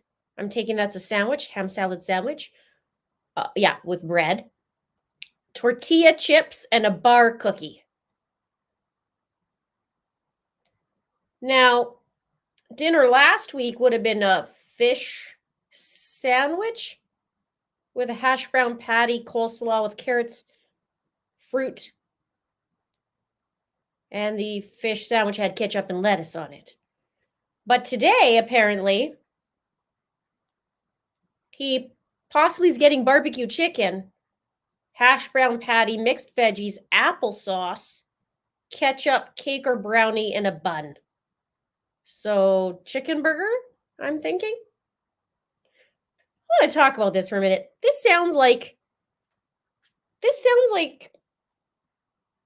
I'll just talk about the dinners, okay? You tell me what this sounds like. Dinner, roast beef with mashed potatoes and peas, bread with margarine, pumpkin cream pie, fruit with and gravy. They don't really all lump it together. Next day, chili and cornbread with a bunch of stuff. Next day, beef pepper patty with carrots, bread, margarine, fruit, mashed potatoes, and gravy. Jello. I read the barbecue chicken. Tomorrow, hot dogs with baked beans, veggie sticks, ranch, fruit. It's better than how I eat. Lasagna's on, I think a lasagna on Saturday with a tossed salad, bread, ice cream.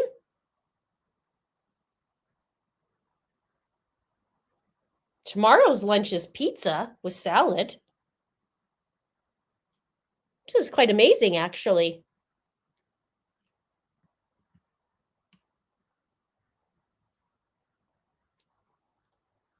Right?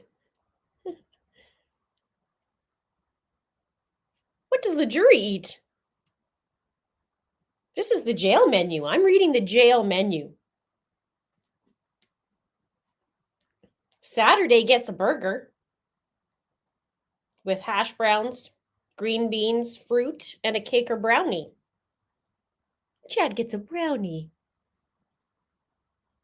Although Saturday morning he gets bran flakes. So there's that.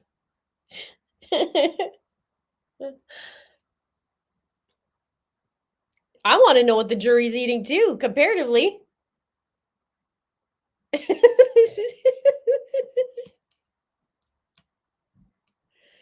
Wow. Okay, let's see what next week's dinners are. Chicken patty, noodles, mixed veggies, bread, margarine, iced chocolate cake, tomato sauce, and cheese. Wish they would have lumped this together so I know. Well, and the next day's beef tacos with lettuce, tomato, onion salsa with cake or brownie and beans. scallop potatoes with ham, bread, broccoli, fruit crisp, and margarine. The next day, macaroni. Taco macaroni? What is that? Is that just like ground beef with taco seasoning and macaroni? Green beans, applesauce, cake or brownie, beef burrito the next day with corn, salsa, Mexican rice, pudding, lettuce, tomato, and onion, and a banana. And then by next weekend, turkey a la king with broccoli, biscuits, margarine, fruit, cake or brownie. And on the weekend, meatloaf, parsley, potato, tossed salad, vinaigrette. You guys were telling me about funeral potatoes the other day. And then week 4 is pizza with a tossed salad, chocolate cream pie and fruit. Next day, chili macaroni, carrots, bread, margarine, fruit, cake, and brownie. Next day, cheese ravioli, spinach, bread, margarine, fruit, spaghetti sauce. And then the next day, goulash, cornbread, margarine, peas, fruit, jello, and egg noodles. And then hamburger patty, hash brown patty, coleslaw with carrots, ice cream, a bun, chicken patty, a bun, pineapple, cheese, 3-bean salad, cake or brownie. I don't see anything tough about this stuff. Is it that bad? Like, I don't know. Diced chicken, steamed rice, carrots, pineapple slaw, bread, margarine, lemon pie, and I guess he gets teriyaki sauce with his diced chicken and steamed rice. So there's that. This menu is not awful.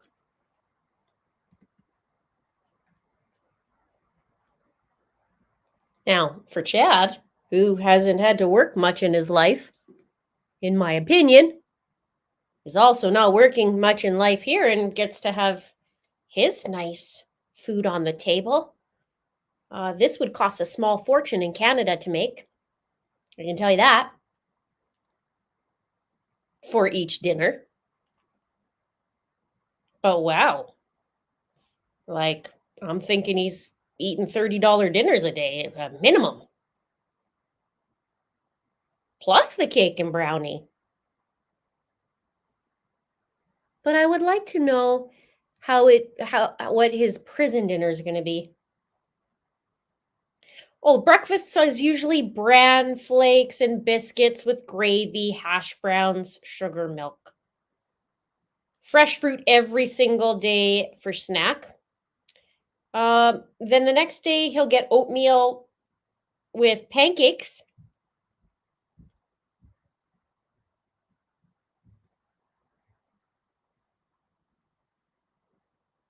Hang on for a minute, you guys.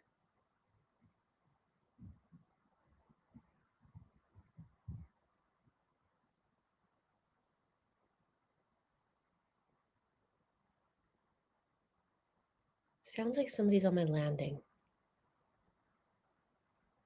Okay, no, we're good. Okay, the next day it says farina. Isn't that flour? What is that? French toast, margarine, sugar, milk, syrup, oatmeal. I already said this morning was oatmeal, coffee cake, scrambled eggs, sugar, milk, margarine. Pumpkin bread, no pork sausage, sugar, milk, margarine, farina. Is that like maybe like kind of like an oatmeal? What is that? It's like porridge? Cream of wheat. Okay, yeah. I gotcha. And so oatmeal, bran flakes, or cream of wheat each day. The only thing I'd be able to eat is oatmeal. Lunch, muffin or cereal bar with sunflower seeds, or a turkey salad sandwich, peanut butter sandwich, ham salad sandwich, which was today's fare, peanut butter and jelly sandwich, deli meat sandwich, peanut butter and jelly sandwich. I actually like peanut butter and jam. So, hey, maybe I need to go to jail. No, I don't. No, I don't. Just joking. Just joking. He gets spaghetti. I mean, really? Why is he getting fed if he's a god, though? I mean, honestly, this should be just blank.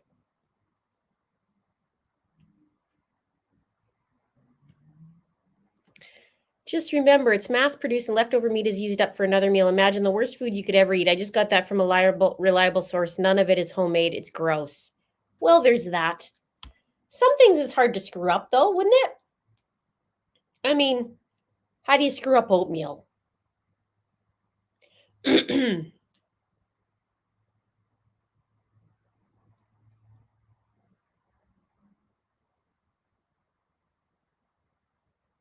Yeah. Letitia loves her. Yeah. Translated being should not have food.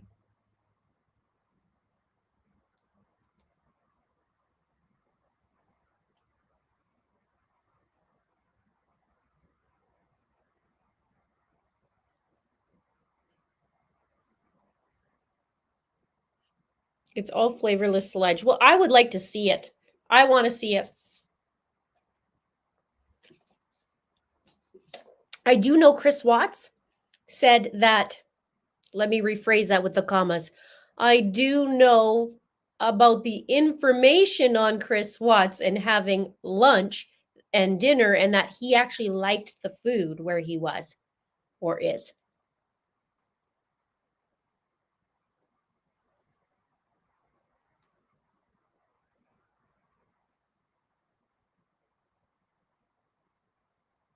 It's true. Just because it reads like it's good doesn't mean it's good. I wouldn't be able to eat a whole lot. Wonder what they do for people who have gluten allergies, or do they care? Like, too bad you don't like it, just eat it. Okay, looks like I'm not eating any of it. Except for the carrots and the fruit.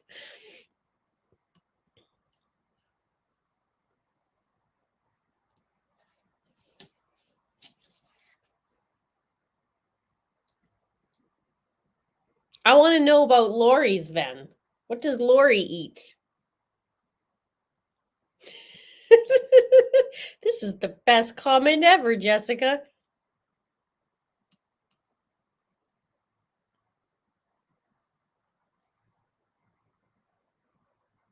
Yes, Koberger gets a vegan diet.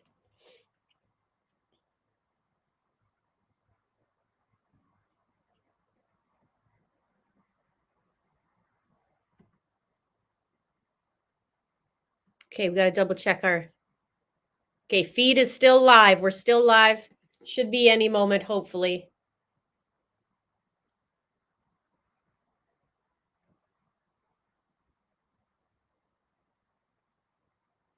Yeah, exactly, David.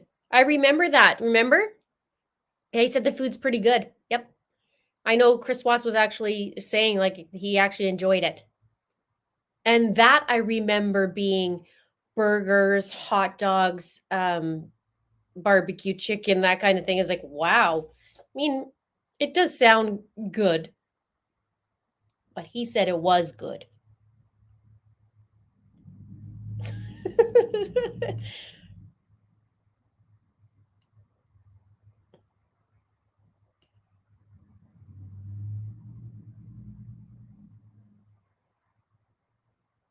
Lori's got to keep up with her $1 million figure.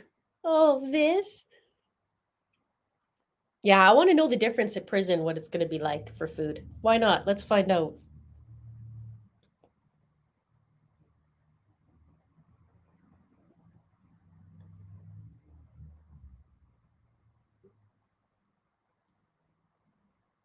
Now, do you think there's going to be a hint from any, like, of anything? Do you think there's going to be any bit of doubt for the jurors? What do you think? Let me know. Tammy said something that he was standing in front of her and shot the gun and misfired, and she felt air blow by her. That was probably a paintball gun. I don't remember the air part, but there was speculation about it misfiring. So something happened and it didn't go off. But I'm curious too, with someone coming up to her or Alex coming up to her, the way the road is, I don't know the traffic there. I'd have to ask Matthew if he's still in here. Maybe Matthew will come back if Matt's coming in. If there's much traffic on that road, because it's peculiar to me how he would just go up to a main road to do that, unless maybe it was just a fake, just to see what happens. I don't know. We are waiting for trial to get back from lunch. No doubt, no doubt. Chad and Lori can eat grass. No doubt at all. Yeah, this is going to be interesting. All right, please. The court be back in session. Okay, here we go. Thank you. I believe the jurors are lined up or close to lined up, so we can just remain standing until they return, please.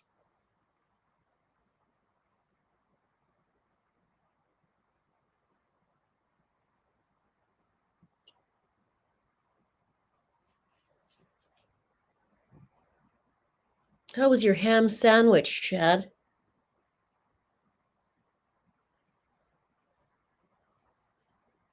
Ham salad sandwich with tortilla chips and a bar cookie. Let's get into it.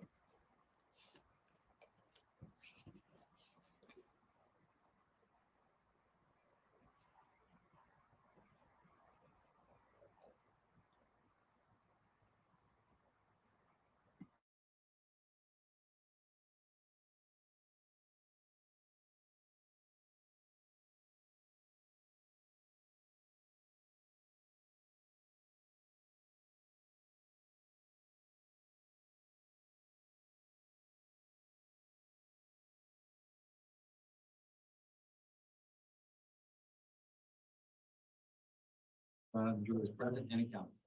Thank you. Please be seated.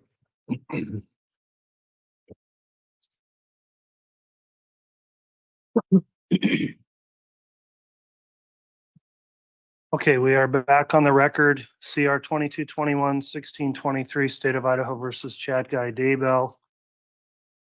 Concluded the lunch recess. The jurors are all returned and accounted for, and Investigator Edwards is on the stand on direct examination. Exhibit 398 had previously been admitted and was being published as part of direct. Ms. Blake, if you'd like to continue with the witness, you may. Thank you, Your Honor. And may I be handed Exhibit 398 again? You may.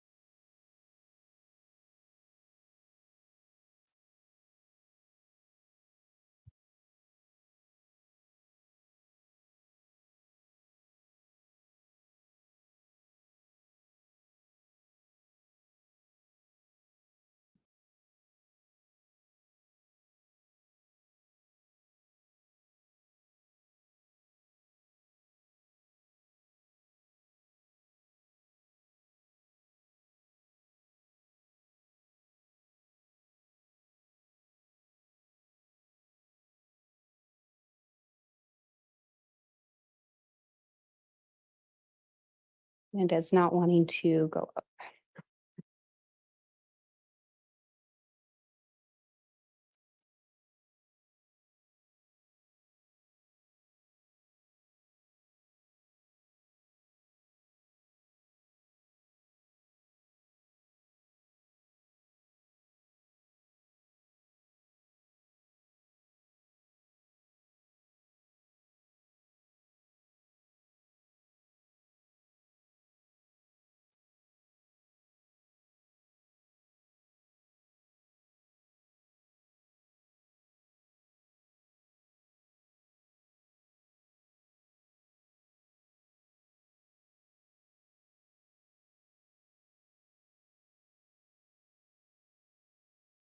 Go, Lindsay, go. Go, Lindsay, go.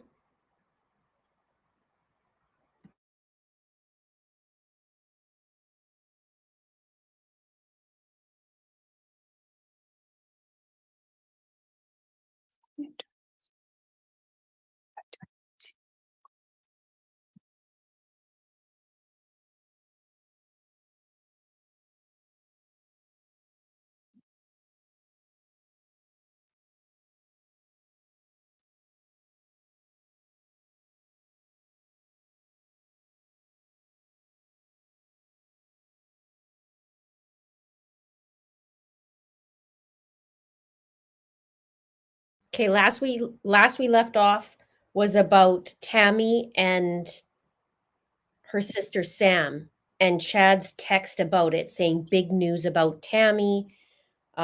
She's switched, she's in limbo, she's now Viola.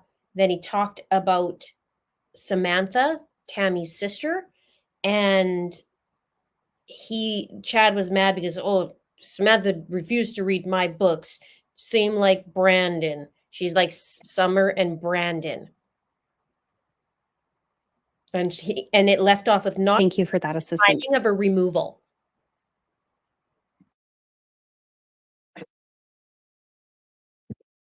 Investigator Edwards, do you recall leaving off with this slide? I do. And again, these were messages sent in the days before the attempted shooting of Tammy Daybell. Correct.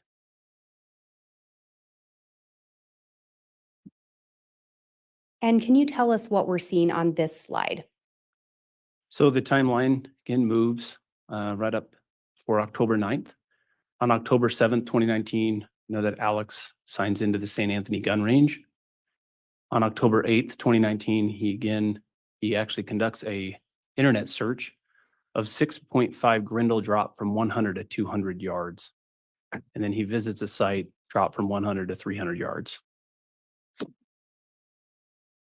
And in looking at those searches, are you aware of some of the firearms located in an apartment associated with Alex Cox? I am. And was one of those firearms, in fact, a 6.5 Grendel? It was. Can you explain a little bit about what the drop means? I can. Yeah. So the image on the right is kind of I'll give you a visual idea of what we're talking about, but drop is actually what that bullet does is it comes out of the weapon, and what the searcher is looking for right here is what that distance is and what effect that will have on the bullet. So the farther out the shot, that bullet naturally just drops, right? And you can compensate for that with your scope. You can make an adjustment on your scope so that you can shoot and hit targets that are further out past 100, 200, 300,000 yards, whatever it is. And then it looks like there is also a visit to the gun range on October 8th. There on October 8th, he again signs into the St. Anthony gun range, and then he conducts a Google search for a Rhode Island area code, which is 401. And did you learn a significance with that 401? I did. What was that? So we can go to the next slide. There's a 401 number that is used by Chad Daybell. To date, this phone has not been located, but two burner phones are used for the first time on October 9th at about 9:15. A burner phone is an investigative or an inexpensive cell phone rather, designed for temporary or sometimes anonymous use, and then it can be discarded. And I think you indicated there were two burner phones. There were Do you know who those phones were associated with? Alex and Chad. And then there's an indication here as well of some real phone numbers. Can Yeah. you explain what those are? Yep. The 208-690-9374 number was Chad's real phone. And then the last number on there, the 408-0351. Yeah, sorry. I did this last time. I apologize.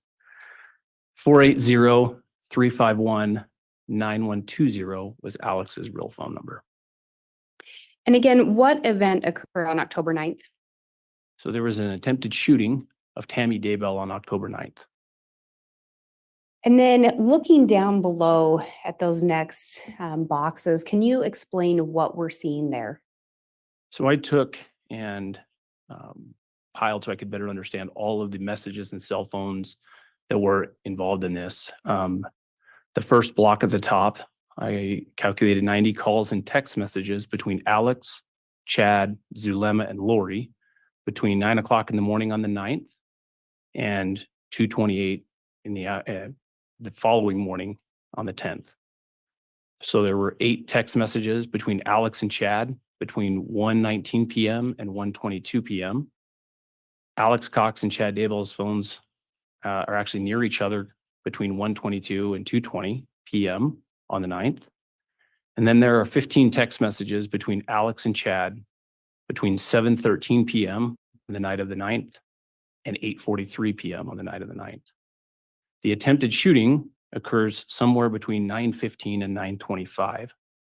And then there's 4 additional text messages between Alex and Chad between 10:28 PM and 10:29 PM. And through your investigation, did you determine where Zulema and Lori were on October 9th? I did. Where were they? They were in Arizona. Did you learn of anything that they were doing on October 9th? I did. What was that? I learned that they were doing a casting about the same time. Do you know where Chad and Alex were located? I do. Where was that? In Rexburg, Fremont County. And when we see these messages being exchanged between Alex and Chad, was that a combination of all 4 phone numbers listed here? It was.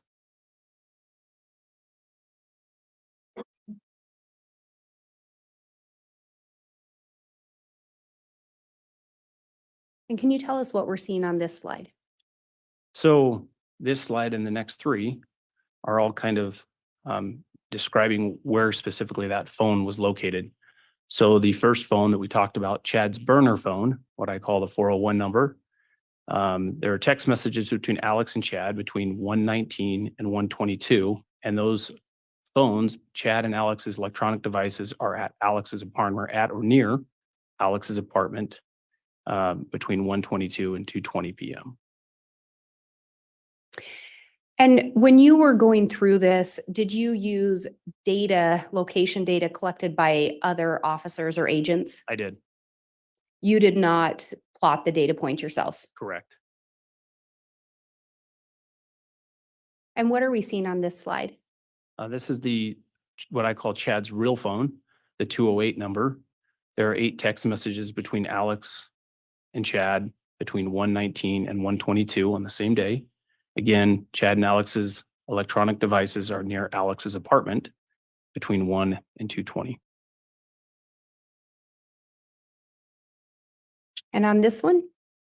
So this is the Homer J. Maximus Gmail account for Alex, which is attached to Alex's real phone, 480-351-9120. And again, Chad and Alex's electronic devices are at or near Alex's apartment between 1:22 and 2:20 PM. And with this slide? So this is where it changes. We know that Alex's real phone then travels south to Idaho Falls. And so between 2:40 and 3:18 PM, Alex's electronic device travels to Idaho Falls Sportsman's Warehouse.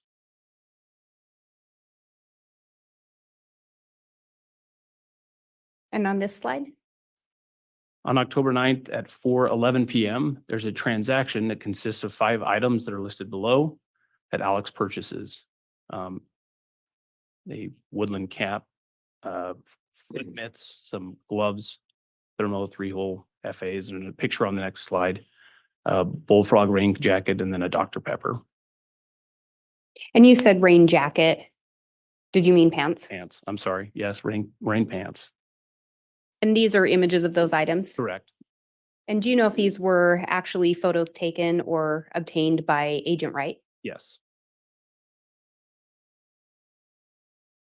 And what are we seeing on this slide? So this is now that same day, Alex's electronic device has since gone back up north towards Fremont County and actually drives past the Daybell residence. The device moves to the area of Daybell. You can see that it comes up, the little green CD little image is the Daybell property or residence, and the arrows indicate the travel that Alex's device went. Through the investigation, did you learn of anyone besides Chad that Alex knew in that vicinity? No, And what are we seeing on this slide? this is a few minutes after he goes past the residence. He basically turns around and comes back past the Daybell property. As part of your investigation, did you review the events of October 9th of 2019? I have, And to be clear, you were not involved in that initial investigation. that is true. Can you talk to us a little bit about what's indicated on this slide and what we're seeing? So this is the two photographs. The one on the left is an overview of the Daybell property. And you can see that there's a driveway that comes in off of 200 North, and then another driveway that comes in off of 1900 North. And the image on the right is a photograph at the front of the Daybell residence showing that driveway on 1900 North. On October 9th, at approximately 9:15, the first 911 call to Fremont County Sheriff's Office is made by Joseph Murray, who is Tammy's son-in-law. And I think you said at 9:15, is that the time? Sorry, I read 9:41, sorry. Not a problem. And with 9:15, are you aware that that's when Tammy indicated the event had occurred? Correct. So from your understanding, the event was not called in immediately. Correct. It was not. And I believe there should be a pointer somewhere up there. Do you see that? I do. And can you point out again on the overview image where the two driveways are? So driveway number one here, and then the second driveway right here, which is the same driveway right here.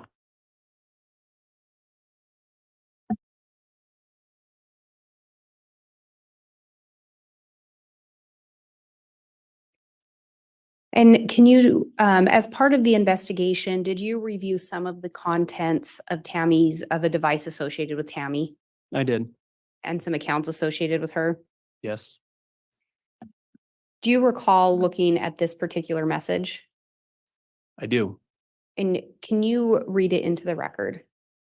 And on October 13th, 2019, Tammy sent her son, Mark, an email, who was serving an LDS mission at the time. And it says, quote, "I was coming home from clogging. It was about 9:15, and I backed into the front driveway. I was getting some items out of the back seat. We had made freezer meals for enrichment that night and my clogging shoes. I realized someone was by the back of the car. I looked up, thinking it was Dad or Garth to help me carry stuff in. Nope. It was a guy dressed in all black with a ski mask on, pointing a rifle at me. I think I was a bit in shock because I just said, 'What do you think you're doing?' Then I noticed the rifle was actually a paintball gun. It had a hopper on top. The guy started pulling the trigger, and I could just hear the clicking and a whooshing sound of an empty paintball gun. He stayed standing by the back of the car, just pulling the trigger while pointing the gun at me. For some reason, I kept asking him what he thought he was doing. At that point, I was actually more annoyed than scared because he was standing between me and the door, and he didn't step toward me or even say anything. The scared part came after, when my brain thought of the other things that could have happened.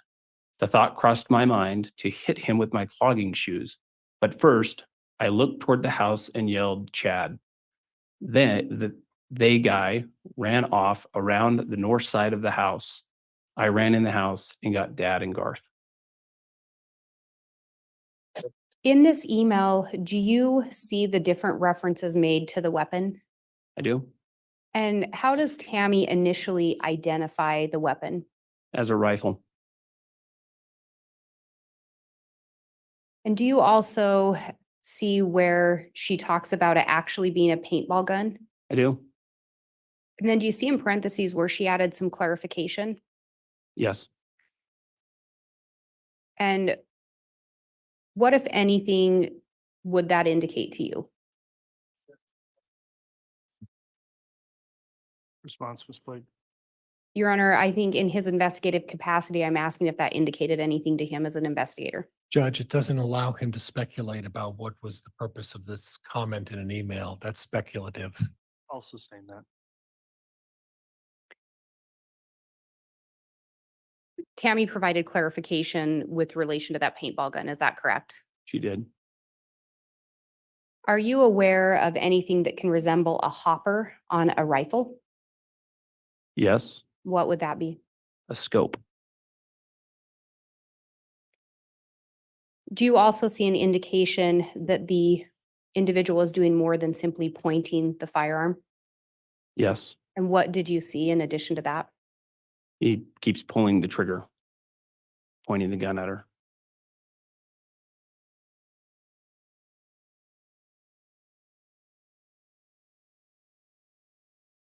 And do you recall what color the items were that were purchased from Sportsman's Warehouse earlier in the day? Black.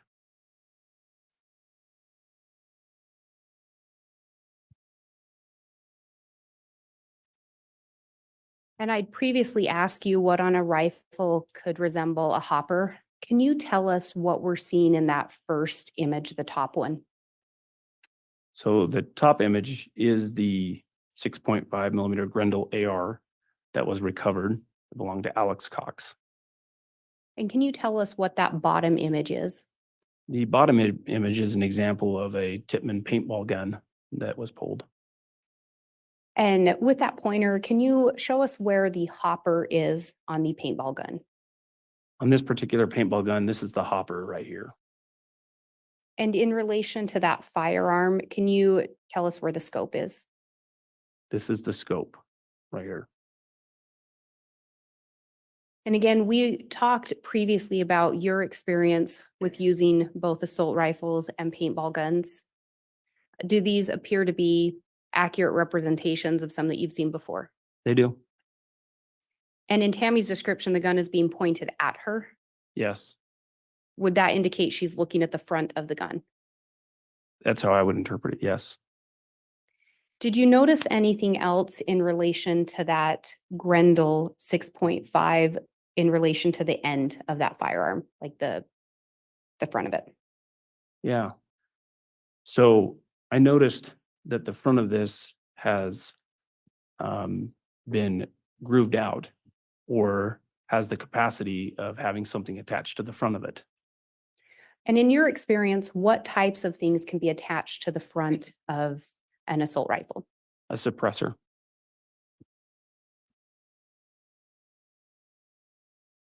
If a firearm has a suppressor attached and it's fired, would it still potentially make a sound? Yes. What type of a sound might it make? Whooshing sound.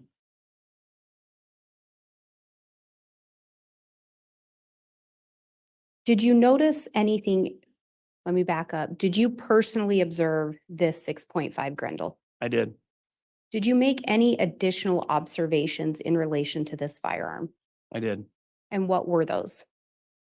It's kind of difficult to see on this picture, but you'll notice there's a gap right here. Sorry, my hand's shaking a little bit, but there's a gap between the upper and the lower receiver of the weapon. And can you talk about what we're seeing here? This is the gap I was talking about between what is the lower receiver and the upper receiver of the weapon. And can you tell us a little bit about why that stood out to you? So this particular weapon, when I observed it, if you tipped or even slightly moved that weapon, there's two pins on these weapons. There's a front takedown pin and a rear takedown pin. Typically, those sit tight within the weapon and they keep the weapon together. It comes apart in two pieces. They have an upper receiver and a lower receiver. And when you take one of that rear takedown pin out, this one here, that weapon actually hinges and comes up. If that makes sense. If you take both of them out, the weapon comes apart in two pieces. So for me, when I saw this weapon and I held it, literally just turning it a little bit caused that rear takedown pin to come out.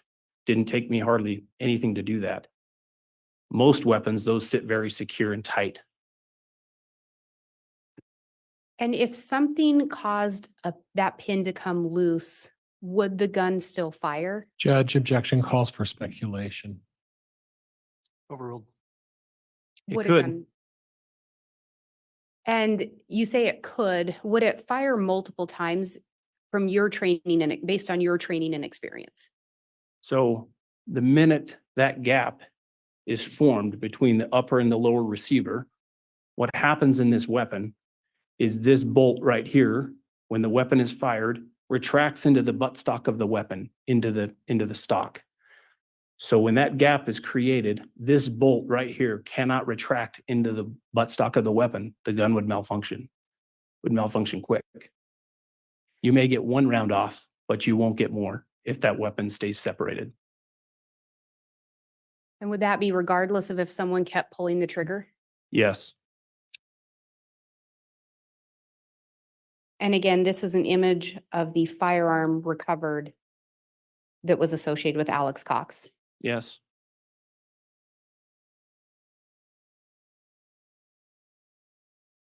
Can you talk to us about what we're seeing on this slide? So this slide is the timeline of October 9th, the night of the attempted shooting. Starting at 5:28 PM, there are 6 text messages between Chad and Lori. 7:13 to 8:43, there are 15 text messages between Alex and Chad. Between 9:04 and 9:28, there are 6 text messages between Lori and Zulema. And between 9:15 and 9:25, the attempted shooting occurs. Shortly after the attempted shooting, Chad and Lori are texting at 9:30. We know that Emma, Joseph's wife, calls Tammy at 9:37. 9:41 is that 911 call that Joseph Murray makes. At 9:45, the first Fremont County Sheriff deputy arrives or is dispatched. Tammy then calls Fremont County Sheriff's Office at 9:49. And the first Fremont County Sheriff deputy arrives on scene at 9:52. While the Fremont County Sheriff deputy is on scene, there are 2 text messages between Alex and Lori. There are 4 text messages between Chad and Alex. And there are 2 text messages between Chad and Lori at 10:31.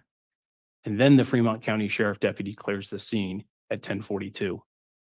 We know that Alex calls Zulema and has a 38-minute plus phone conversation with her at 11:28.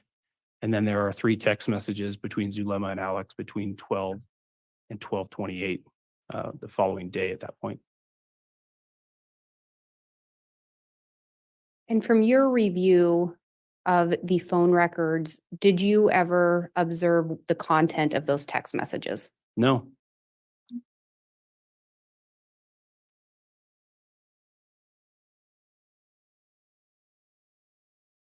And then can you tell us about this slide? so on October 9th, there is an internet search that Alex conducts on how to clean an AR. On October 11th, he then makes a few more internet searches, which include how to drill baffles to make a suppressor. Will a 6.5 Grendel shoot through a windshield? 2008 Dodge Dakota steel body thickness.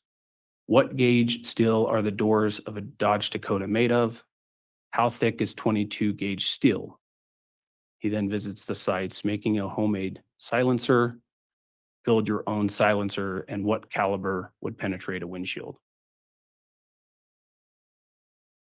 And the bulk of the searches contained on this slide were 2 days after the attempted shooting of Tammy Daybell. Correct. And again, on October 9th, was Tammy Daybell actually shot? No, Was there any significance in relation to that Dodge Dakota? there was. What was that? The Daybells owned a Dodge Dakota.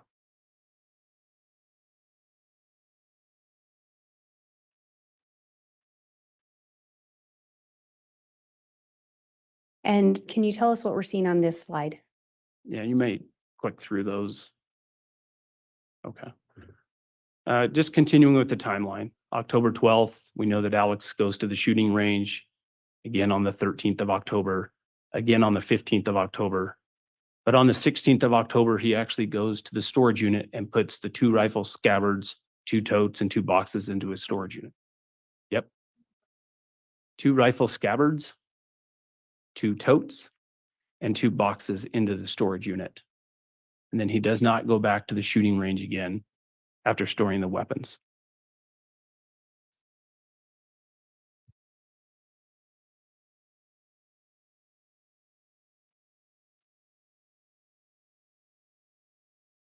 As part of the investigation, did you also focus in on October 18th?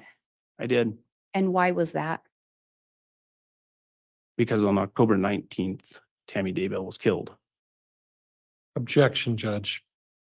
Sustain. Argumentative. Sustain. Judge, I'd like, I will strike that response. Do you know if Tammy Daybell was pronounced dead on October 19th? She was. And what are we seeing on this slide? On October 18th, this is Chad's 401 number that is utilizing the towers that are provide coverage to his residents. At 9:54 a.m. when it receives a text message from Alex's 334 number, and Chad returns that text message at 10:40 a.m.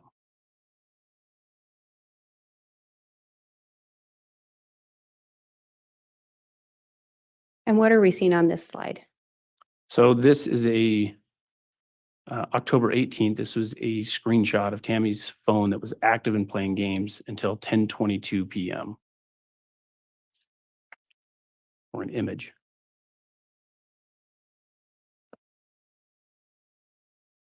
And can you tell us what we're seeing on this slide? So again, this is a cast report that I reviewed on October 18th from 10 to 11:46 p.m. We know that Alex Cox's phone is near the Daybell residence from 10:07 to 10:45 p.m. at the LDS church, which is just south of the Daybell property, about 2.6 miles away. Alex's phone does not provide any data from 10:45 until 11:53 when it's actually driving away from the LDS church on Highway 20. We know that Alex's phone then goes to Idaho Falls and where it stays at a hotel. Do you know at that time if Alex still had a residence in Rexburg, Idaho? I don't remember if he did or not at that point. And again, through the investigation, did you learn of anyone besides Chad Daybell that Alex knew in that vicinity? No. And can you tell us what we're seeing on this slide? So this timeline is similar to the one from the 9th, but this covers the 18th to the 19th of October between 6:13 and 12:35 a.m. Between 6:13 to 8:24 p.m., there are 6 text messages between Chad and Lori. Between 6:56 and 8:24, 6 text messages between Lori and Alex. At 8:44, Chad texts Alex. At 8:47 to 9:04, there are 12 text messages between Alex and Lori. 8:52 p.m., Lori texts Chad. 9:35, Alex texts Chad. 9:43, Chad texts Lori. 9:59 to 11:12, there are 11 text messages between Zulema and Lori. At 10:07, Alex's phone arrives at the LDS church that we just talked about. Between 10:12 and 10:28, there are 4 text messages between Alex and Chad. 10:22, Tammy's phone is active playing games. 10:23 to 10:54, there are 10 text messages between Alex and Chad. And at 11:28, there's a single image that is deleted from Tammy's phone. Chad then sends 2 text messages to Lori between 11:34 and 11:35. At 11:46, like we just talked about on the last slide, Alex's phone leaves the LDS church parking lot and heads south. At 11:53 to 12:09, Alex calls Lori. At 12:10, Lori sends Zulema a text, and at 12:35, Chad sends Lori a text. And during this time frame through the investigation, did you learn Lori was in Hawaii? Yes, And is it your understanding Zulema was in Arizona? it is, Where did you understand Chad and Alex to be? both in Fremont County.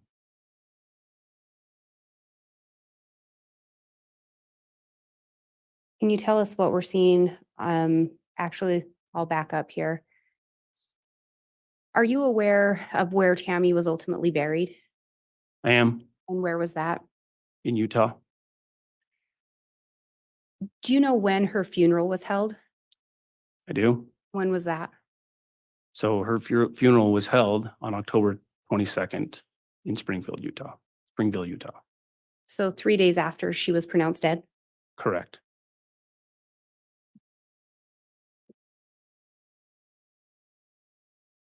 And can you walk us through the messages that appear on this slide? Okay. October 20th, 2019, between 7:48 and 8:33 a.m. Again, Lori is in Hawaii. Lori sends a text, and again, this is in pink and blue. I'm missing you more. I need you desperately. Heart emoji. I can't wait. Kiss emoji, kiss emoji. Need you to hold me tight. That would be great. What about the idea of you coming here Thursday or Friday? Or do you want me to come home? Question mark. Chad replies, their apartment is haunted and we can't clear the place. So they are looking to move anyway, and I have the perfect place for them. I need to be here to get sorting the financial stuff, and I truly need your help. So please come home Thursday so we can spend the night together. Then as soon as I have things under control, we can return. I seriously want you to look for a condo for us while you are there that we could return to at the first of the month. Lori replies, I know exactly where we should be. I don't really care where we are as long as you are holding me forever. Heart emoji. Chad, I want to get going full steam ahead on Lily workout plan. Tighten the abs, get a full body tan, grow out my hair. This could be really good for both of us. She replies, I love that plan. It's not soon enough though. This is torture. Maybe you need to clear my mind so I can't remember how much I love you. Heart emoji. I will try, but it feels like Raphael and Lily are together about 100%. Not sure it will ever be lower again. That's true. I do feel you. Heart emoji. I feel lovesick. I can't sleep. I don't want to eat. I just want you. It's so consuming. And then 2 emojis, and I'm not sure what those are. I'm not sure what those are. I know exactly how you feel. I'm feeling sad, but it isn't for the reason everyone thinks. And when we look at these messages again, did you know where Lori was located around this time? She was in Hawaii. And Chad's indicating to her that she should look for a condo there? Yes, And this is the day after Tammy's been pronounced dead? correct. Was there anything else in particular that stood out to you about this message? About this series of messages? The last text message from Chad. I know exactly how you feel. I'm feeling sad, but it isn't for the reason everyone thinks.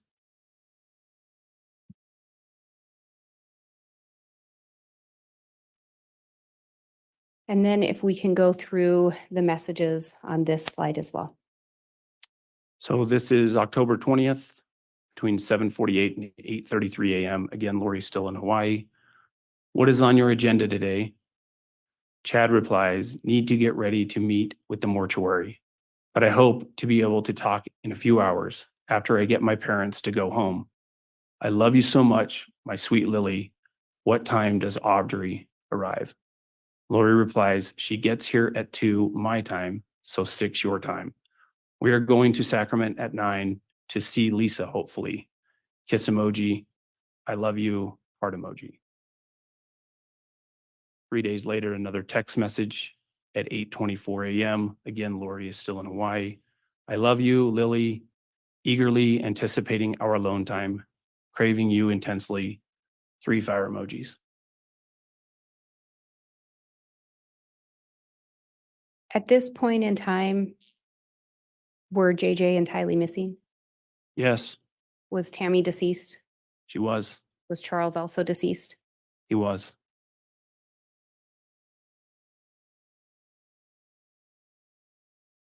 Through your investigation, did you learn when Chad and Lori were married? I did. And when was that? November 5th, 2019 And do you know where they got married? in Hawaii. And again, do you know what kind of rings they exchanged?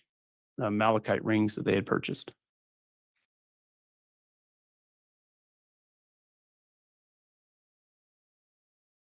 And can you talk through what we're seeing on this slide? So this is a slide on the insurance policies. Chad and Tammy both had life insurance policies for 300,000.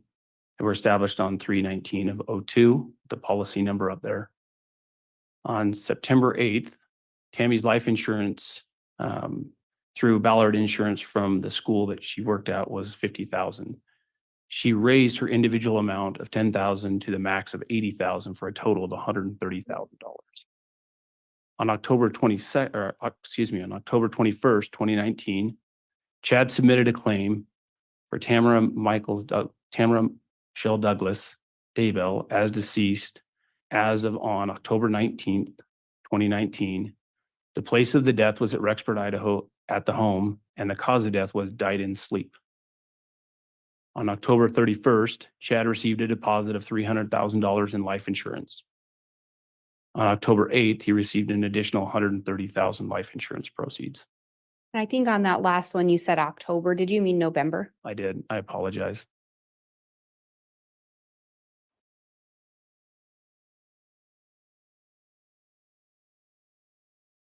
Through the investigation, did you become aware that Chad had given Alex Cox a patriarchal blessing?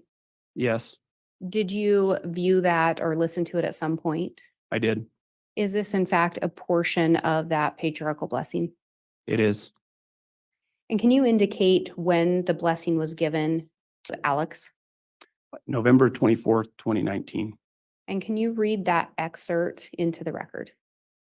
It says, quote, after you have been exalted in the fourth creation, you could have gone on to exaltation with Holly as a resurrected being. However, you accepted the Savior's invitation to come to this mortal realm one more time in the fifth creation to condescend as a God to help us. You have already assisted us in many ways that can never be repaid, but you will continue to do so as you move forward in this life. Was there something about this particular portion that stood out to you? There was And what part was that? the last sentence. You have already assisted us in many ways that can never be repaid.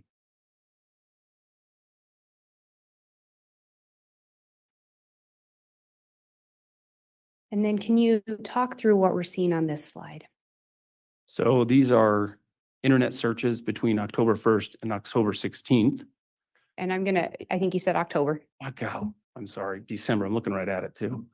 December 1st, 2019, Chad Daybell internet search, Rexford Police Department. December 5th, 2019, internet search, Tammy Daybell obituary. December 11th, 2019 is the day that the body of Tammy Daybell was exhumed. October 12th, 2019, Alex Cox is found dead in his apartment in Chandler, Arizona. And December 16th, 2019, Chad Daybell internet searches, authorization to discern a body in Utah, Utah Administrative Code, Utah Administrative Rules, Springfield City Cemetery, Tamara Daybell autopsy, our law firm, Utah 4th District Court, Utah State Court Directory, for the contact information. And Alex Cox was found dead on December 12th of 2019. He was. As part of your investigation, did you also assist in a search on the Daybell property in June of 2020? I did. And do you know what the search was for? Tylee and JJ. Were there multiple agencies involved? There were. Were you in charge of the search? No, Did you assist? I did. What specific tasks were you given in relation to that? I was directed to search on the north side of the property under the tree where JJ was found. And did you in fact assist with that? I did. Were you present when his body was recovered? I was. I have no further questions. All right, thank you, Ms. Blake.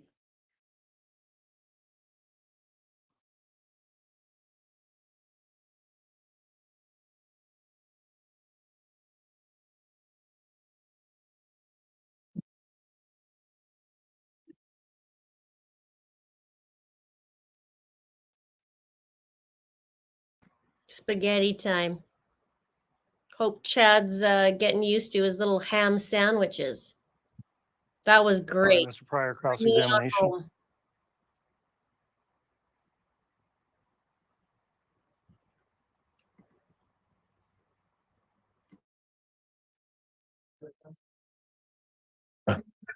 The Elmo device. You may just let us know what you're publishing. Okay.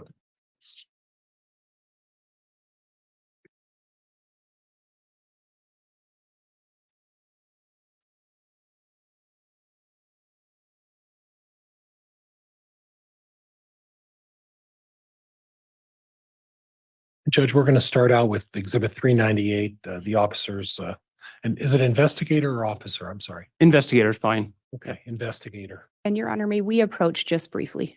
Yes.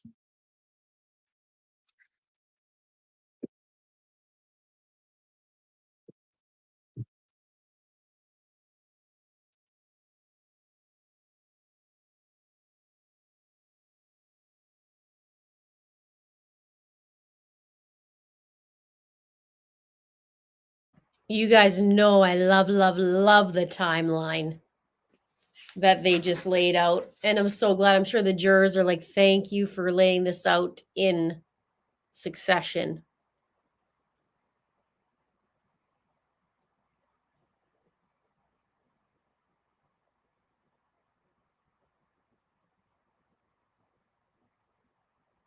Okay.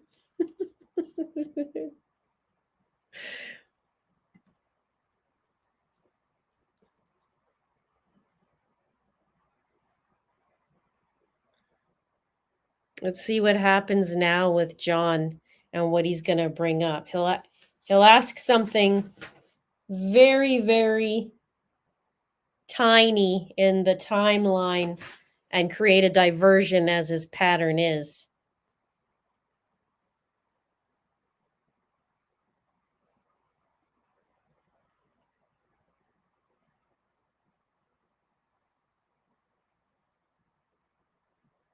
Timeline was excellent. Yep. It's so good too. And I like where the investigator's like, I can read that. Emoji, emoji, fire emoji, kiss emoji, love emoji, heart emoji. He did an excellent job. This was great. And I like how he also All described. right, at this time, we are going to drop. take the mid-afternoon recess to work out an exhibit here. We'll come back on the record. We'll try to do that about quarter after. And so we'll be on break till then. All right, please.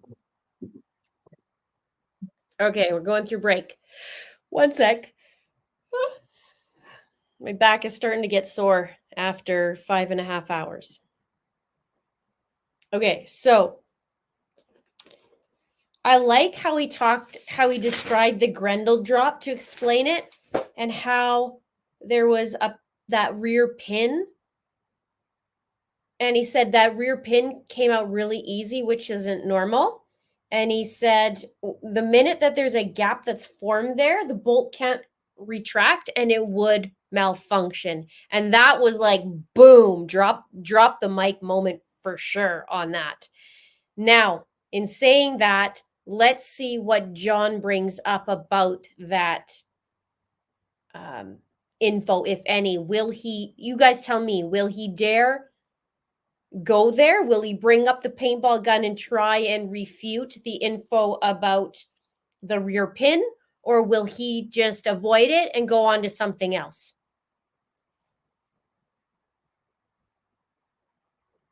David says, you know he's going to ask, so you know where Melanie Gibb and David Warwick's phones were located? Yeah. You know, Melanie Gibb was there that night. Does Melanie Gibb create the pin on that front and rear pin? Does Melanie Gibb, did she touch that? Did she create the pin? Did she supply the suppressor?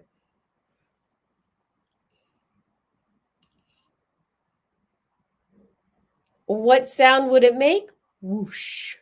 Absolutely.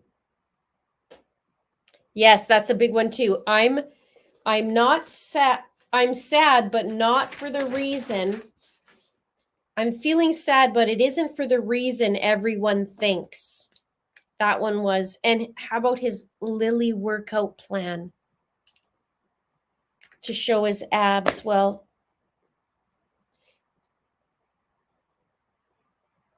no, Chad, just no. Interestingly, the day that Tylee went missing was the day that, I should say, the last proof of life of Tylee.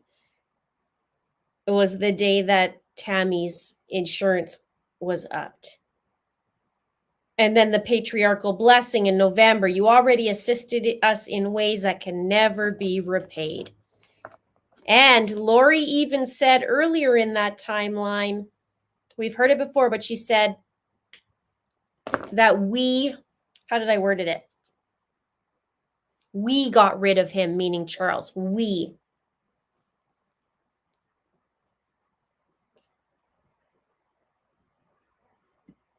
Rob, okay, you're talking about diabetic menu. Okay.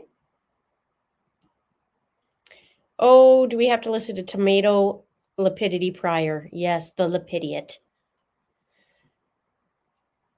He will say driveway and paintball. He'll try to go there. What time mark was the pin in Grendel? That would have been about maybe 20 minutes in after the break. Yeah, he'll definitely bring up the paintball gun. He can't lay off Tammy calling it a paintball gun. He will say it was a paintball gun. Let's see what he says. John, Grendel makes paintball guns, correct? Is it fair to say that the paintball gun is described from Tammy?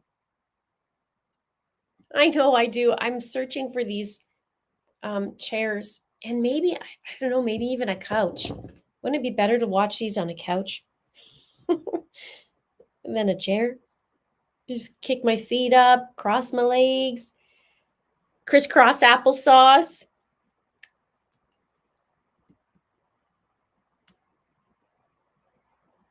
Who said it? There was a comment earlier about, oh, there's a tool, all right. He's sitting right beside you. Was Melanie Gibb a paintball in a former life? It's not a pin, it's a bin. The Lily workout plan and that full body tan. Yes, I got to write that down. And grow his hair. And Lori's like, oh, yes, that would be great.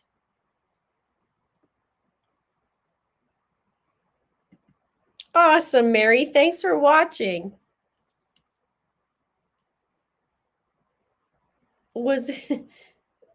Do you know if Melanie Gibb was in the car, possibly hiding in a raspberry bush with her co-conspirator, the raccoon?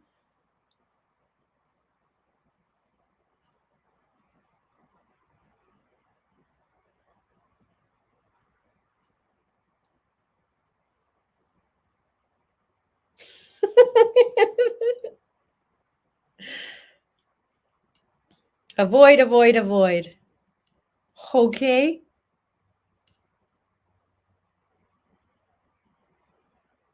I love how she's wrapping it up too.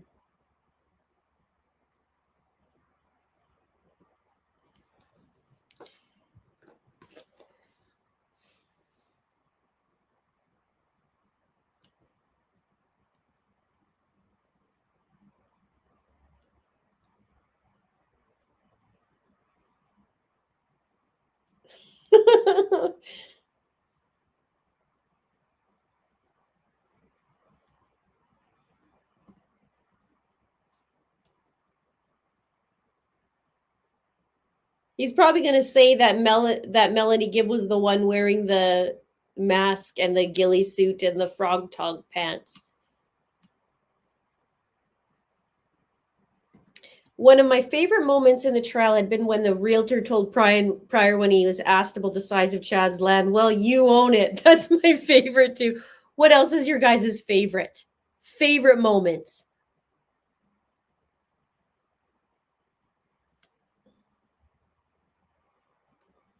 Yeah, you too. Susanna says, when they were talking about the property out there and how big it was, I want to say, well, you own it, JP. I was screaming at the TV.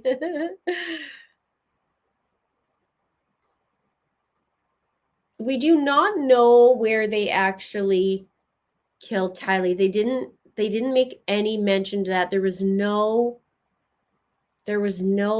evidence of that. They didn't talk about it, which is weird. But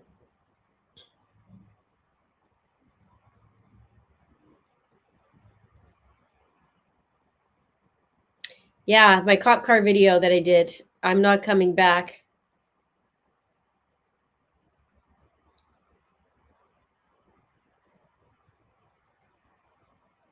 Don't I think anybody could top realtor Ron.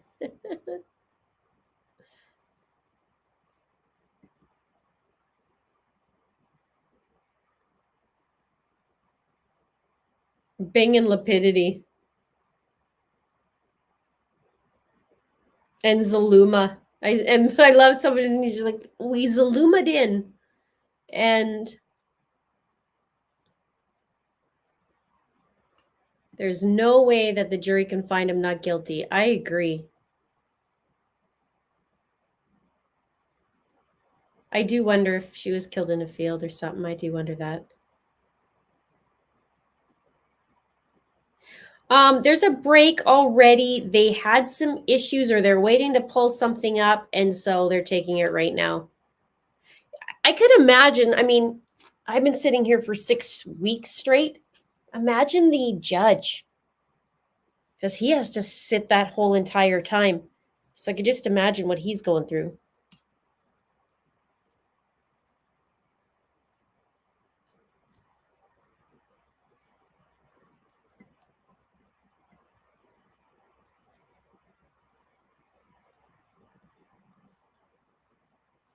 We did have lunch already. Chad had his ham sandwich today.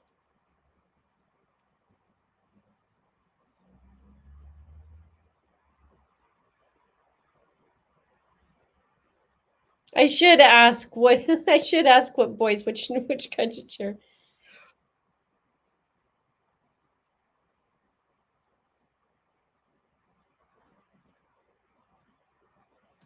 Shirley says, my favorite moment was when Tammy's sister tells Pryor December 13th. She was very angry about that.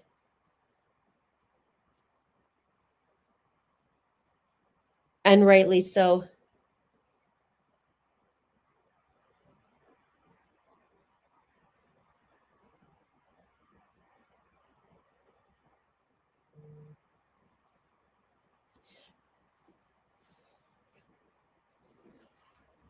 The break shouldn't be too long. I'm thinking maybe 10 minutes or 15. Or like a scam sandwich. Okay, I love that one the most, I think. I was talking about an Elena sandwich earlier, but I love a scam sandwich.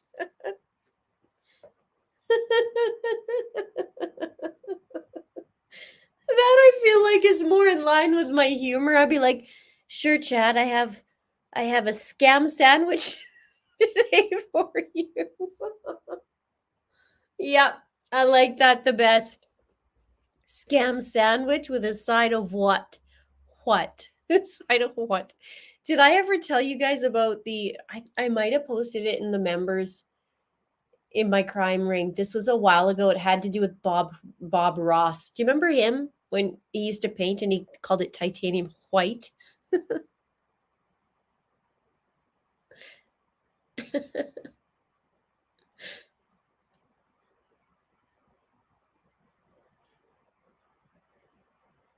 That was good too at the preliminary hearing. Sorry, Judge, I'm hearing voices in the corner.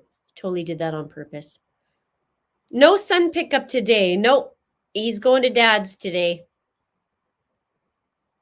Which is good because I needed to breathe it out of that situation. My poor kid. He's like, Mom, I have to I'm doing soccer at school today, and all I have is Crocs. It was all on my feet. Well, where's your runners, hun? Dad has them. Where's your other shoes? Dad has them. Where's your jacket? Dad has it. Well, there's a meme about Bob Ross, like a true crime meme, and let's put this. I usually reserve this stuff usually for my members, but this was a while ago. Bob Ross meme. I wonder if I still have it.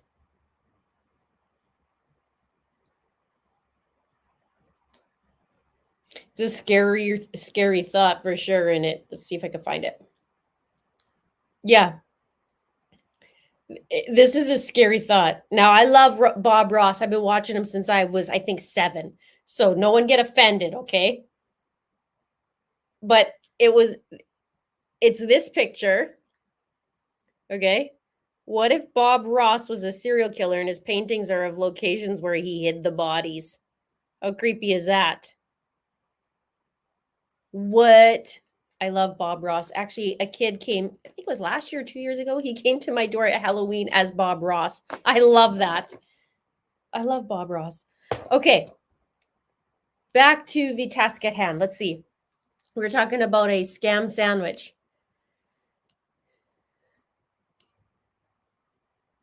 French fries with the French fries.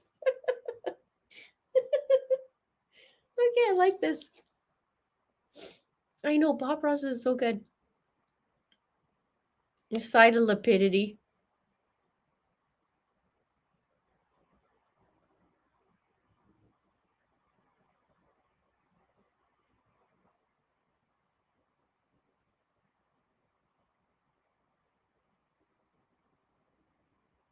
Best line, Samantha Gwilliam on redirect by Lindsay. What else did you learn was buried on Chad's property? 2 dead children.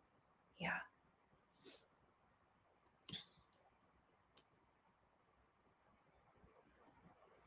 Titanium white.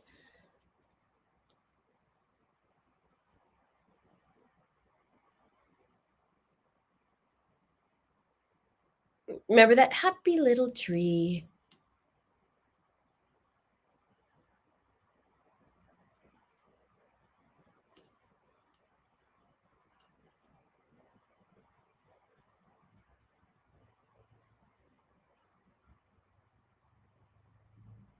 Yes, member Zoom is a real thing. Yes.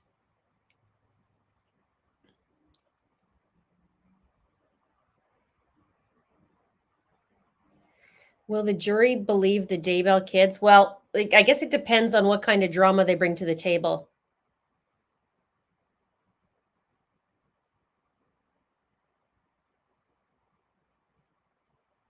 Well, how fun is that? Bob Ross is a cousin of yours? That's so cool.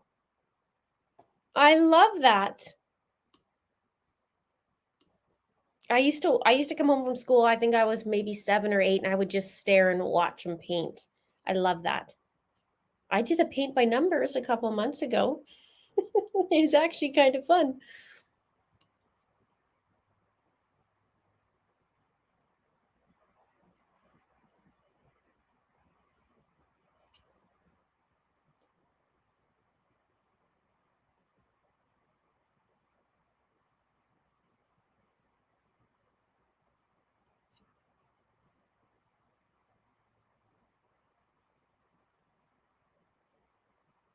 Oh, I want to try paint pouring too. That'd be great. Okay, I did paint by number. Let's see if I can find my painting. So now they're tying everything up in a bow in this. Lindsay's doing amazing. Rob's doing amazing. They're all doing amazing. Prosecution's doing a great job. And let's see if I can.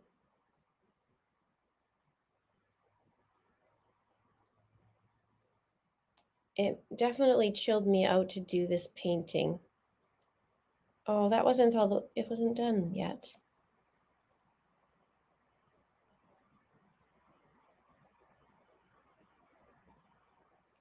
This is my painting. Kind of spicy, but it's my painting. Paint by numbers. It was very calming, especially in times of anxiety.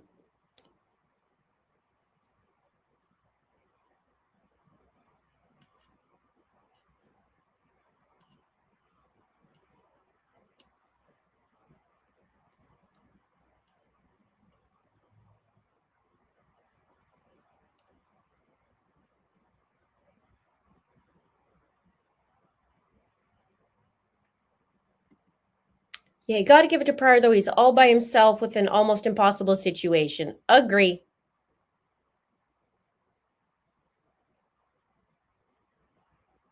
I don't remember that. I don't remember that, but I'm definitely going to look that up.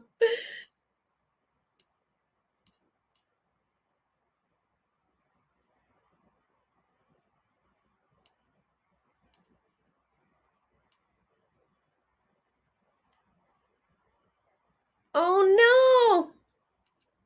Did I see the t-shirts made? They say you own it. How many acres is it in Potster? Oh, shoot, because I was going to do that. Oh, well.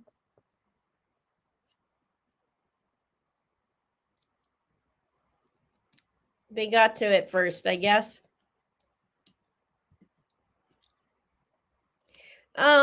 Once the trial is over, what's next for you? Well, we only have a 1-month reprieve before Lori's, or month and a half. I'll be doing Corey Richins. I'll be picking up a couple new things. I have a couple projects behind the scene that I would like to get out.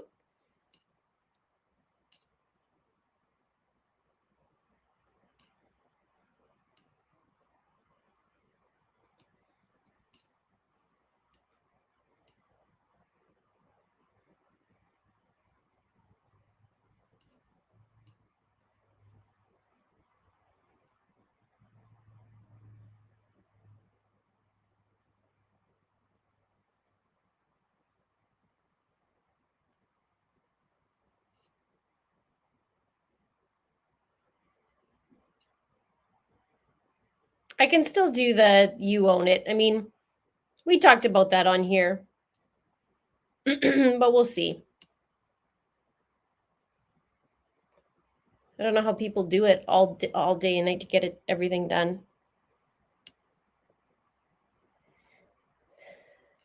Okay, sweet. Well, we'll pull a couple things. Let's see if I can hurry up and get that done.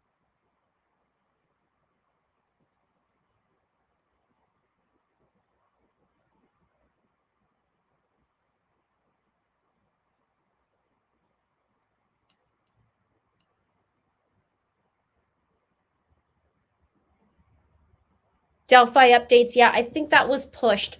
Corey Richins today is the preliminary. I know Delphi got pushed. There's some stuff going on with Brian Koberger, but not his trial. And there's some, new stuff. So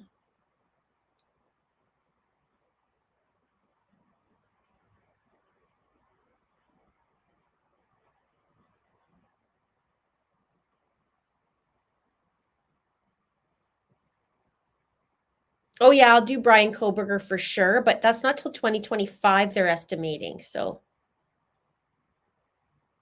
preliminary got pushed to June 18th. In Corey's or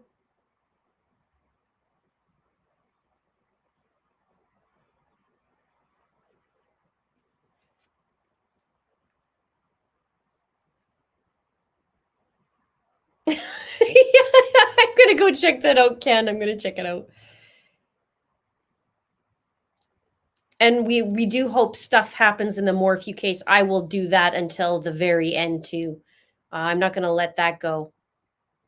And then I would like to also have some guests. I know There's one that we're talking, Matt Price, who lives on the right near Chad Daybell's property, and his wife is testifying next week. He'll be coming on, hopefully. We're working on it. We'll be back in session.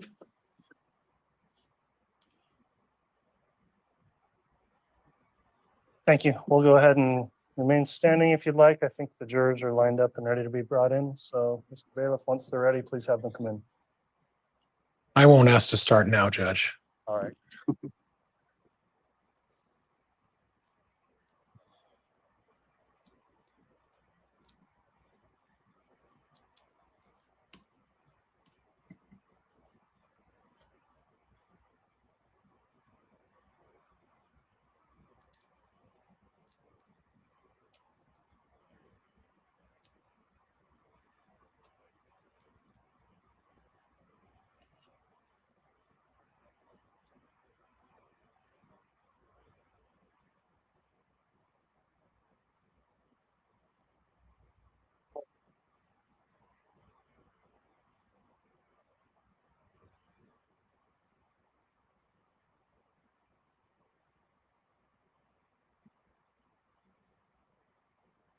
Okay, we're on the countdown. Another hour to go.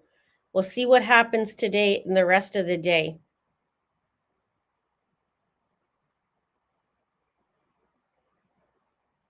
Jury is present and accounted for. All right, thank you. Please be seated.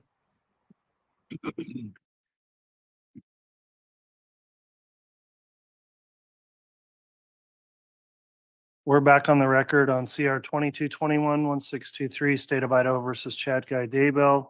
Cross-examination can commence at this time, Mr. Pryor. We do have completed the mid-afternoon recess, and I presume the exhibit's been prepared that you were going to, that you were going to use. So if you'd like to commence with cross, you may. Thank you, Judge. And if again, could I utilize the Elmo device? And this would be for in relation to Exhibit 398 that the state had prepared in this case.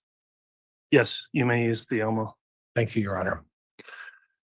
And before we start with that, investigator, my understanding is that the information you provided today through your testimony was the result of a number of agencies providing you information. Is that correct? That is correct. So the Fremont County Sheriff's Office provided you information, correct? They did. Rexburg Police Department provided you information. Correct. The FBI Yep. Yes. and other agencies in putting together this summary, you reviewed all of the information and prepared the summary based on the information that was provided to you. Is that correct? That is correct. In addition, were you provided all of the police reports, all of the recordings, all of the data evidence, or was it a process of these agencies providing you what you specifically asked for? So during the time that our office, the Attorney General's office, was involved in this case, we were being provided those things. Once we no longer on the case, when the case went back to Fremont County, we were no longer provided any other additional information. So when you say those things, were you provided the actual police reports in regards to this investigation? I was. Okay, and you were provided the interviews I was. and all of the emails? We were provided 3 different hard drives of information. Okay, and you took the liberty, like I did, going through every single piece of evidence, right? I'm going to tell you, I did not. I did not look at every single piece of evidence. Okay. Okay. Did you track the number of phone calls and the frequency of those phone calls between Lori Vallow and Chad Daybell on a daily basis? No. What you're testifying to is what you observed on particular days that you chose regarding those phone calls. Is that right? That's fair. And you did not look at how frequently or how regularly Chad Daybell or Lori to Alex communicated on a daily basis. Is that correct? Yeah, that's probably all of it. If you're talking all of the phone calls, no, I didn't look at all of those. Okay. So you can't say that the frequency of these phone calls is unusual. You can only say that the phone calls and or the text messages and the communication took place on those particular days. Would that be fair? Say that again? You can't say that the frequency of phone calls on certain days that you highlighted is unusual. All you can say is that on those particular days, the phone calls that took place are documented in your report. Is that fair? Documented in my report's not fair, but yeah, I would say that I focused in on those because that's where the investigation led me. Okay. But again, you didn't say, well, on October 1, they had 15 phone calls with each other, but on October 2, on a day of relevance, they had these phone calls. You didn't compare it to non-eventful days with eventful days. Is that correct? Yeah, that's probably correct. Okay. Now, I'd like if we could just slowly go through your timeline, and I won't be so slow, but we'll. Okay. I won't be so slow, but we are going to hit a few things if that's okay with you. Absolutely. Okay.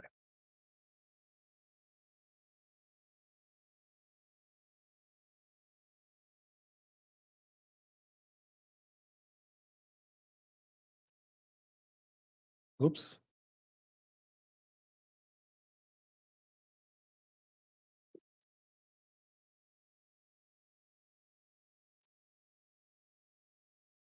Somebody moved my tape and messed me up. So what we have, if we start on this exhibit, we have Chad and Lori meeting sometime in late November. Is that correct? October. I mean, October, excuse me, October. That's correct. I did the same thing. It's okay. Thank you. Give me a couple of mulligans today too, would you? You do the same for me. I will. Okay. We have an agreement, okay? And then we have the date of Charles Vallows being killed by Alex Cox. You see that? Yes, sir. And as part of the sharing of information, you are aware that Chad Daybell is not criminally implicated in the murder of Charles Vallow, correct? I'm not sure on that. Oh, okay. So the purpose of putting on that was to document, but you haven't been shared any information that Chad Daybell is not criminally implicated in the murder of Charles Vallow, or you were provided a prosecutor's report noting that? No. Okay.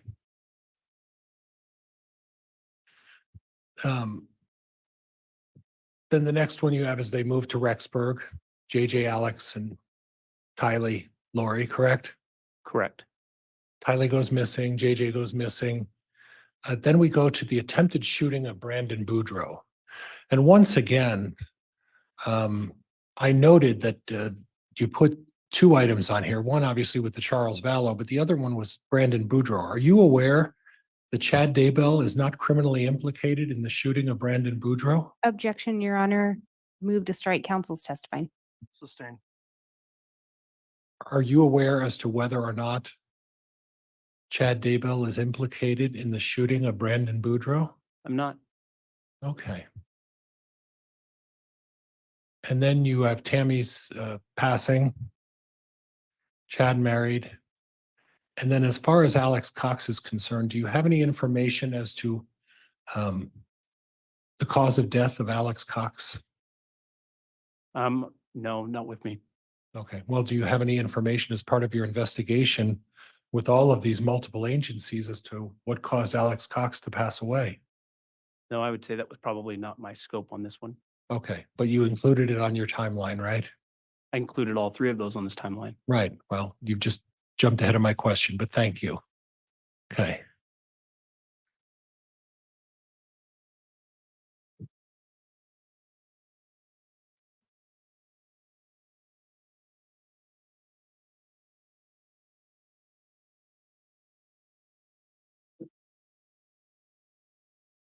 And just very quickly, you noted that, was that the date, the 26th of 2018, that Chad and Lori first met? That's what I believe. That's what I was given. So when you put down the 30th of 2018, Chad doing some searches Do you find it particularly unusual that two people who find themselves enamored with each other would Google search each other? No, I don't. Okay. All right. Thank you. Yeah.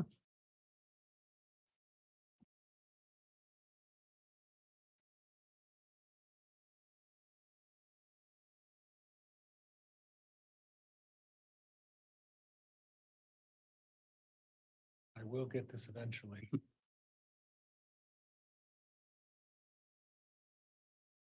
So on November 16th and 17th, there's been some previous testimony about Chad traveling to Mesa, Arizona for a Preparing the People conference. You noted that he stayed with Lori in her residence. Are you aware of who the other people that also stayed with Lori at the residence were? Not off the top of my head, I don't. But you're aware that Chad was not staying just exclusively with Lori at the residence that day, right? I don't think I can testify to that. Okay, so you don't have any knowledge, or as part of your many groups of who provided you information, they didn't happen to mention that Chad didn't stay there exclusively with Lori, right? I'm not sure. Okay.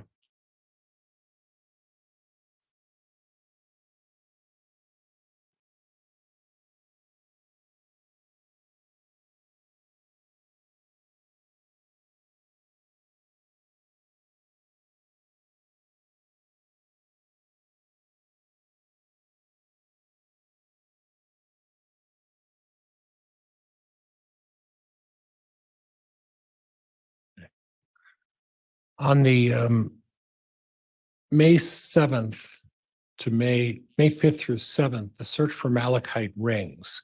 Did you have any emails or text message discussing whether or not both of them admired or had a reason for searching malachite rings?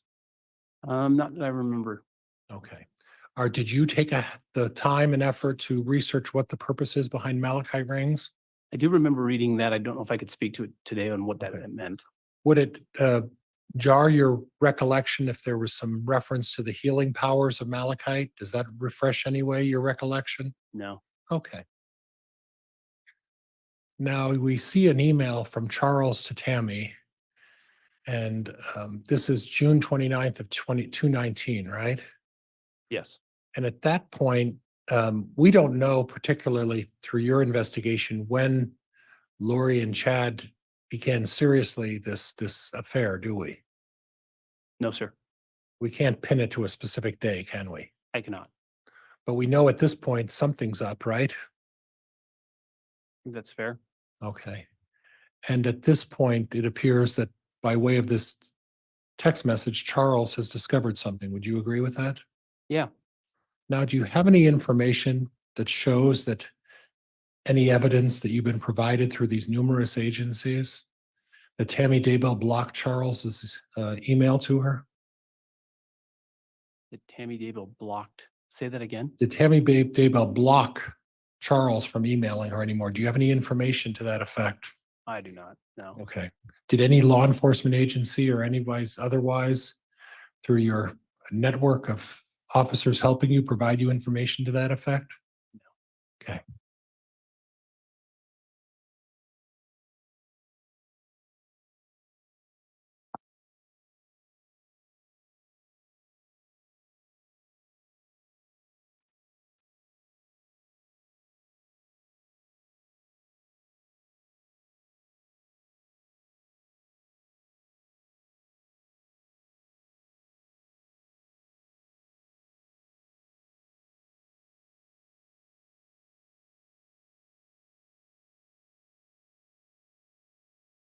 Now, these emails in general talk partly about the Elena and James story, correct?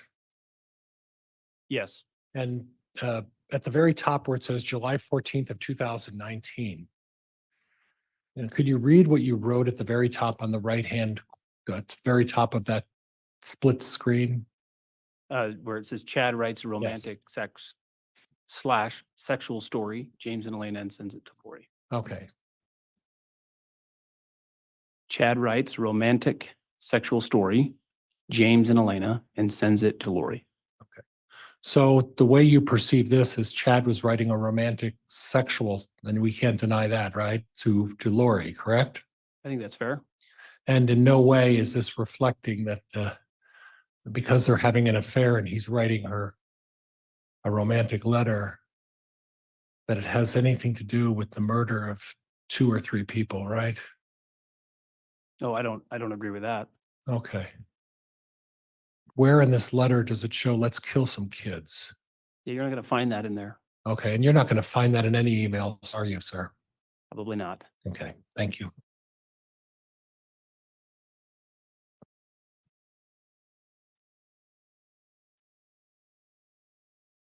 We did hear from something about that though. Similar. I got to look back at my notes. This is a text from Lori to Chad, letting him know that she talked to the insurance company. Do you see that? I do. You agree with that? Do I agree with what? That that she's telling Chad, I talked to the insurance company? Yes. Okay. Do you agree that she told him, he meaning Charles, changed it in March? Yes. Okay. And then at the last sentence of her text, she says something. Would you read that for me? I'll still I'll still get the 4,000 a month in SS. Okay. And at this point, Tylee's still alive to your knowledge, right? Yes. JJ's still alive to your knowledge, right? Yes. Tammy's still alive to your knowledge, right? Yes, sir. Okay. And Lori Vallow is talking about the fact that with Charles dead, she's getting 4,000. And do you know what the 4,000 is from? 4,000 a month in Social Security is what I'm based on this text. Would that be for the death, for the help support the children? I'm not sure what that's for. Okay.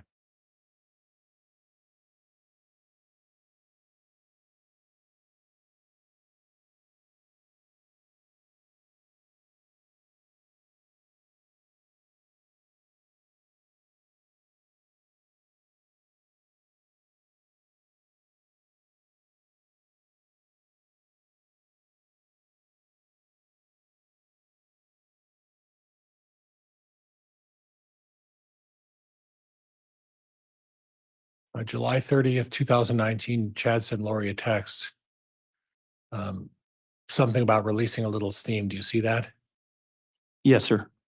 And then he talks and would you read going from anyway Anyway, going this, through the first 2 or 3 sentences, please? okay.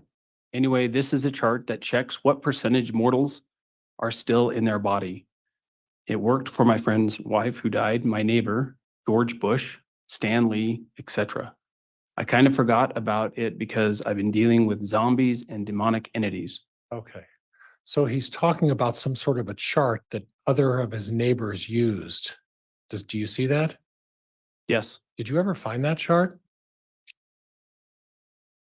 Specifically to the chart he's talking about, I'm not sure what that chart would look like, or I haven't seen that chart that he's talking to. Okay. So by term of this, apparently he makes reference to that there being some sort of a chart out there.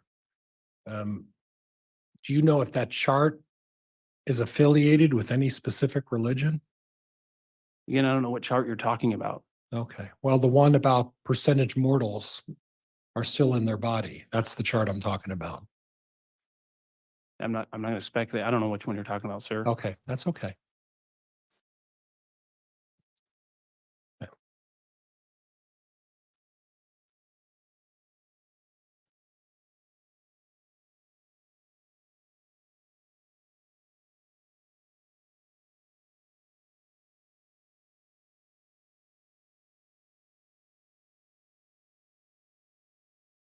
And then what we have here is from Lori to Zaluma, right? And Zaluma to Chad.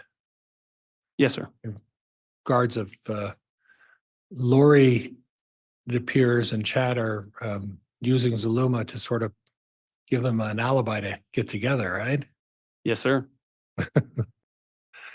And Is that something that's particularly unusual if two people are having an affair and they find a close patriot to set up a rendezvous that they know maybe shouldn't be going on?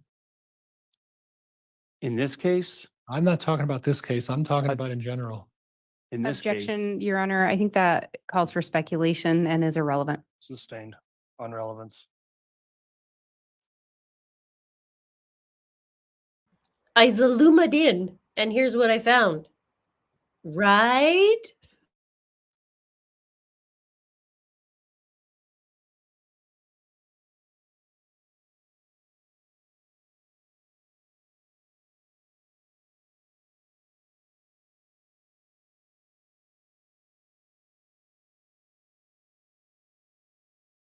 Now, you talked about the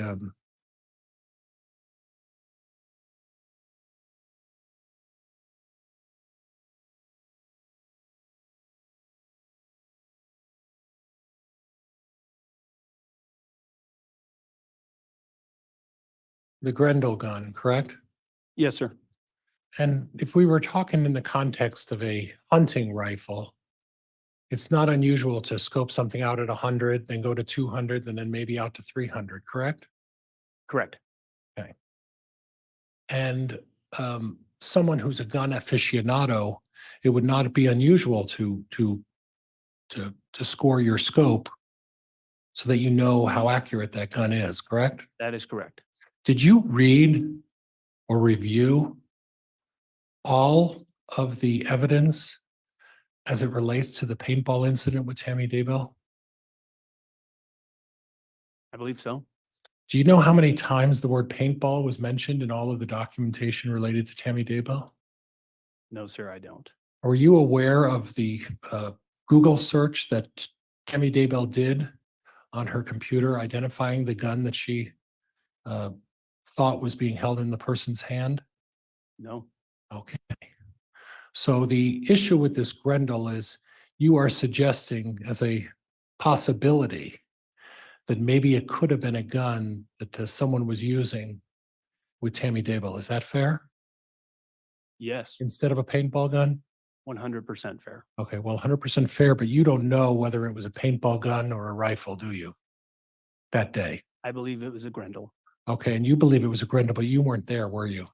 No, sir, I was not. And you didn't go through all of the evidence that you just testified to determine exactly what gun it was. You're going off of what you believe. You're invoking your personal opinion, aren't you? Objection, Your Honor. This is argumentative and it's asked and answered. Sustained.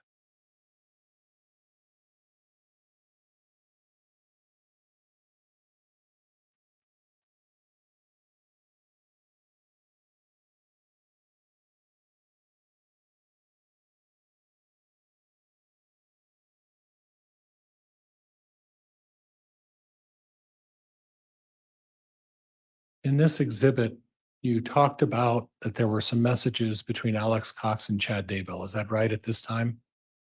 Yes, sir, And this is on the 9th, correct? it is. That's the paintball incident day? Correct. Okay. Now, again, you noted that there were text messages, but you, again, didn't put that into context of how many other text messages on a daily basis these folks talk, did you? Correct.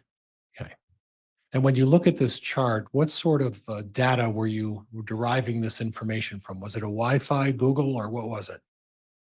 This was provided to me from the FBI cast report. Okay.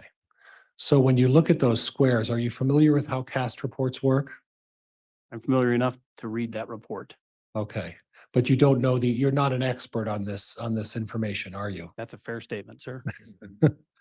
And you would rely on the experts to provide this information to you, correct? I would.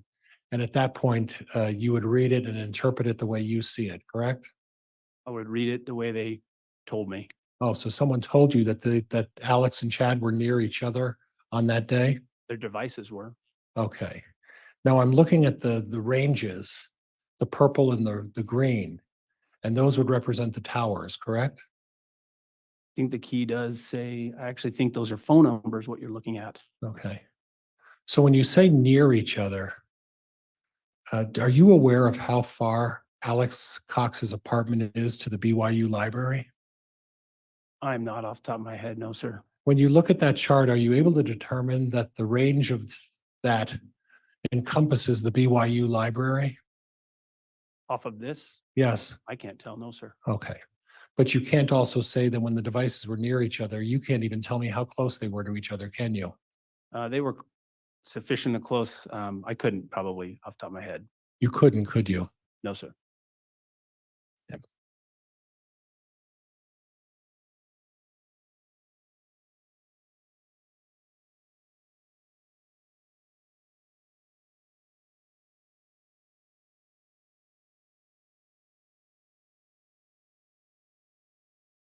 You talk about 8 text messages between Alex and Chad Daybell. And again, we'll go back to the fact that you didn't look at the ordinary course of how often they communicated, correct? Frequently on a daily basis. Objection, Your Honor, asked and answered. Sustain. Did you check as to whether or not any of these messages were duplicates? I can't say that I did right away off the top of my head. I'd have to be refreshed. I don't know. Okay. Do you recall, did you check whether or not as part of the phone records that they were counting some of these phone messages twice? I can't answer that Okay. You're not qualified or equipped to do that, correct? right now, no.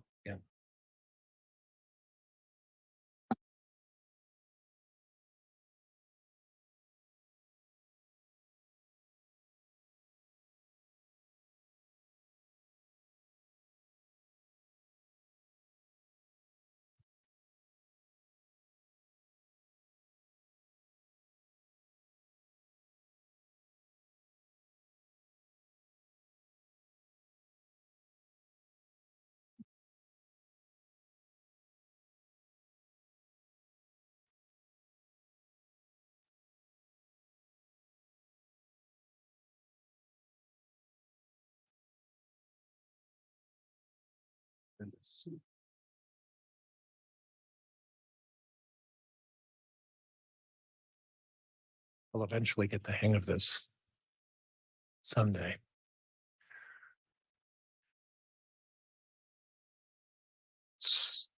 I think I may have put the wrong one up. This is October 9th.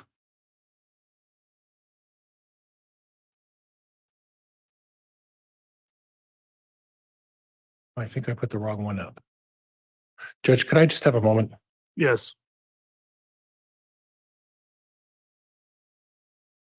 Can we all have a moment?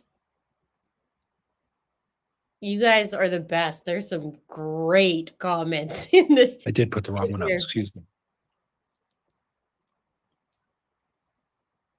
We're going to start at a different area first, okay? Okay. You could tell the investigator does not like John when he's answering him. And he's just like, "Yeah, I know what you're doing, buddy." So they, on October 9th, that was the day that Tammy Daybell was allegedly shot with either a paintball gun or, as you seem to think, some sort of a rifle, right? She was not shot. Shot at. Shot at, correct. And then October 11th,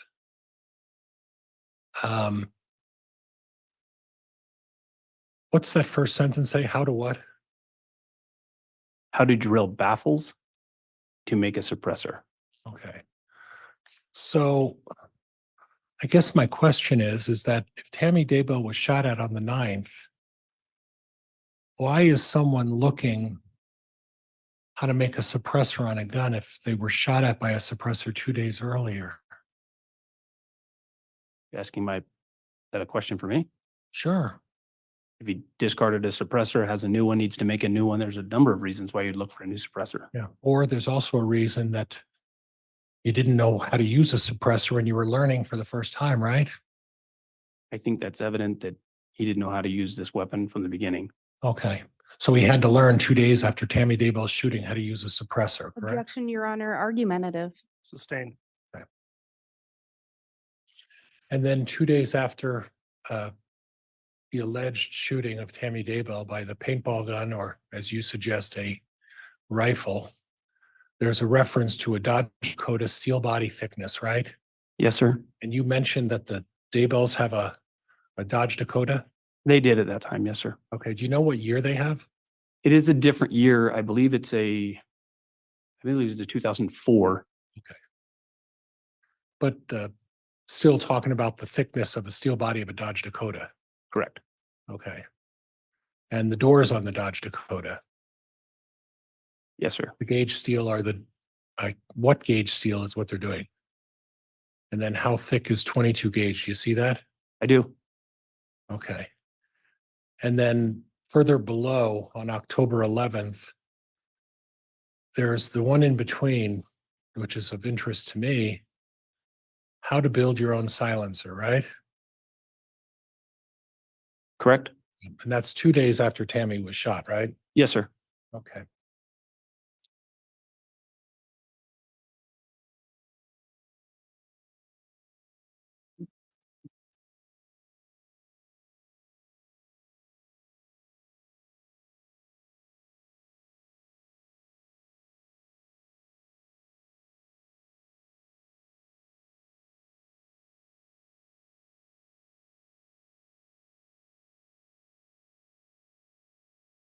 Oh, my goodness.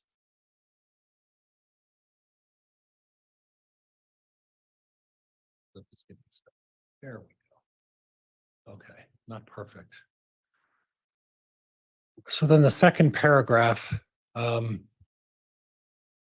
Alex's phone does not provide data from 10:45 until 11:53 when it is 7 minutes from the LDS church on Highway 20. Is that correct? Yes, sir. Okay.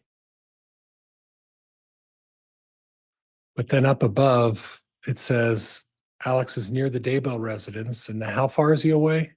2.6 miles away. And he's at that residence from, is that 10:07 to 10:45? Yes. So then he leaves is it your testimony that he leaves the LDS church at 10:45? And you don't have any data from 10:45 to 11:53 until, I guess it's at 11:53. He's 7 minutes away from the church on Highway 20. Is that what you're saying? No. Go ahead, explain to me. So what's your question again? Are you 11:53 was when was the last time and when it started providing data again, which was 7 minutes away from the LDS church. Okay. But from 10:45 to 11:53, we don't know the whereabouts of Alex Cox. Would that be fair? That is fair. Or his phone? Excuse me, we should talk about it as his phone, shouldn't we? I don't think we know where Alex Cox is at that point. I think that was a fair question the first time. We know where is his phone, right? We don't know His where phone is at the church. up until what time? Well, it provides data from until 11:53. Well, 7 minutes prior to that. Well, and please forgive me, I'm reading that a little different, and that's where I'm having some confusion. The second paragraph, and if you would just read that entire paragraph for me. So Alex's phone does not provide data from 10:45 p.m. until 11:53, when it is 7 minutes away from the LDS church on Highway 20. So when reading that, we don't know where Alex Cox's data was from 10:45 to 11:53, correct? His His phone? phone, his phone. Correct. Okay, but we do know from 10:07 to 10:45, his phone was binging at the LDS church, 2.6 miles away, right? Correct. Okay, and I'm just trying to clarify Yeah. that. Thank you. I think we didn't clarify it, but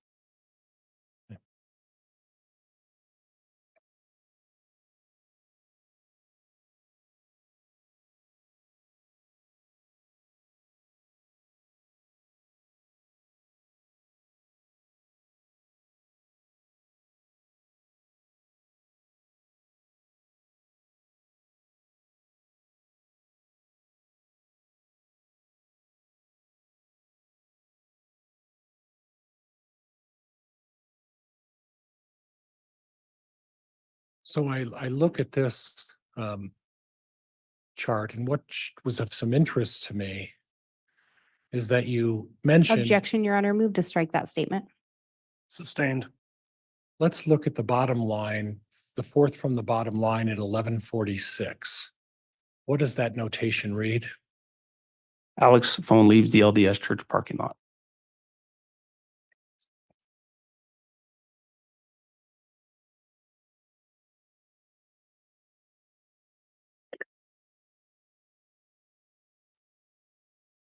And then we'll go back to the original exhibit. Now, you previously put in your report that at 11:46, he left the church parking lot. On this notation, on the second paragraph, it seems to suggest that 11:53, he's 7 minutes away from the church. Which is it? Well, if you back 11:53 off of 7, Okay. 11:53 gets you to 11:46, right? 7 minutes off? Yeah. But you're saying that there's no data of Alex's whereabouts from 10:45 to 11:53. So how do you know he's at the church if there's no data? his phone's not providing data. It's sitting. It's not moving. Well, you don't know that, do you? I was told that by the cast. Okay. So in other words, the story from which cast, the FBI? Correct. So the FBI told you that the phone is sitting there, correct? Correct. Okay.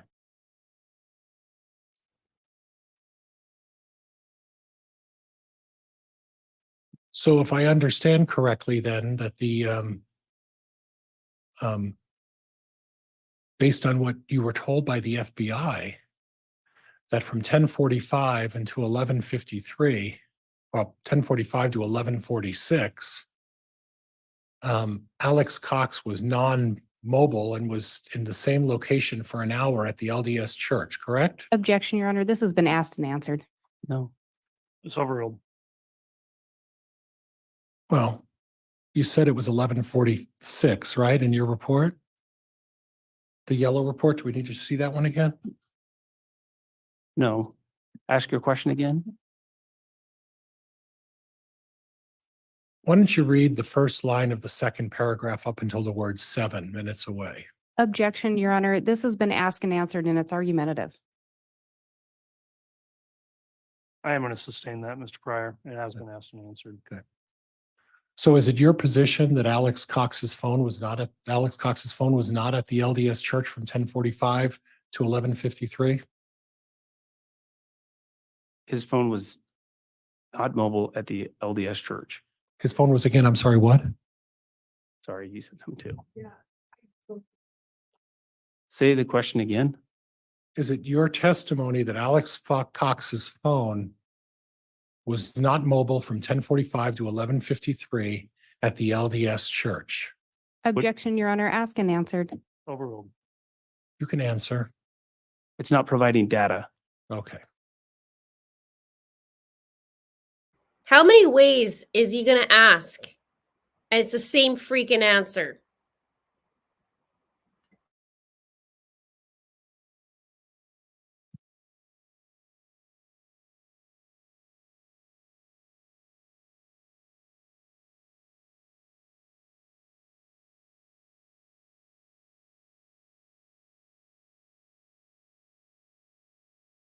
There's a discussion about insurance on this particular slide. Is that right?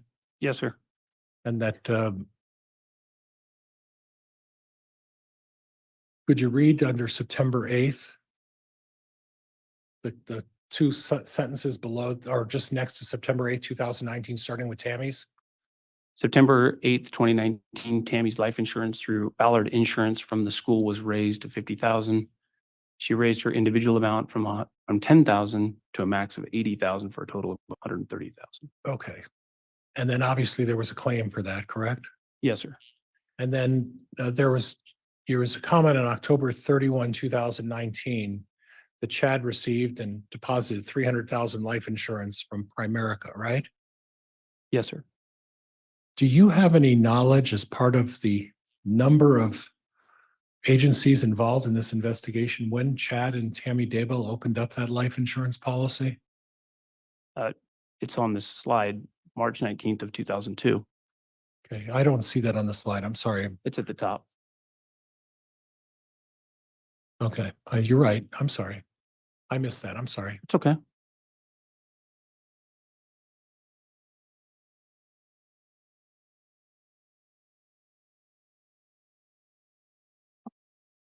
You had mentioned earlier about a number of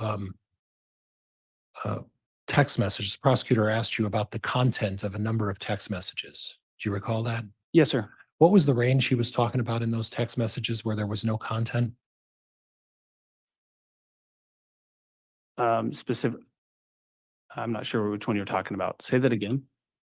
There were a number of text messages where the prosecutor asked you about not having any content in some of those text messages. Correct? Okay. Yes, sir. And do you recall which device and what was the range that you were not provided content of text messages? There were a number of text messages that we didn't get the content for. Some we got, some we did not.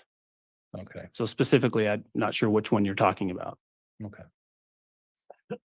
Well, you answered my question. Thank Okay. you, but Good. the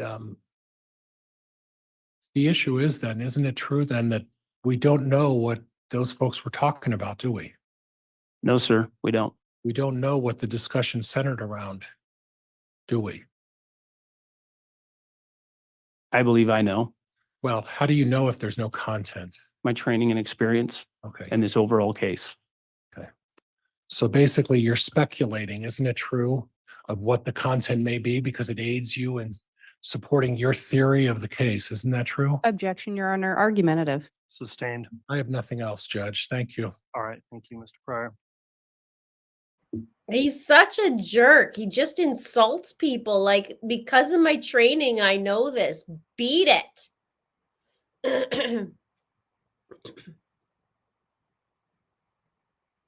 God. Asked and answered. Argumentative. I love that he's feeding it. The investigator's feeding it right back to him. All right, Ms. Blake, read back. Tell me again. Thank you, Your Read Honor. Again. What do you mean?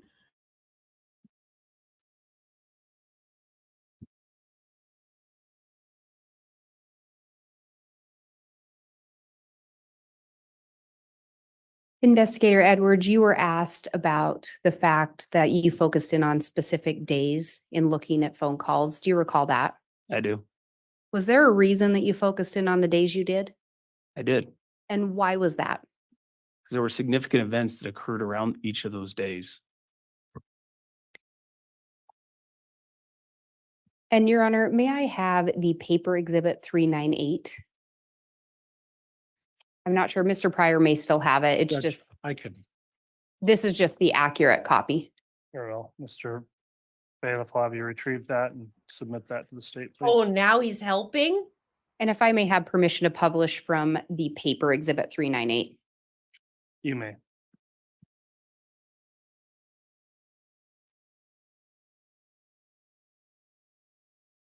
And I guess I'd like a little clarification on the record about your comment, Ms. Blake, for purpose of instructing the jurors here what you meant when you said accurate copy. Thank you, Your Honor. Yes, the state had provided this particular exhibit in jump drive format. There were a few modifications that had been made to the exhibit. There were other copies that had been printed out that did not contain those accurate changes. This particular printout does have those accurate changes contained within it. Okay, thank you. And I just wanted to clarify that nothing that was presented or published in cross was what you deem an inaccurate part of the exhibit. Is that correct? That is correct, Your Honor, and I appreciate that clarification. This paper copy is an exact replica of the jump drive that was presented in the direct examination. Okay, thank you, Ms. Blake.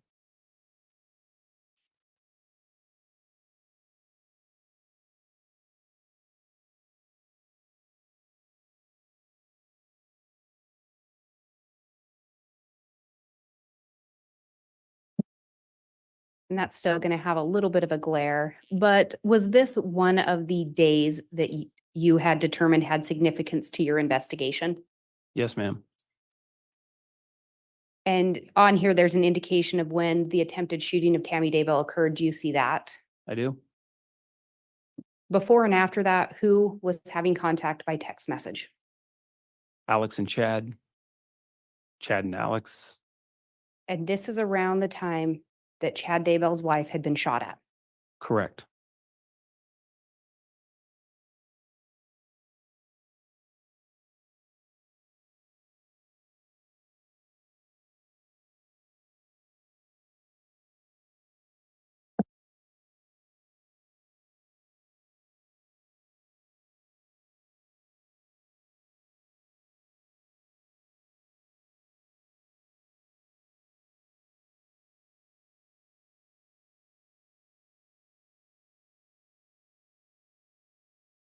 Did you determine these particular dates of October 18th and 19th of 2019 to have significance? Yes. And on this, do you see an indication of Chad having contact with Lori? Yes. Do you see indications of Chad having contact with Alex? Yes. And is this around the time or right before Tammy Daybell is pronounced dead? Yes.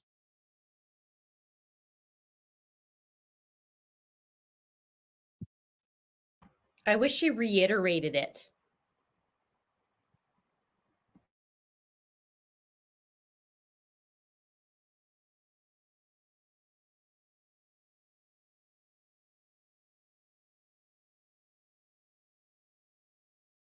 You were asked about a determination that Chad and Lori were engaged in an affair. Yes. Is that what the investigation led you to believe?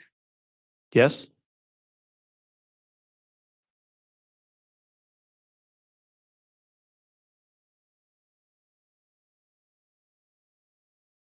Do you recall when Alex shot Charles? The July 19th, I believe, 2019. And would could it have been July 11th of 2019? Yes. And Charles was married to Lori, is that correct? Correct. Is it your belief based on the investigation or your understanding that Chad and Lori were already engaged in an affair? Yes.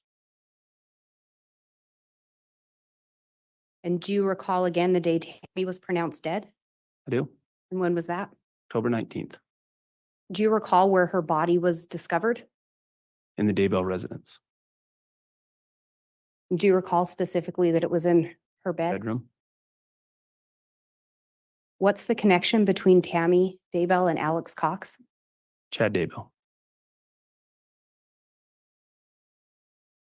And do you know where Lori Vallow's children's remains were discovered? I do. Judge, objection goes beyond the scope. Overruled. Where was that? Daybell property. I have no further questions. All right, thank you. That concludes the testimony then of Investigator Edwards.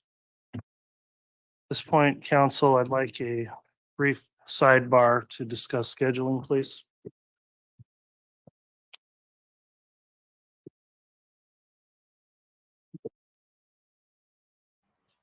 Sounds like we're still going forward. It's still going to be another day.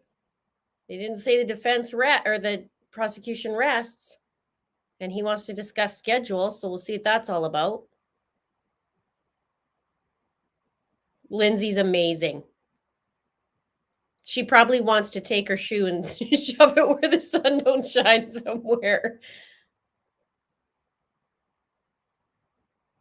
I wanted her to say a little bit more like, what about this slide? Was this the day of? And can you just for our recollection, just read that one part where he says, you know, I'm sad, but not in the ways you think. Like, I would want that just to hit it on home. Don't you?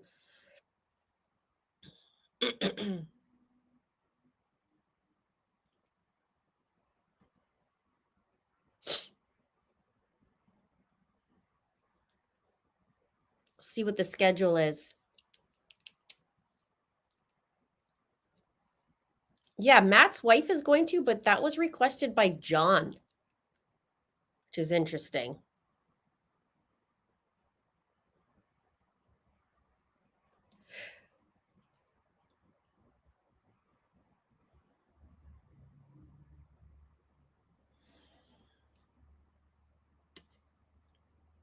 Yes, Zaluma. Oh, I laughed so hard. Zaluma. I'm hearing prayers say Zaluma and Bing made the trip worth it. That's awesome, Debbie.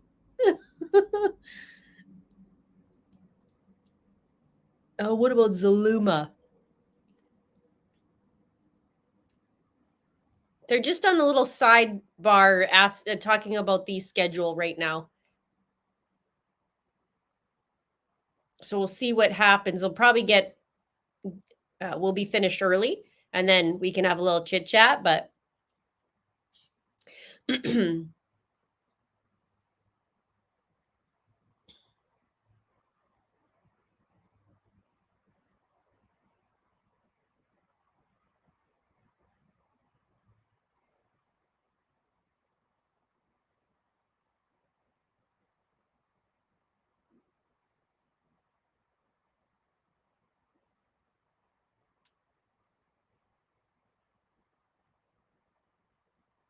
Well, John gets to address anything he wants, so.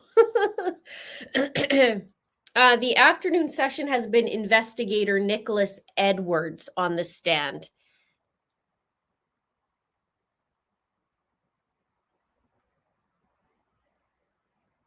Okay, let's see what happens. All right, thank you, counsel. We discussed scheduling, and I just want to advise the jurors of where things stand. It has been told to the court that the state's got one additional witness in their case in chief. That witness is not, we wouldn't be able to get done with today. They're going to take longer than the time we've got remaining. So the state will be calling one additional witness tomorrow. That will likely lead to a shortened day tomorrow if the state does in fact rest its case in chief, where the court will have some other issues to take up outside of the jury presence. So at this point, I'm letting the jurors know that we are going to conclude for the day. And in addition, tomorrow will likely be a shortened day. And then we'll have some additional specific detail to give the jurors tomorrow in terms of the proposed schedule of the trial moving forward at this point. Does that accurately represent where the state is on its case in chief? Yes, Your Honor. Thank you. Okay. Any questions about that, Mr. Pryor? No questions, Your Honor. Thank you. Okay. Well, ladies and gentlemen of the jury, then thank you again for your attentiveness today. We'll go ahead and conclude for today, returning for additional testimony with the state's final witness on its case in chief to start tomorrow morning at 8:30. Again, thank you for following the admonishment I give you each day as you go home to not discuss the case amongst yourselves or with anyone else. Please don't do anything to research or look the case up, and we'll have you sign your juror affirmations when you arrive in the morning. And with that, we will conclude for the day. Thank you. All rise, please.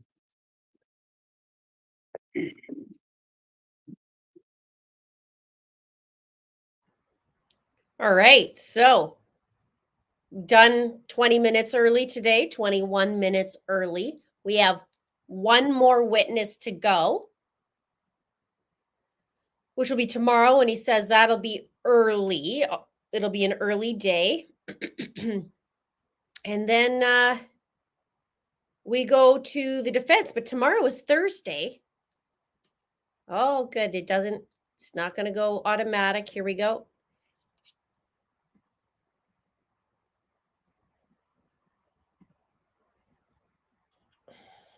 It has been interesting today. So we'll have that, and then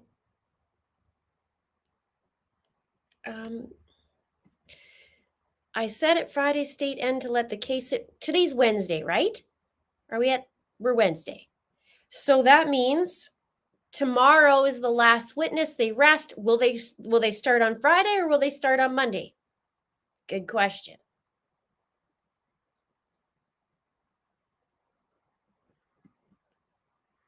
And then we're going to have John, dear cheese and rice.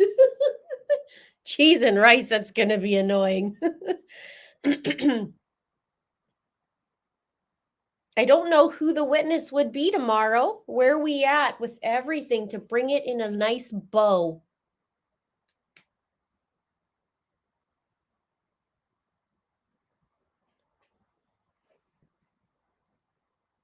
I'm happy you guys all can be with me on the live stream today. I hope your ribs feel better, Ken. That's terrible. I understand. It's not fun.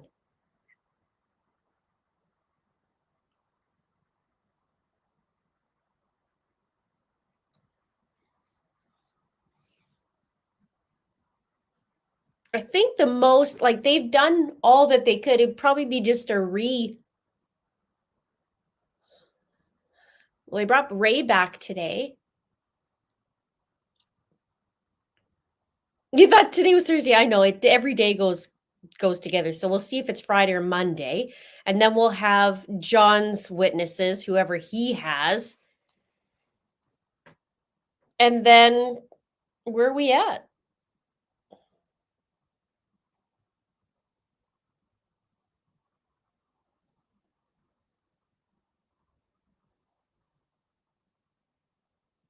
It's been crazy.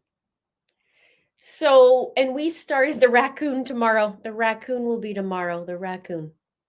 and the raspberry bushes to Zaluma and Bing.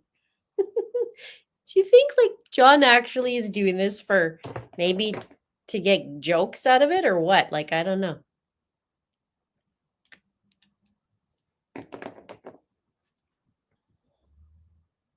One more day. So we started on April 1st was the jury selection. That was 2 weeks. I think it was about 2 weeks. And then we started the trial. So we've been going for about a month. Well, we're on day 24. Yeah. Almost 5 weeks, right? How does that do that? Yeah. Almost 5 weeks of actual trial, not including the jury selection. They're going to call the, I think so. You know what? I think they're going to just call the raccoon up tomorrow. Talk about the paintball gun and the raspberry bush.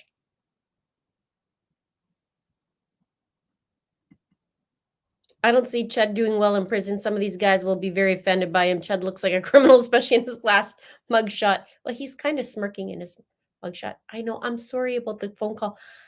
It doesn't do text anymore through there, but apparently it still does the phone, even though I turned it off. It just doesn't know. My phone was binging. I'm so sorry.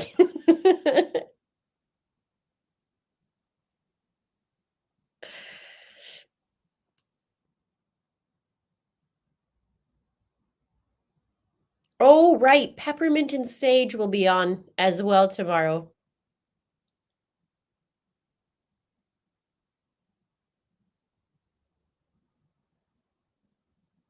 Honestly, 5 weeks has gone fast in this case, but also makes sense to me why JP is getting even more grading. It actually has gone fast together. We've been going through this together, and thank goodness, because I wouldn't want to do this by myself. And you guys have been great. Okay, so recap from today. Let's go back because the days start sticking together. This morning, this does not feel like it was this morning. This morning, we continued with Ricky Wright. He was taking us through yesterday with all those timestamps of the data, the cell phone data, the GPS, all about that. And then we went on to Detective Ray Hermosillo. And for those who weren't earlier here, the ladies in the chat were very, very happy about Ray Hermosillo taking the stand. They need to defend themselves. And he talked about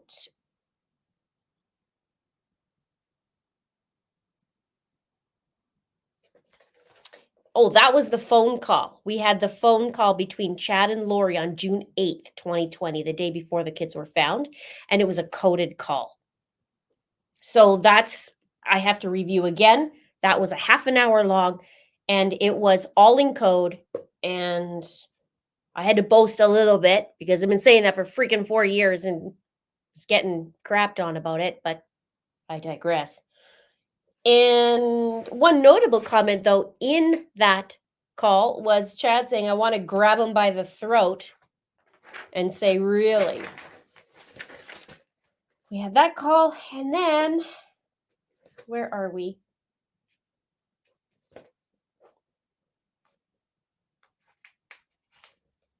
Then there was a short little thing. There was a contested issue.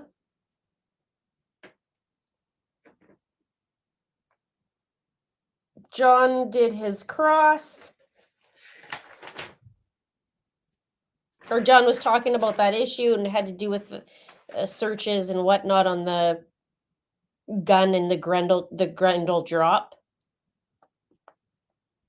And then we heard from Investigator Edwards, who took us all the way to the end of the day.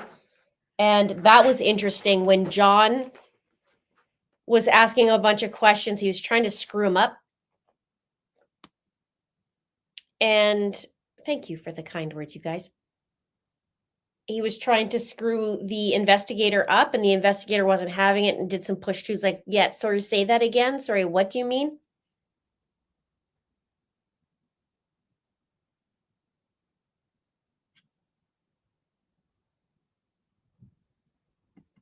Thank you. I drew my best to explain it. I know it can get really confusing. So I do my best to explain and help you guys out.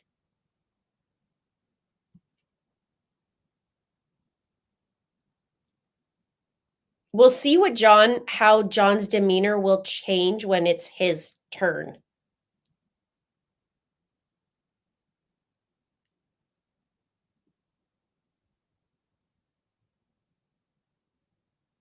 But you could see the difference in how long it took John in the first couple weeks till now. It's very different.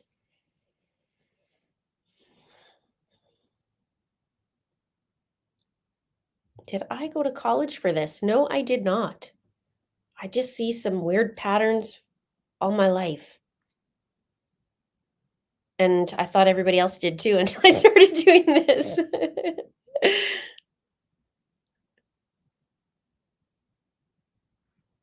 I am hurting though.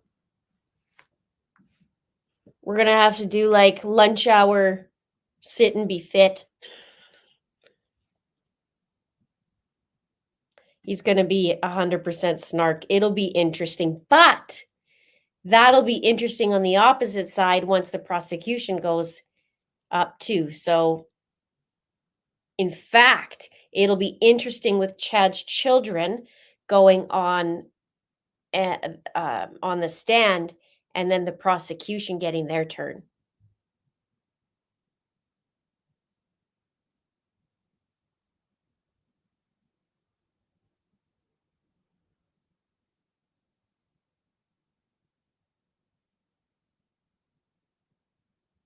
Oh, no, I said I wanted to become a lawyer. I wanted to go into law and become a prosecutor. And then life happened. I got married and got pregnant. So I didn't get to go.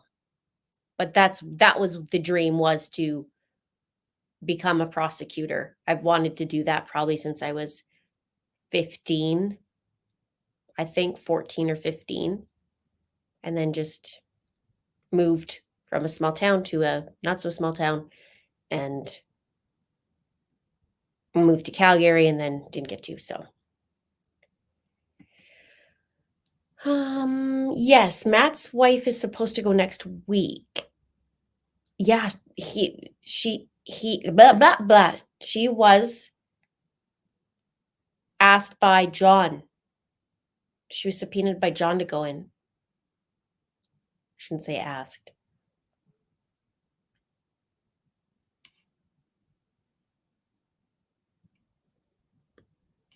Thank you. I love doing this. I really do. Some days are harder than others. Some days are stressful more than others, but I really do love it.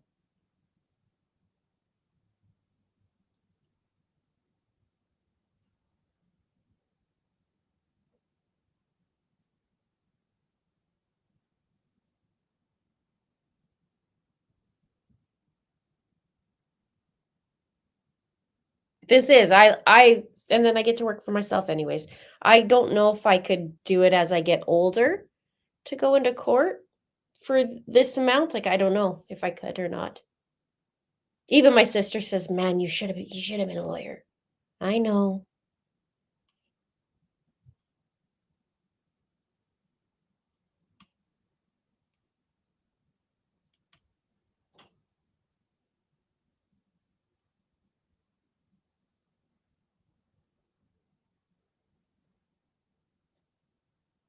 I believe Chad's kids are coming up. Four, I think I've heard 4 out of 5.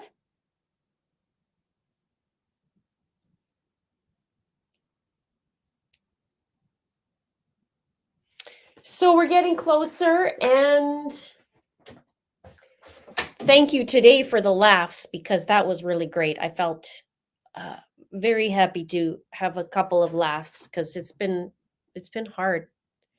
And I feel for the jurors. I hope they're doing okay and being able to have that moment to think And hopefully it's not too convoluted for them.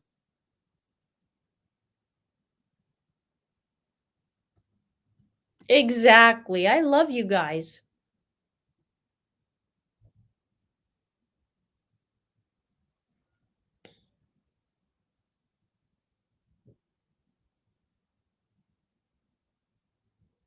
Yes, I'll work on the coded call. I have one video that I want to put out first, and it's almost done. I got to talk to my editor because she's on a movie set. So I think she's done next week, but I might have to edit and get her to help me. We help each other edit.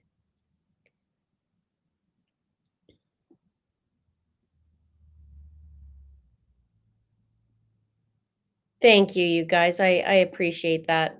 I do my best. I do try my best.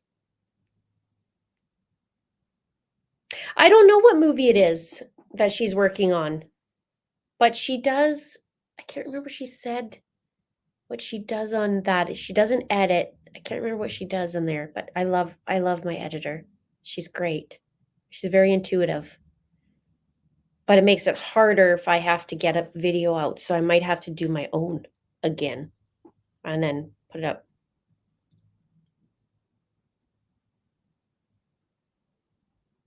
I appreciate you guys too. Thank you for hanging out with me.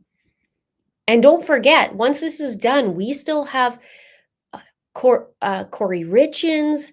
We have Lori Daybell on August 1st. So we have that. Community is everything. 100,000% agree. I love community.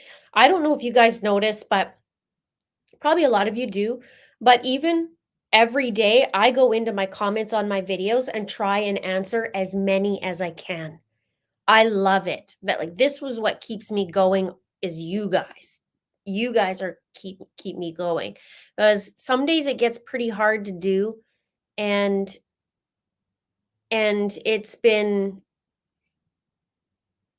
you know, it just some days it gets tough, and I do this by myself, and when I don't have community, it's I don't know, it's just different.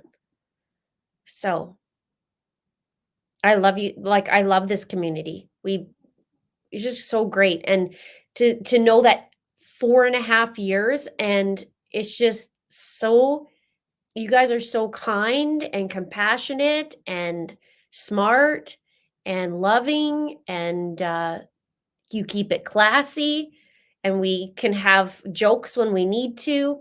So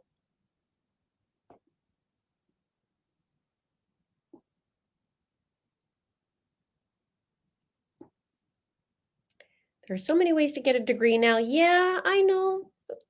It's a long time to become a lawyer, and I'd have to take care of my kids somehow. So it's not always easy. But I do love this. I prefer this anyways. Although I would happily be on a prosecuting team.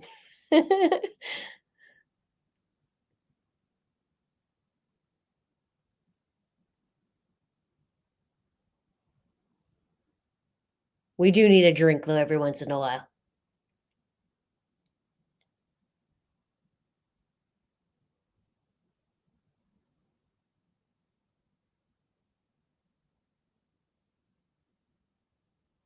Thank you.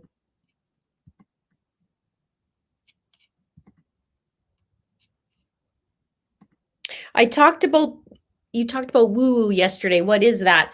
I call it the woo. It's like, you know, weird things sometimes happen. Like sometimes when I talk and Charles comes on at like the precise moment I talk about him, or weird things happening, or, you know, I just call it the woo. Is Mr. Linda forgiven today? See, there's Charles. Hi, Charles. Lori's an idiot, a lapidiot. Case in point, it's the woo. Is Mr. Linda forgiven? Yeah, he's forgiven. I mean, sometimes he annoys the heck out of me, but that's just normal. And no, we're friends. We're friends. He even came over, I don't know, a couple weeks ago and had a coffee while he was waiting for our child to get ready. So it's not a big deal. I told you, yeah. It's just like he's still there. Hi, buddy. I know. And then I'm weird because I'm talking to him, but it's just weird things that happen.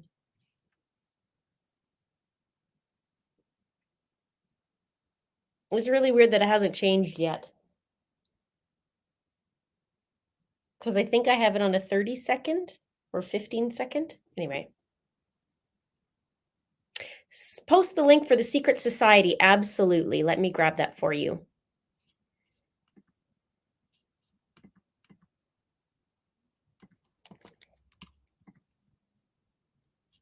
And then what I'll do is after this is processed, maybe later tonight, I'll go in and I'll add some more links. But go to my playlist on my channel. You'll be able to see some of this, but I'll get you the Secret Society one where Chad has a pitchfork.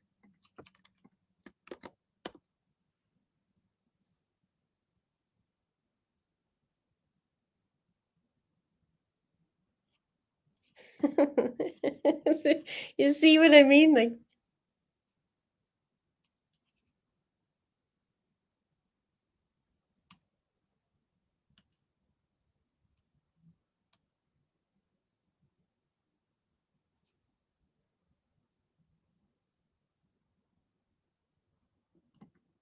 oh, I hope you feel better. That sucks with the migraine, totally.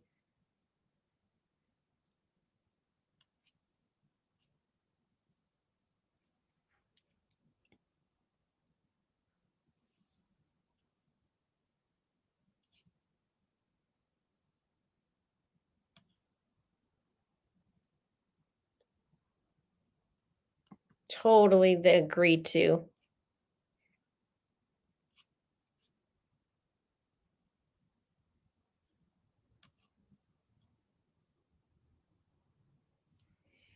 Everybody is awesome. It's great. So we have tomorrow for the final, and we'll have to celebrate them resting. So I'll be on for a bit, and then maybe we'll see what happens and who's on tomorrow.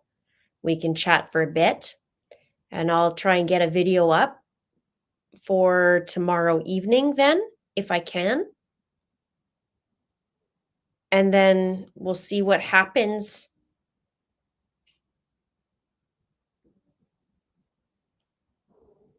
We'll see what happens for, what's his name? John Pryor. People have chipped in this week for a chair. I'm very appreciative. It's just a matter of finding it now and testing them out in my spare moment. Can I set the trial up on my couch? Yeah, I thought about that. See, I could set it up down on the main floor where my couch is. I would have to move all my equipment, but maybe that might work. We'll see.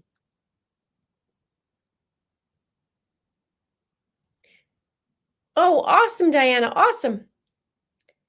Welcome aboard.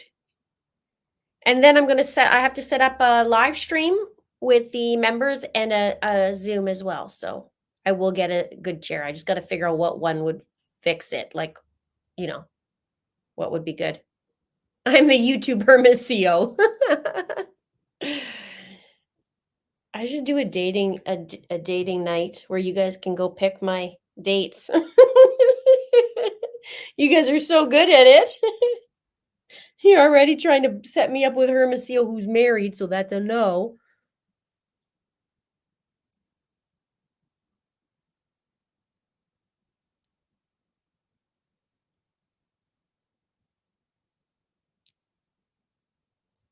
Yes, my damaged tailbone, that happened a couple of years ago. But this is my upper back, which reminds me, I got to get there by 4 o'clock to go to my chiro. I can't wait because this guy's amazing. He's way better than my original one, and I came upon him by accident. So